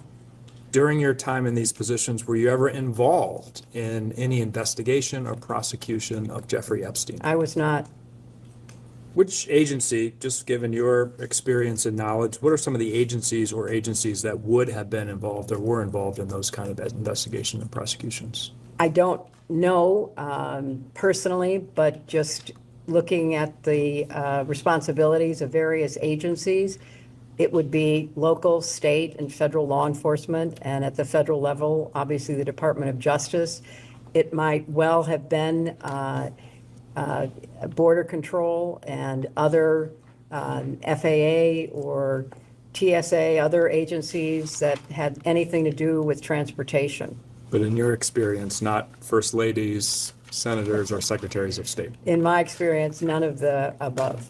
In any of your roles, did you ever seek to influence the government's, any level of government's activities, investigations, prosecutions related to Jeffrey Epstein? I did not. Similarly, during your tenure in these positions, did you have responsibility for the investigation or prosecution of Ghislaine Maxwell? I did not.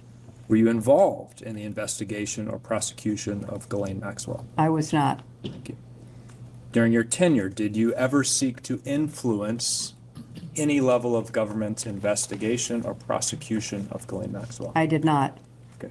One of the things that was discussed earlier was the conversation between Ghislaine Maxwell and Deputy Attorney General Todd Blanche, after which Ghislaine Maxwell was transferred to a lower security, more comfortable prison situation. Are you familiar with that sequence of events? I have read about that, yes. And when this committee deposed Ghislaine Maxwell, her attorney requested a pardon on her behalf, or rather stated that if she were pardoned, she would be at liberty to share more information with this committee and others. Are you familiar with that? Have you read about that? I read about that. And the media has asked President Trump if he's considering a pardon excuse me, of Ghislaine Maxwell, and he to date has not ruled out a pardon or clemency for Ghislaine Maxwell. And because we've talked with you today about your role as Secretary of State in trying to ensure that there are stronger policies, laws, protections to prevent sex trafficking, child trafficking, human trafficking, I just want to ask you, from your perspective, what signal would it send to those in the United States or around the world who might want to engage in those crimes if somebody convicted of those crimes were pardoned by the President of the United States? I think it would send absolutely the wrong signal.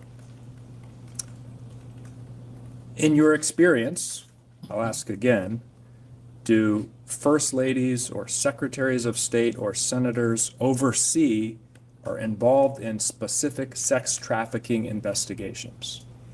No, as I said earlier, Congressman, the Secretary of State has a responsibility to try to use diplomatic authority, the power of sanctions, to convince other countries to improve their laws and enforce them. In your opinion, and you've maybe touched on some of this, who should this committee be speaking to if we wanted more information on specific federal sex trafficking investigations, previous, current, future? Now, Flack, they covered this, okay? That was the only time it ever happened, and that's that one time they happened to get it on camera. But never would I ever do something like that. Unless you have a video. You got a video over there? Okay, well then I might have. I think the Department of Justice, which is the primary law enforcement agency of our government, and perhaps some of the individual U.S. attorneys and attorneys general that might have units devoted to trying to prevent and prosecute human trafficking. Thank you. That's all I have. And we can go off the record. This is so crazy. Like, they're just slapping us in the face with the gaslighting. Let's go off record. Ask the real questions. All right, we'll go on the record. God. It is 4:17 in the afternoon. Mr. Burleson has a few questions for you. So I'm going to begin with some lighthearted, different questions. And you're welcome to ignore them or if you want to, but here we go. while I have you here, I just have to ask. So when your husband was president, it was Lawrence Rockefeller had an effort to try to disclose UFOs, UAPs. When you were running for president, John Podesta publicly stated that you would disclose these files if given the chance, if you had been president. Are you pleased to see that these files may be disclosed finally? I am pleased. As I say, I think they have to be carefully scrutinized so that no national security information is disclosed. But this is an issue of real importance to so many people. And I think whatever can be disclosed should be disclosed. And I welcome anything that will sidetrack this hearing from what we're actually here about. There a program that specifically that was referencing that you were aware of? I was not. As you mentioned, John Podesta, who was one of my advisors, was deeply interested in the issue. And if I had been elected, I certainly would have listened to his advice. Well, thank you for indulgence on that. As you know, Alexander Acosta, who gave Epstein the 2009 plea deal, he said, whenever he was asked, that he belonged to intelligence and to leave it alone. Leave it alone. I think you've answered this before, but if you could answer more directly, were you or anyone in the Obama administration, through your role in the State Department or even afterwards in the Clinton Foundation, ever briefed on Epstein having any U.S. intelligence ties? I was not. Were you ever briefed of him having any foreign intelligence ties? I was not. Okay. Epstein. Okay, but so this guy's slithering around with these world leaders, just like a snake with Maxwell. And our intelligence agencies didn't catch this and at least brief the Clintons, like, hey, you might want to look out for this guy. Well, what the hell are they doing? I mean, that seems pretty basic. Your job is to protect the presidency. Seems like that would be an assessment they would make and communicate. Filed a FOIA request in 2011 seeking any CIA records about himself. That would have been during your time as Secretary of State. So through your role, were you made aware of that FOIA request? I was not. Okay. Was it ever responded to? That's a good question. I know nothing about it. They haven't responded to us on our FOIA requests. So. In 2014, Epstein met with William Burns, who was then a senior State Department official, and later a CIA director. Excuse me, could you say what year that was again? In 2014. In 2014, he met with William Burns. Epstein met with William Burns. As the Secretary of State at that time, were you aware of that meeting? I wasn't Secretary of State in 2014. Okay. Were you aware of the meeting I was with not. Mr. Burns? Okay.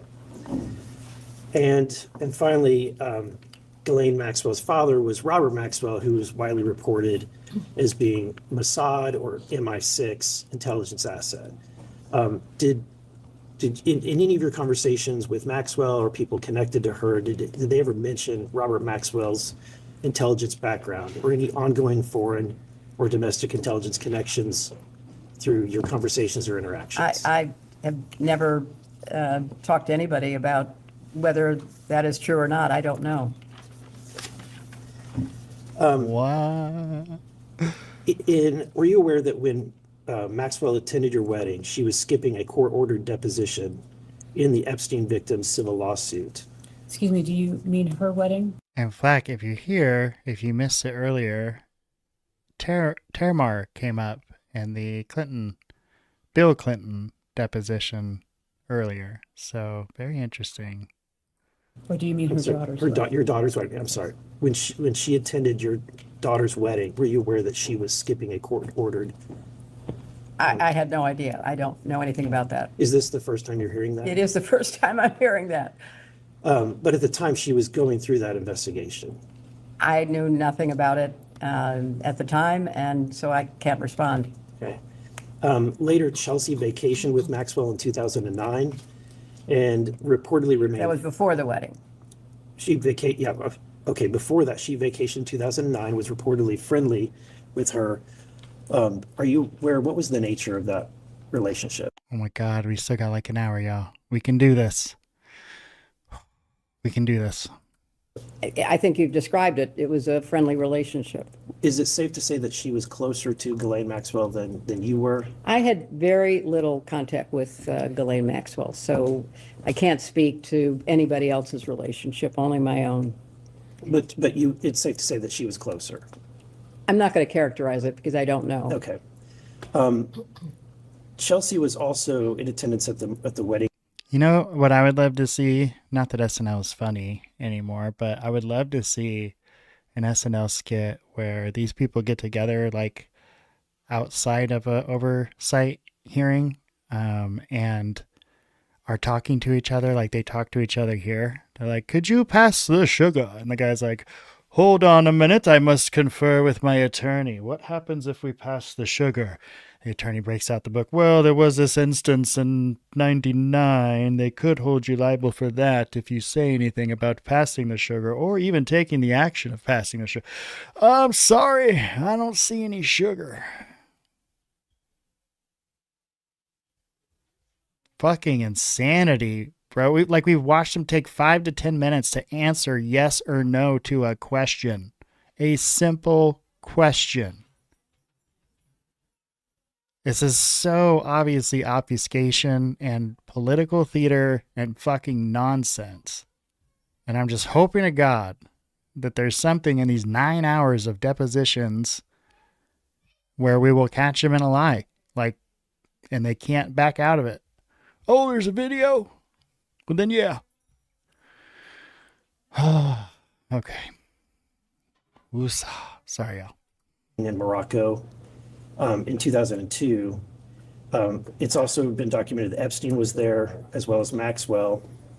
At that time, she would have been 21, maybe 22 years old. Do you have any concerns, or have you asked your daughter about any maybe potential inappropriate All of activity? these questions about concerns that predate the charges and pleas of Epstein are very hard to answer because people did not know. At the time.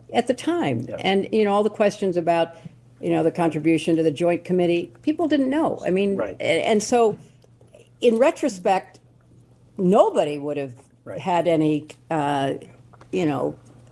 contact with someone like that. And, those people who continued to have contact with him after he pled guilty are in a different group because that happened, and they still maintain contact with him. He's I think just we're all building a experiencing Dr. that, where Evil we're Island, having a revelation and of what nobody we thought didn't anything know weird at the about it. time. But in reflecting back, certainly it's appropriate to ask questions. And so my question is, knowing what happened at that time, have you had a conversation with her? Was there any inappropriate activity during that time? You know, at the time, nothing was known and nothing untoward occurred. And then there was no further contact with him. So I can't really speculate about that further. We can all agree, I think, that Jeffrey Epstein was a monster, that he was empowered or enabled by Ghislaine Maxwell. I think we can all agree with that, correct? I can't characterize their relationship. I think you can agree that he committed crimes. He was not fully held accountable for them, which could have stopped his predatory practices, perhaps, that continued for quite some time afterwards. Perhaps. And he was finally indicted for serious crimes, and he was in prison, and then he mysteriously died.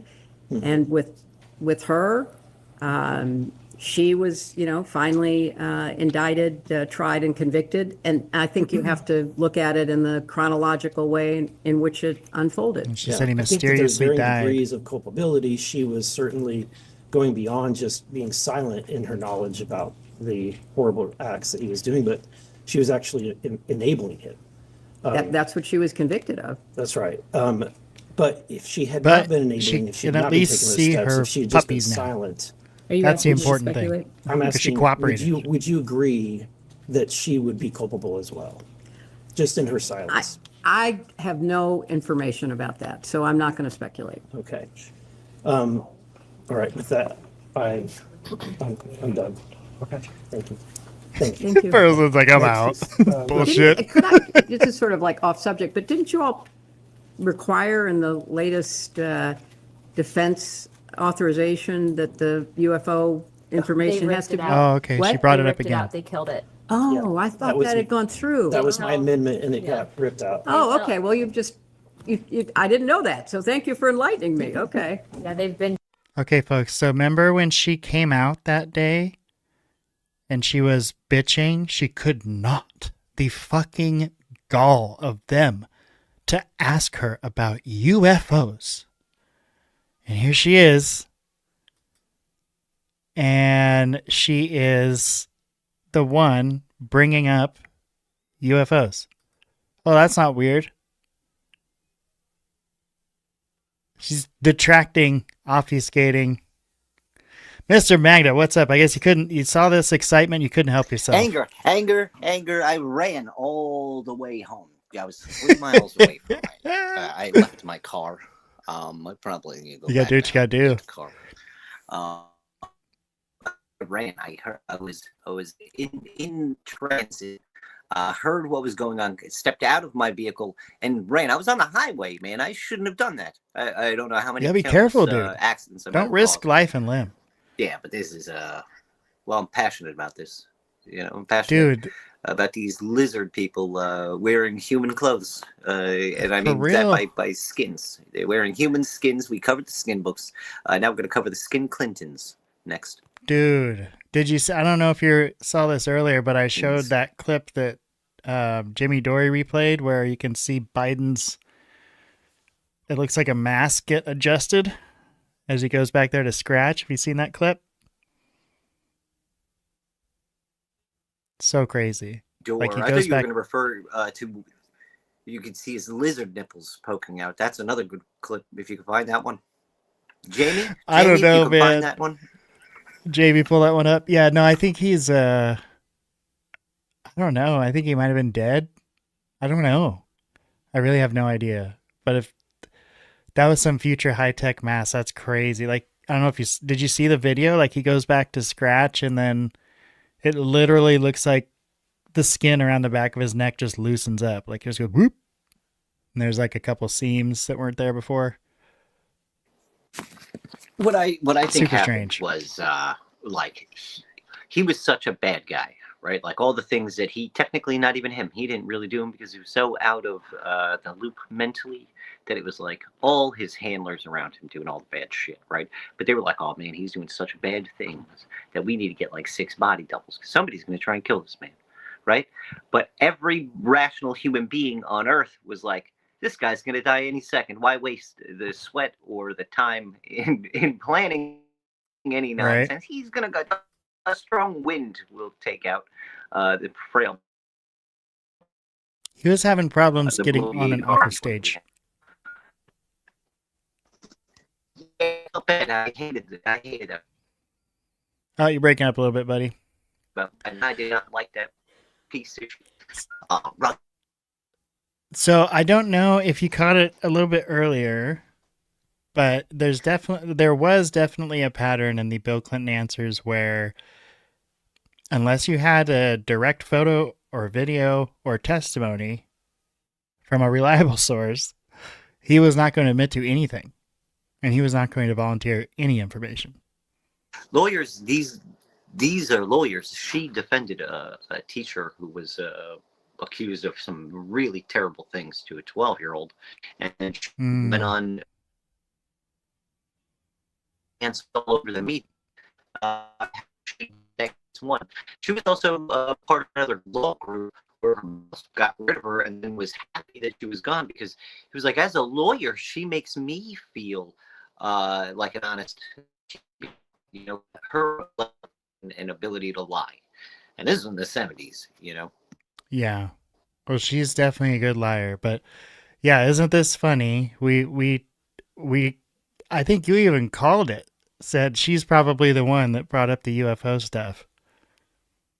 Oh, hey, look, here she is bringing up the UFO. So a representative did ask about it earlier, but they were done with that question a few questions ago. So the fact that she brings it up again and then goes outside afterwards and bitches about them bringing up UFOs is like, of course. Of course. Insanity. All right, I'm trying to truck us through this here. I think we got, let's see. Oh, wow, look at that. Just under an hour left. So we're going to do this, folks. We're going to make it. Been killing it. I didn't know that. Next up's Representative Perry from Pennsylvania.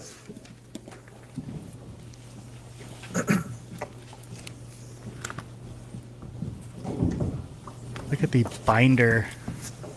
Oh, we lost Fleck. Look at the gigantic Madam prep Secretary. binder. Good Live afternoon. in a particularly Insane. beautiful part of the country. Thank you. Good for you. It's very pretty up here. Madam Secretary, once it was revealed publicly that you and President Clinton were connected, I'm going to use that term, to Jeffrey Epstein and Ghislaine Maxwell, did you discuss the subject with your daughter? I'm, not going to, talk about what I did or didn't discuss with family members, but I can tell you that it was something that was of grave concern to us. I imagine it was, and I know that look, I think we could probably get a long way here if we could discuss or have a view into your discussion with your husband. I suspect you're going to object to that. You're right, Congressman. Thank you for But it seems granting me that. like these are reasonable questions. Did your did your daughter discuss it with you? Well, we were horrified by what was later. Horrified in what way? We were all horrified of what we learned about Jeffrey Epstein, Ghislaine Maxwell, the victims. Right. But right. Did you discuss with your daughter, when you say you were horrified, the connection with her father and this Epstein episode? My husband's connection with Jeffrey Epstein began and ended before he was charged with any I crime. get that, but I And said, so in retrospect, we all say, oh my gosh, that was like Therefore, horrific. And everything they did was why fine. didn't more people know? And why didn't more people speak out at the time? But I think the chronology is critically important. If we were talking about post-crime, that there was... It's really not that important. You are the president of the United States, the first lady of the United States. You are privy to intelligence that the rest of us just do not get. So yeah, the fact that you're playing dumb, like you didn't know what this guy was about. Like how mad? Oh, wait. Hello? Oh yeah, can here you, he is. We lost you for a moment. No, so yeah, so she's basically saying, bit of an update. I just. oh, you have a delay. Go ahead, buddy. Well, hold on. Just a bit of an update. I was spoken to.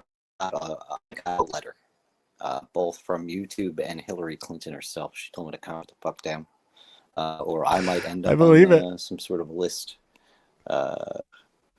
I don't want to end up on a 300, 400 name list. It's already, she's got a carpal tunnel just from filling that list out.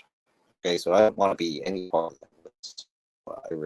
States and sports and just everything from earlier. This is a health update. I'm healthy almost. My legs are broken, but I can breathe now. Yeah. I'm glad to hear it. I'm glad you're okay and you're with us. The car is okay on the overpass.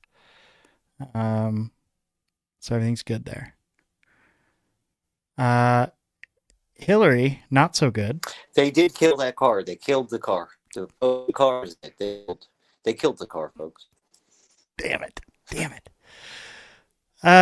So Hillary here's saying, they just had no idea, Black. They just, before he was charged, they just had no clue. And I was here losing my shit because it's like, how could you not have a clue? You are in the White House. You have two major intelligence agencies supposed to be looking after you. Not to mention the Secret Service, Capitol Police. Like, you have all of these ears to the ground. So to ask us to believe they didn't have any clue what was going on back then. Before he was charged, we just knew nothing. Shut the fuck up. Yes, you did. You heard the rumors. You heard people talking. You had briefings. I mean, you're lying about it now, but there's no way. Because if that's true, then our government's worse off than I thought. Like our intelligence agencies didn't have their thumb on Epstein. Come on. The guy's partying with the president. Wasn't she like Secretary of Defense too? I think she was Secretary of State. Secretary of State, that's the one. Mm-hmm. Yep. So like for again, they're just gaslighting us. There's just no way we could have known before he was charged. Bullshit. Do you know how long the FBI knew the mob was dirty before they were able to actually charge them? They have case files. Right?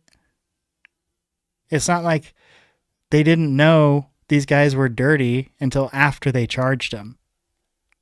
It's not how it works. These people knew who Jeffrey Epstein was and what he was about. And they took the money and partied anyway. Maybe not her, but her husband certainly did. And now she's, as usual, in the hot seat over it. Because her husband can't keep his dick in the pants. It's crazy. Oh, we lost Flack again. He must be on a bad internet connection. That happens sometimes. Okay, so we'll go on with Hillary here. As a continuing connection with him, that would be unacceptable. Right. But it ended before he was charged. I understand that, which is why I particularly said once it was revealed publicly. I get that continuing to be involved with someone like that after it was knowledgeable to everyone would be almost an unforgivable sin. However, I'm married too, not as long as you, ma'am, but there would be questions in my family, even if it went back. before we were married, there would be questions. And so, Congressman, I don't interrupt you, but I don't understand the question. so my question is, did your daughter discuss it with you? That was my particular question. I think, I can't recollect any specific conversation, but of course we discussed the horrific crimes that he was accused of. But nothing about her father's connection to it. Her father's connection began and ended Okay. before he was charged with crimes. Did your daughter ever mention to you that she discussed this matter with her father? I don't recollect that. Did you see the photos of your husband with young girls related to Jeffrey Epstein? I saw the few photos that my lawyers showed me. Right. Did you also see the photos of your husband with Jeffrey Epstein and Ghislaine Maxwell? I have seen such photos. They're out there, right? Yes. I imagine you're familiar, but I just want to make sure. Since seeing these photos, have any questions about the content, locations, general circumstances come to your mind? No, that it was unfortunate that he ever, did anything with Jeffrey But Epstein. there was no curiosity. Excuse me, are you asking for an opinion, or is there a fact that she can share with you that would be helpful? Like your husband, the ex-president, is on a tropical vacation in a pool with two young women, one of them nude, that we know of. She didn't have any thoughts about it? That's amazing. These people are fucking robots. Well, I did say, were there any questions?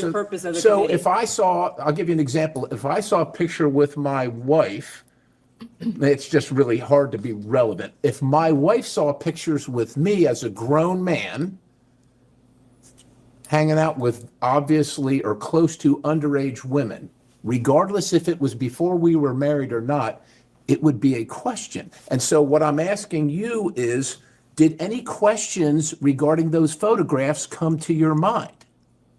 I am going to, just as clearly as I can state, say I don't see the relevance of your question, and I am not going to talk about conversations that I had with my family, especially my husband. And for clarity, How are you all fucking asserting convenient. spousal privilege? For clarity, we were looking for the relevance of her conversations with her husband and what she might have thought about her conversations with the husband. How does that help further the legislative purpose of this committee as they investigate the prosecution and investigations of Jeffrey Epstein? I think Mr. Perry's questions directly relate To her daughter? To what? To her My state husband? of mind? Her state of mind? What possible relevance does my state of mind have to your investigation? I believe Mr. Perry's questions, and Mr. Perry can step in if he would like, are directly related to her relationships With her husband? with Mr. Epstein and Ms. Maxwell, and her opinions as it relates to She's her here to give husband's facts, not opinions. I am not here to give opinions. I'm here to answer factual questions, and I have answered Okay. for many hours now that I had no relationship because I never met the guy to my best recollection. And I'm not with Jeffrey implying, Epstein. and you shouldn't aver that I've made that connection. I'm not implying that. Well, yeah, okay. You're still married, Madam Secretary, still That's married, very correct? true. Okay. Can you identify the man in these photos? I can't see them across the table. Let me get a little closer. So, just for the record, you would like her to identify pictures of her spouse? You need her here to testify on pictures of her spouse? The 42nd President of the United States of America? That is my husband. Okay, Yes. how about the location? I have no knowledge of the location. I have no context for the location. I know nothing about the location. If you were informed that that's on Mr. Epstein's plane that Do you like her to speculate based on your? informant of that? ma'am, if you'd let me ask the question, if you were informed that was on Mr. Epstein's plane that is known to have frequented not only the island, but other locations where sexual abuse, horrific sexual So abuse her, occurred. Flack just posted it. The attorney that is representing her here, and then I believe she was also helping to represent Bill during his deposition, is also in the Epstein files. Weird. How weird. It's almost like she has a personal involvement, and she really, really needs to make sure her clients, don't get pegged down. So she's just doing her job as an attorney. Nothing weird about that, right? She wouldn't have any vested interest in making sure more information didn't come out. It's so gross how full of shit these people are. Would you have any questions about those photos and who's in them? Objection, calls for speculation, states facts not in evidence. I'm not instructing you not to answer. Well, no, I'm not going to speculate. I'm Okay. not going to. Do you know the names of any of the young girls in those photos with Whose your faces husband? are blacked out, Congressman. Correct. I understand that.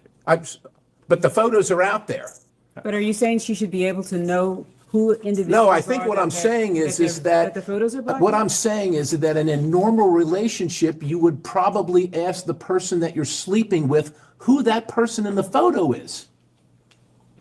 There were so many things that I would like that to stay. I'd like that to stay on the record. Thank A you. question to which you could give a factual answer. Would be helpful. Are you aware of a single misstatement of fact from any person who you know or believe to be an Epstein victim? I am got no knowledge of all the statements of fact that So at this point, the answer would be no. I don't know. I have no way of Please knowing. don't mischaracterize her statements. Are you aware that your husband's name is noted multiple times in the Jeffrey Epstein flight logs? I think everyone knows that he flew on Jeffrey Epstein's plane, as did many other people, including Donald Trump. Understood. I don't know about that last one, but did you ever discuss that fact with anyone or any organization, that your husband's name appeared on the flight logs? I don't recall. I mean, I've talked about it with my lawyers and others assisting in my preparation, but I can't recall specifics. Are you aware of trips made by your husband on Jeffrey Epstein's numerous helicopters, whether piloted by Ghislaine Maxwell or anyone else? Objection, states facts not in evidence. I've never heard that. Are you aware of the allegation? No, I was not. The allegation does exist in the record. Is that something you're curious about, Madam I have no awareness of it. Questions are complete. Thank you, ma'am. Next questioner is Ms. Bobert from Colorado.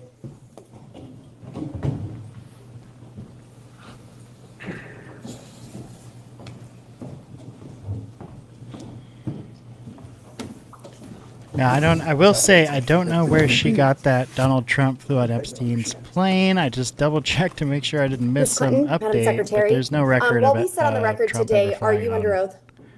an I Epstein am. plane. Okay. Have you ever lied while being under oath? I have not. Have you ever lied in a You just deposition? did? I have not. Okay, thank you. Have you ever transmitted any information to Epstein or Ghislaine Maxwell about the United States government? I have not. As has been mentioned many times here today, Bill Clinton flew on Epstein's plane at least 26 times, multiple international trips from 2002 to 2003, often with Maxwell. When and how did you first learn of these trips, and did you discuss them or review them with him prior to taking the trips? It's a compound question. I'm going to object to the latter part of it and instruct her not to answer on the grounds of When and how did you marital- learn of these first trips? Of these trips? I don't recall how I learned about them. I knew that he was traveling on a number of different planes owned by a number of different people, and I don't recollect having conversations about the planes. We talked about the work. We talked about the meetings that he had. We talked about his efforts to try to persuade countries to invest in low-cost And AIDS did you drugs. discuss who That's he would what be we talked traveling about. with? I did not. I don't have any recollection of that. Ms. Clinton, when did you first learn that your husband was spending time extensively with a registered sex offender? He did not after, he was convicted years after Bill stopped having any. Were there any activities that raised any red flags to think that he could be charged of sex crimes during the time? Are you that asking if she Clinton- has awareness? Yes. Of Jeffrey Epstein? Of any red flags being brought to your awareness, to your family's awareness, while your husband was spending time with Jeffrey Epstein? I have no recollection of anyone bringing any red flags to me. No recollection. That way, when someone brings the evidence, she can go, well, I just didn't recall. But yeah, now that I think about Epstein it. or Maxwell ever reached out to you in any way? I don't recall that. I don't recall. For you do not recall any reason a victim may have reached out to you or your counsel? recall. The question was, does she recall whether or not any I asked victim reached out to her? And she said she did not have an awareness of that. Moving on, Ms. Clinton, are you aware of anyone ever telling your husband that they had damaging information about him that they would release? I have no awareness of that. Did Epstein ever ask you or Mr. Clinton for any favors of any kind? I never talked to Jeffrey Epstein. Did Maxwell ever ask you or Mr. Clinton for favors of any kind? She did not ask me. Did Epstein have any connection to or association with the Clinton Foundation? There's been the allegation that he did, but I don't have any factual basis for knowing one way or the other. I don't know And we who have started the discussed foundation today, in our the name. I have no small idea. amounts, donated historically, and the $20,000 to the to your campaign, the 1999 Senate campaign, $25,000 via affiliate. Excuse me, could you state for the record, it was not to the campaign, so if you wouldn't mind just stating. $20,000 to Hillary's 1999 Senate campaign? No, it was a That's joint. inaccurate. It was a joint Okay, state campaign. joint campaign, okay, sure. Fun. Okay, so we have talked about those connections.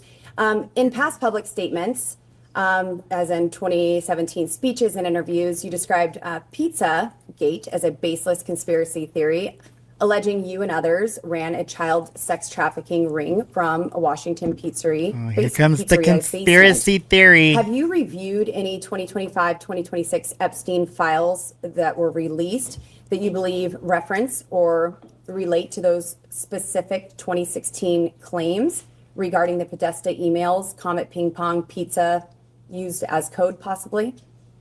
I'm sorry, does You're this asking her about whether she's reviewed emails in the Epstein files, which relate to the wacky Pizzagate You scam. could characterize it however you want. I just would like to know if she's familiar with any of them. So She's excuse me, commenting. your question is about whether or not she has reviewed any emails in the Epstein release files about Pizzagate. Correct. Pizzagate was totally made up. It was an outrageous allegation that ended up hurting a number of people, that caused a deranged young man to show up with his assault rifle and shoot up a local pizzeria. I can't believe you're even referencing it. You should be. There are connections to the language. I'm Well, not the talking QAnon about- people believe there are, so. I don't know what QAnon have at people it. believe. Have at it. But you've accused certain parties, and I think even right now today, of promoting slow walking or information in ways that fuels conspiracies.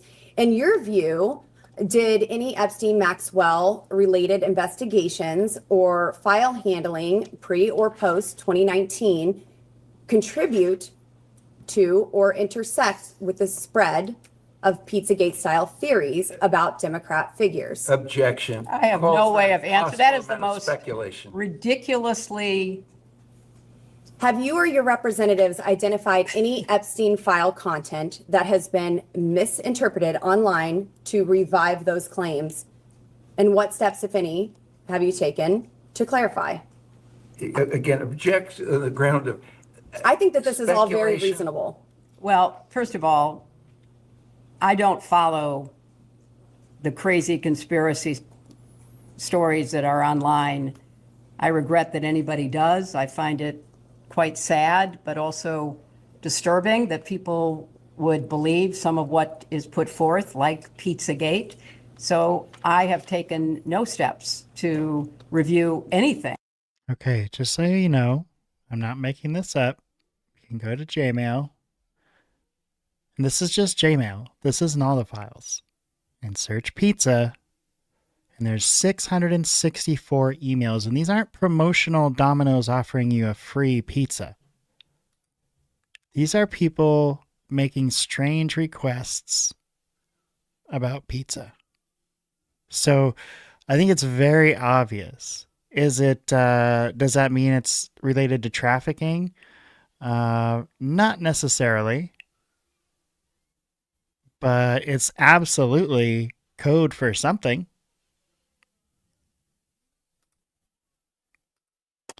And I apologize, y'all had a little audio issue with the screen share, so I'm getting that going again. Yeah, it's to call that crazy when there's over 600 emails in the Gmail file, and even more, I'm sure, referencing pizza on the Department of Justice website.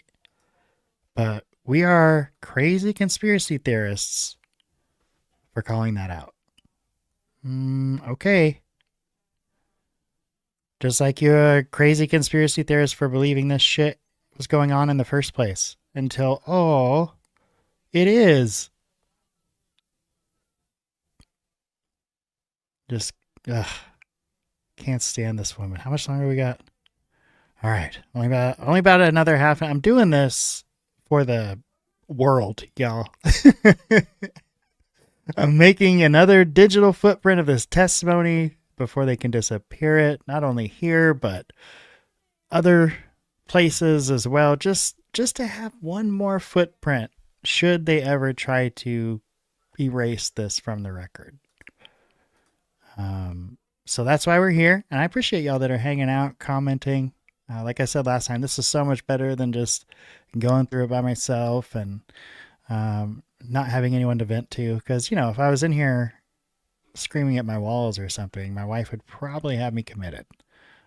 So I'm glad that y'all are here, and yeah, we're gonna get through this. We got half an hour left to Hillary, and then we're gonna get through this. And then I'm really excited because Flack and I's next Epstein episode is not going to be on pizza, but it is going to be on jerky.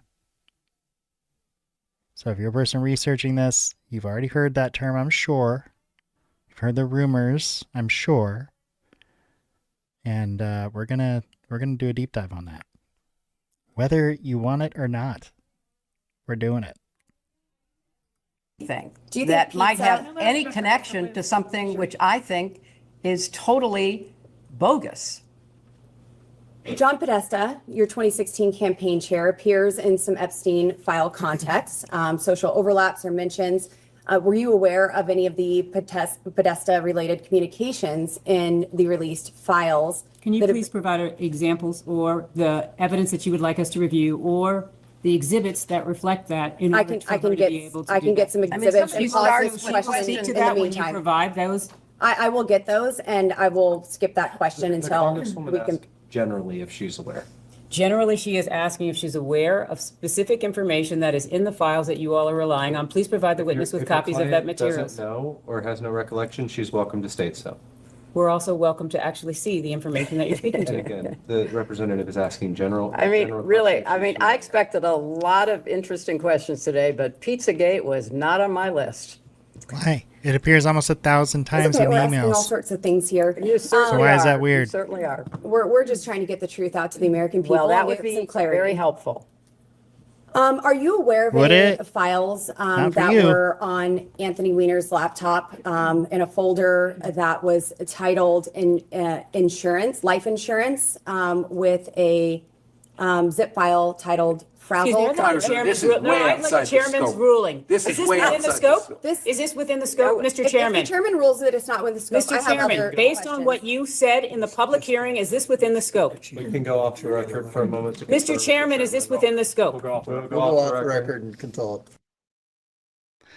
Off the record. Yep. We don't need we can't have the people knowing what's actually going on, because we have to present this theater We'll be for kept on the everyone. record. They have Madam to believe Clinton, it's a certain you have stated that way. you do We not can't let them recall see what's meeting Jeffrey really Epstein going and on. have no links to him. Have you reviewed any photos, emails, or records from the released Epstein files that might refresh your recollection of any encounter, event, or introduction involving him? Excuse me, before, you are stating that with respect to an interview or with respect to what she has stated here today? I'm asking in general, has anything that you have viewed since the release of the Epstein files brought any sort of recollection of an encounter with Epstein? Not that I recall. You acknowledged meeting Ghislaine Maxwell on a few occasions in connection with the Clinton Global Initiative. Please describe each meeting in detail. I did not. I said that, actually, in response to a question, which posited that she had come to the Clinton Global Initiative in 2013, I stated I did not have any involvement in that, and I did not recall seeing her there, but I have seen photos that she has been there. And in 2013, she was very active promoting this ocean work that she was doing. And apparently everybody from the UN to CNN to the TED Talk people thought it was worth giving her a platform. Madam Clinton, one of the jobs you did for the CGI was helping and maybe even directing the planning of the annual meetings. Is that correct? No, the staff plans the annual meeting and they make a report and we offer suggestions. In 2013, Maxwell was recognized ASA Committed to Action leader. She made a commitment in 2013 along with hundreds, maybe thousands of other people.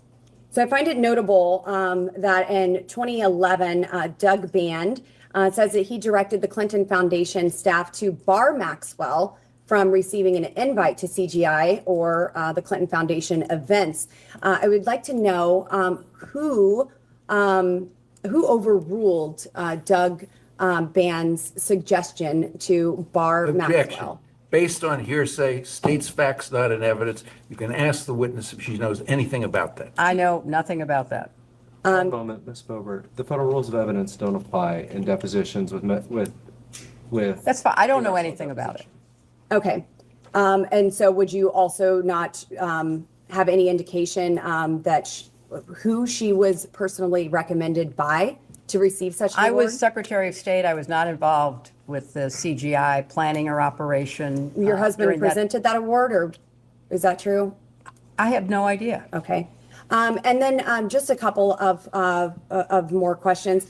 So regarding the Epstein files, there are many files where Jeffrey Epstein seems to speak as though he does know you personally. In one file, EFTA 006571115, Mr. Epstein is commenting, and he quotes, "Hey, Hillary Clinton is much prettier in person." This was Tuesday, September 20th, 2011.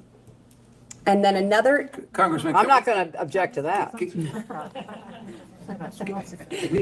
Congresswoman, can we see the documents, because we don't think the we will get that document printed. says it. We don't think the document says it. Not that you're not pretty. Don't say that. Jeffrey Epstein has I'll take it if I can also get it. commented that meetings with Hillary are not easily discreet.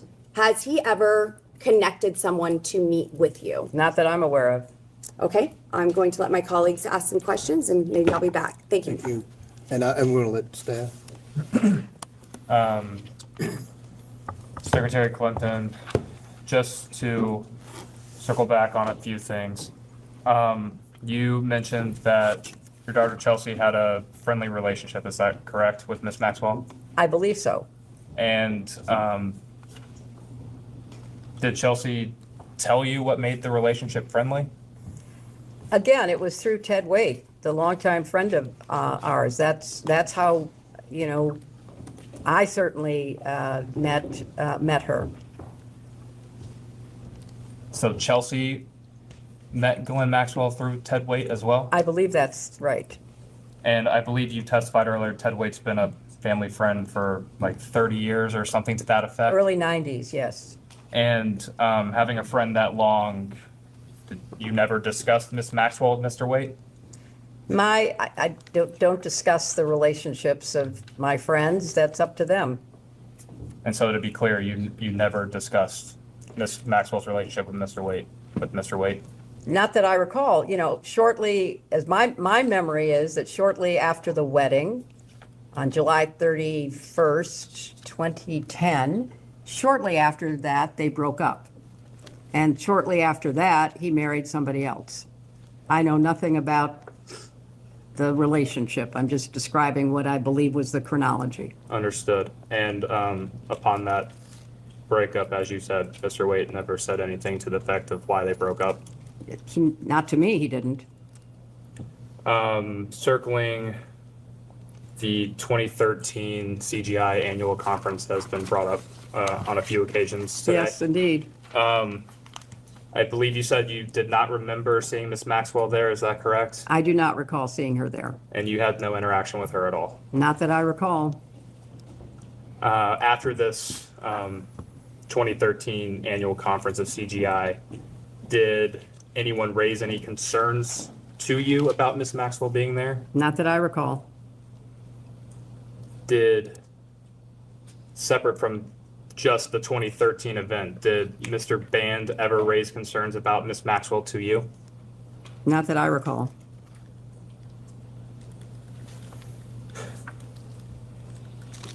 And again, just to clarify, did Mr. Band ever attempt to blacklist Miss Maxwell from any Clinton Foundation or CGI events? Not that I know of, but I can't say that. So again, we have to consider who these people are. It's never just yes or no. It's not that I had any knowledge of, and I don't recall. That's not a no. That's a I don't recall until you can prove it. And then once you can prove it, I might recall it. That's what guilty fucking people do. That I would have known. When did Mr. Band leave the foundation? I don't know. I don't know. Does 2012 sound possible? He doesn't know. I don't know. She's answered, the witness answered the question. It was if it was during my time as Secretary of State, I wouldn't have any reason to know.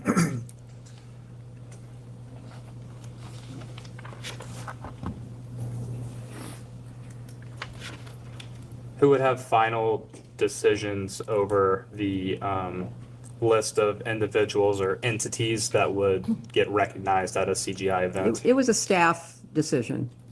If the staff made the decision, would the board have any input on that? Not that I'm aware of. And they might make suggestions as to people that should be contacted or followed up with, but I don't know specifically, and I certainly don't know anything about her involvement. Understood. And suggestions, what type of suggestions would they make on individuals or entities? Oh, they might say, this person's doing great work on affordable housing, or this person has done some really exciting, hygiene work, trying to improve the well-being of people in some countries. It would be things like that. So maybe invite this person because we can maybe introduce this person to somebody who's interested in doing the same kind of work. And maybe they can make a commitment together. Are you aware of President Clinton having a lunch or other type of meal with Ms. Maxwell in 2014? I don't recall knowing that. Have you since been made aware of that fact? Yes, I have been. And was that in preparation for this deposition? It was. Mm-hmm. Are you aware of any other more recent meetings between Ms. Maxwell and any members of your family? I am not.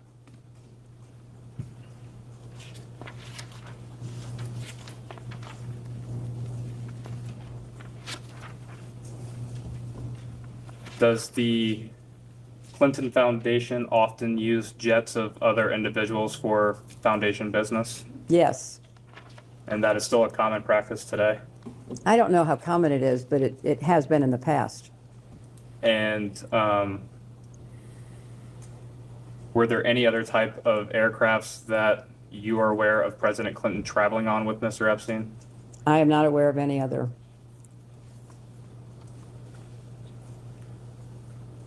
Secretary Clinton, do you know who Nicolas Sarkozy is? I do, the former president of France. And do you recall when he was president of France?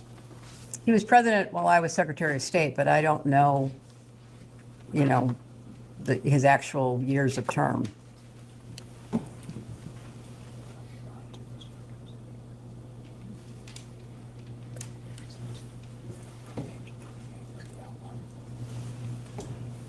I'm going to introduce as Majority Exhibit 17 an email from the Department of Justice's release of Epstein-related files. Give us 1 second. We will provide that to you all. Thank you. I appreciate that. Also, while we have a break, I think that Congressman Perry, you wound up with at least 3 of your pages here. 2 of your Yeah, that's pages. true. Here. So, Oh, good. We want to give the congressman his pages back. Fucking scumbags. So I just muted it on your side. They're just attorney speech.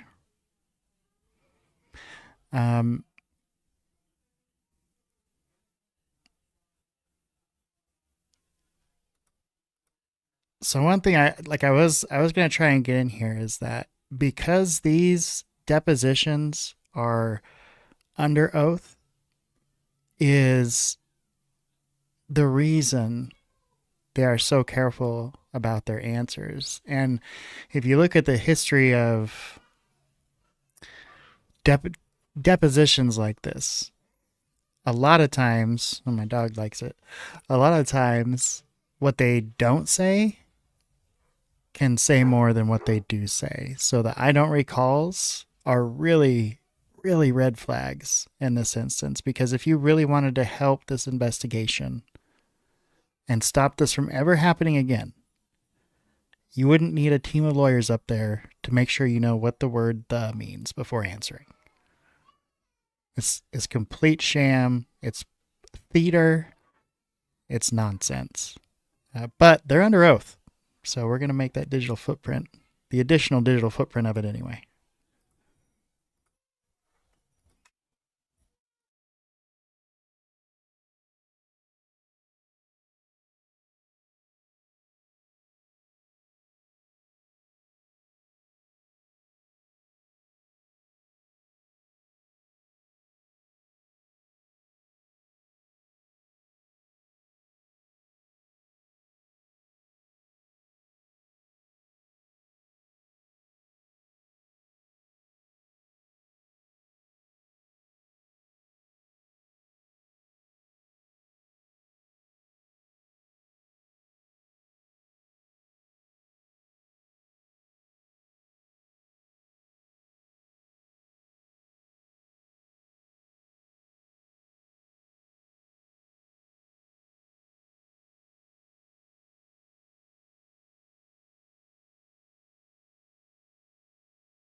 Clinton crash out. Clinton crash out.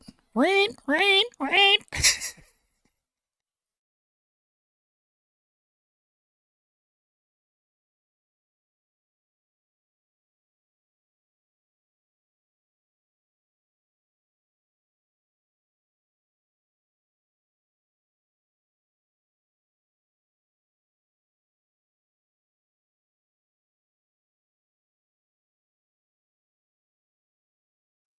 The good news is I think we are closing in on this, wrapping up.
Off the record, just a second. We want to ask a real question.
Oh man, we're almost there, y'all.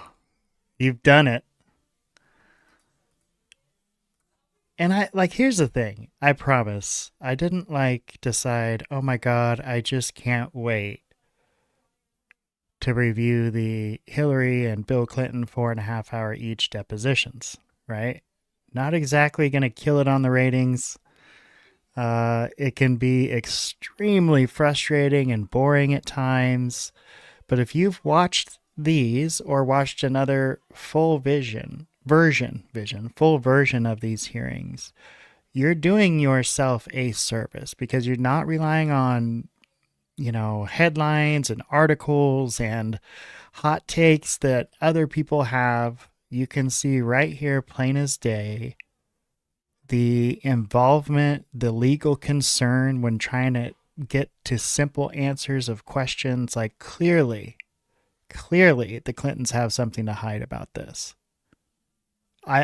Allegedly, right? But it would not shock me one bit knowing their involvement was much deeper and Bill was much more involved than they're letting on. But until you show Bill the photo or video, I don't recall. That's how these people work. Lie until you can prove them otherwise. Prove them wrong and then maybe they'll admit to it. Oh, yeah.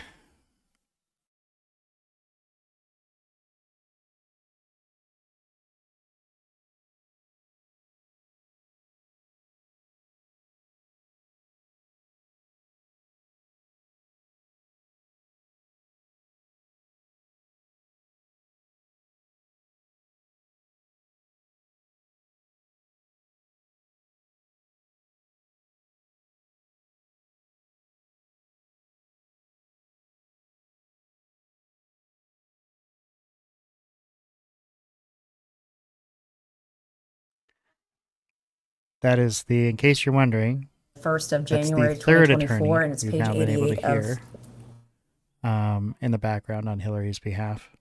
But I think there's at least like 4 or 5 there, not just the 2 we can see sometimes in the video.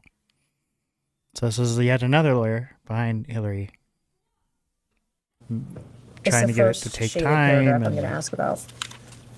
trying to make confusion where there is none, trying to pretend like they haven't read this stuff when they definitely have.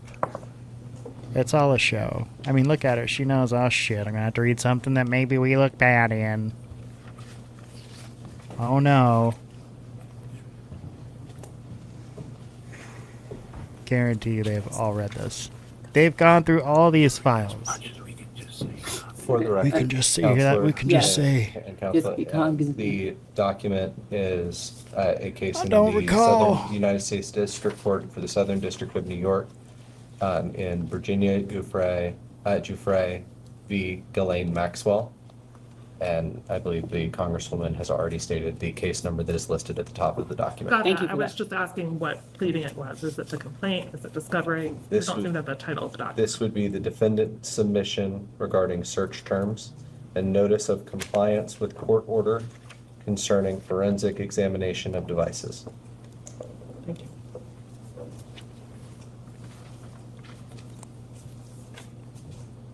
Ready? Who's filed this document? Who is?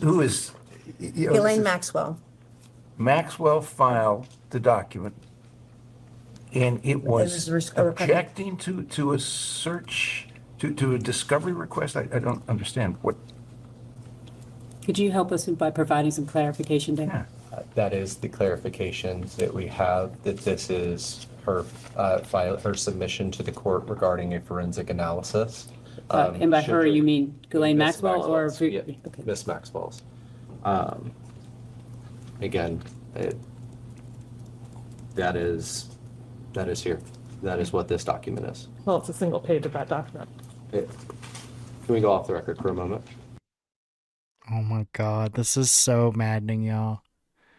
Off the record. We'll go back on the record. May I ask a question? Okay, so court filings, in this particular court filing, it lists you among 13 specific witnesses for whom Virginia Giuffre was seeking all communications. There are no allegations against you, but why do you believe you were included on this list with people like Prince Andrew, Alan Dershowitz, Amy Taylor, the Dubins, Jean-Luc Brunel, Bill Clinton, and yourself? Objection. This calls for speculation. It's a partial document. The witness may answer if she can, but it's a list of names in a search term description. I have no idea. Did you know at any point that your communications were sought after in this lawsuit? I know nothing about this. So you were never made aware that your name was mentioned in this lawsuit? This is the first time I'm seeing this. No one's ever spoken to you about your name in a lawsuit? Not that I recall. Do you think In if this lawsuit? someone's... Excuse me. Yes. A lawsuit or this lawsuit? This lawsuit. Okay, sorry. This lawsuit. So do you think your staff would tell you if you were named in a lawsuit? Would they brief you on it if you were being named in a public filing or in a lawsuit? I don't know what this means. I have no idea. Your communications were sought by Virginia Giuffre Roberts in her suit against Ghislaine Maxwell. No lawyers that I'm aware of ever contacted me. No one ever told you? No. You're never made aware of that? Not that I recall. Did You you ever got bet sued. the wedding You guests don't of your remember that? daughter's wedding? Did you know Ghislaine Maxwell was coming? Not that I Came as Ted recall. Waite's guest. But did you were a former First Lady, former Senator, former Secretary of State. You didn't vet individuals at events for your daughter. This was filed when? So it would have been 2024? Yeah, well, the wedding was 2010. I moved on to another question about the wedding, but I know that the chairman wants to ask some questions, so.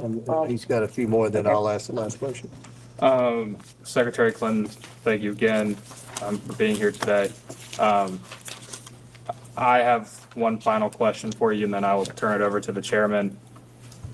Would you say that being associated with powerful or influential individuals would give someone credibility? And in this case, Mr. Epstein used that as credibility around the world. I have no idea what he did or did not do. Understood. Sure. Madam Secretary, what if if you're following this, and I'm sure you are, in Britain with the arrest of Prince Andrew and the former ambassador to the British ambassador to the United States, they were arrested, it's my understanding, not for sex crimes, but for potential treason or potential violation of national security protocol. One of the things that a lot of people, and you may call it conspiracy theories or whatever, but I believe I've seen it on CNN, I've seen it on Fox, I've seen it in the Washington Post, the New York Times. There's a lot of speculation that he may have been an asset, and I know several questions have been asked about that today. And you've given a lot of advice for the committee on how we can move forward. And our objective is to get the transparency to the American people, to get the truth to the American people. And by the documents being released, the state documents that we subpoenaed, as well as the DOJ documents, we're already seeing many powerful men and women held accountable. So I feel like this investigation is moving in the right direction. But one of the things where we're stumped is how do we determine whether or not Epstein was a spy, whether or not Epstein was trading secrets, because he had people on the inside, especially in the Obama administration. We're not saying you, but Obama's former counsel that then went to Goldman Sachs. Where do we go in this investigation to try to determine whether or not he was an asset? You know, Mr. Chairman, I really appreciate that question. And I can't say that about many of the questions, but I really do appreciate that question. And I think it's an absolutely essential question for you to try to examine and find answers for. And I think you said that you had either document requests or maybe even a subpoena to the CIA.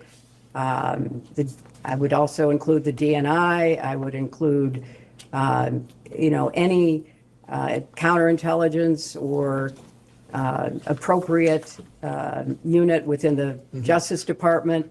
I think you have to cast a wide net. And now that, as you describe, the government in the UK is investigating both Andrew Mountbatten and Peter Mendelsohn, maybe they would cooperate with you in their investigation. And maybe, you could reach out to the intelligence agencies of other countries that you're looking at. Israel has been mentioned. Perhaps that is one to be. I don't think Iran is going to cooperate, but I think, or Russia, but I think you could, certainly go to the UK and go to Israel and see if they would be at all helpful to you. In your experience as Secretary of State, and I know you were First Lady, but you were more active, in my opinion, than most First Ladies in the President Clinton's administration. Does he exhibit characteristics? Is there a pattern that would lead you and your expertise to believe that he was an asset? Well, there certainly is in the files, and I do commend you for getting as much released as you can. I hope you can get it all released. Hints of relationships with powerful foreign leaders, pictures, emails, meetings. He was clearly somebody who traded off of information. Exactly. He liked to collect it and then he liked to use it. I don't know any more details than that. So he is certainly, I said earlier, the intelligence connections, the money connections, the crimes, those seem to me to be the three major elements of your investigation. And obviously, as the last question before my questions, he wanted to make the appearance, at least, that he had friends in high places. And you've seen the emails that have been released. And I know you testified today that you've never met Epstein, but he's implied to people that he was very close to the Clintons. He's implied that he was very close with Donald Trump. He's implied that he was close with a lot of people who, even Wexner denied that he was very close. I don't know how many of us believe that, but it's what he said under oath.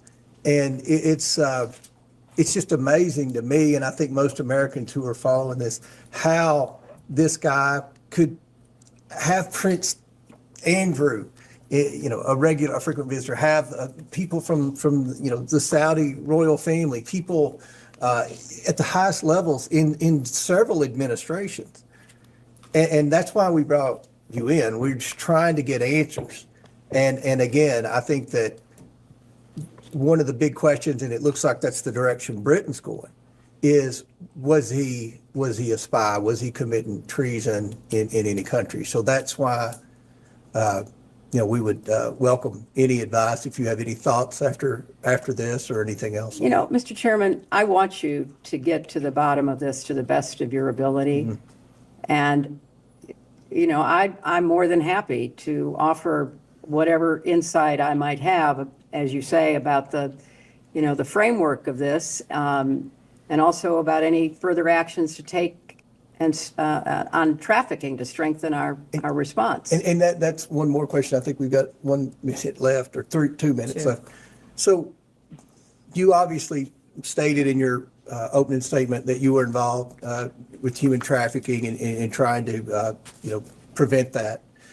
With what you've seen in the files, what Epstein was doing with those girls, recruiting other girls to come in, does that meet the legal definition of human trafficking, or is it more of prostitution? Because one of the things that we want to do at the end of this investigation, and I think Ms. Mace will play a big role in that, and Ms. Luna and Ms. Simon and all the members in both parties, hopefully, is trying to strengthen the human trafficking laws. And some people have suggested that based on what they've seen, maybe some of that the government could have prosecuted him on human trafficking because it didn't meet the definition. Do you have anything to add? Well, I don't know all the specifics that you have at your disposal, but I've also read in some of the press that he was importing women from other countries. Mm-hmm. So I do think there's a distinction probably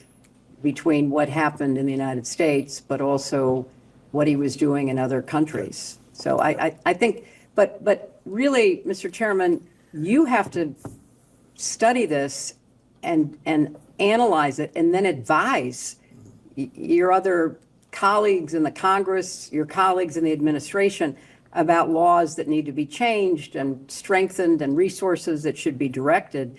Because at the end of the day, girls and women were abused, whether they were abused through solicitation of prostitution and the lies and the promises that were made to these, young women.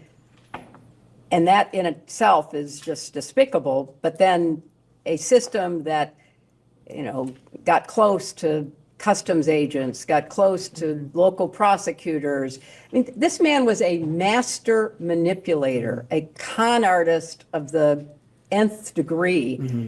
And so anything you can do to try to understand the way he operated and how he really misled and duped so many people into thinking that, he was intelligent and he was, interesting and everything they say about him in the emails that have come out. So that would be a great public service to try to really understand this and to break it down into the different categories that you're looking at. Hopefully we can do that in a bipartisan manner. I believe. We'll go off the record. Thank you. Oh my goodness. I think we did it, y'all. I think we did it. Oh, nope. We still got 2 minutes? I don't know. I think that has to be it, right?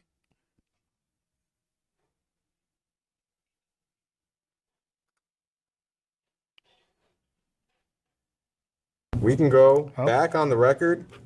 Ma'am, I just have one clarification. It was an email chain that I don't think was actually introduced as an exhibit, so I can't point you to it, but it related to Howard Lutnick and some kind of event at Cantor Fitzgerald. I just wanted to ask, our understanding of that email chain is that you were not on it. It was Lutnick to Groff to Epstein, and we don't believe that you were part of that email chain. Is that also your best understanding? That is my best understanding. Okay. Is there anything you would like to clarify or add to your testimony here today? Well, I want to underscore how important it is to try to get answers to all of the questions that everybody has about what happened and who did what, and try to have some measure of both public awareness and accountability. So I've answered these questions to the best of my ability, and I, offered to the committee that if I can be helpful in any way, I would certainly be helpful, because I think that these issues are important ones and they need to be addressed. And your answers today were to the best of your recollection, is that right? That is correct. Right. I think with that, unless you have anything else you'd like to add? My lawyers, anything that you think we should clarify or? Okay, good. When do you think we will have a transcript? Well, we can go. Oh boy. Okay. Yeah, we're getting into that PR already. So, we did it, y'all. Excellent work. You made it. You made it through these depositions, which means you don't have to rely on someone else's opinion about what happened. You saw it and you heard it. And I think it was very obvious from that hearing, the Clintons are way more involved than they are willing to share. Period. End of discussion. I can't understand any argument against that. They are clearly withholding and doing everything they can to obfuscate from the truth any time their names are mentioned anywhere. This is, I guess after doing it your whole life, it's going to be hard to break that habit. So this is going to be our next Epstein episode with Mr. Flack Magnet. In this deposition, Hillary was asked about pizza, and she wasn't asked about jerky. And I think when we do this episode, it's going to be pretty shocking. So hang on to your hats. We're going to have this one coming out soon. And boy, it just can't get more disgusting for these people.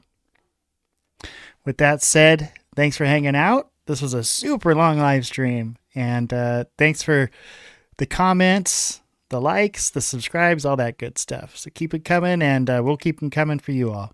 Have a fantastic rest of your evening, and we will see you, I believe, tomorrow night with this jerky episode. Look out for that one.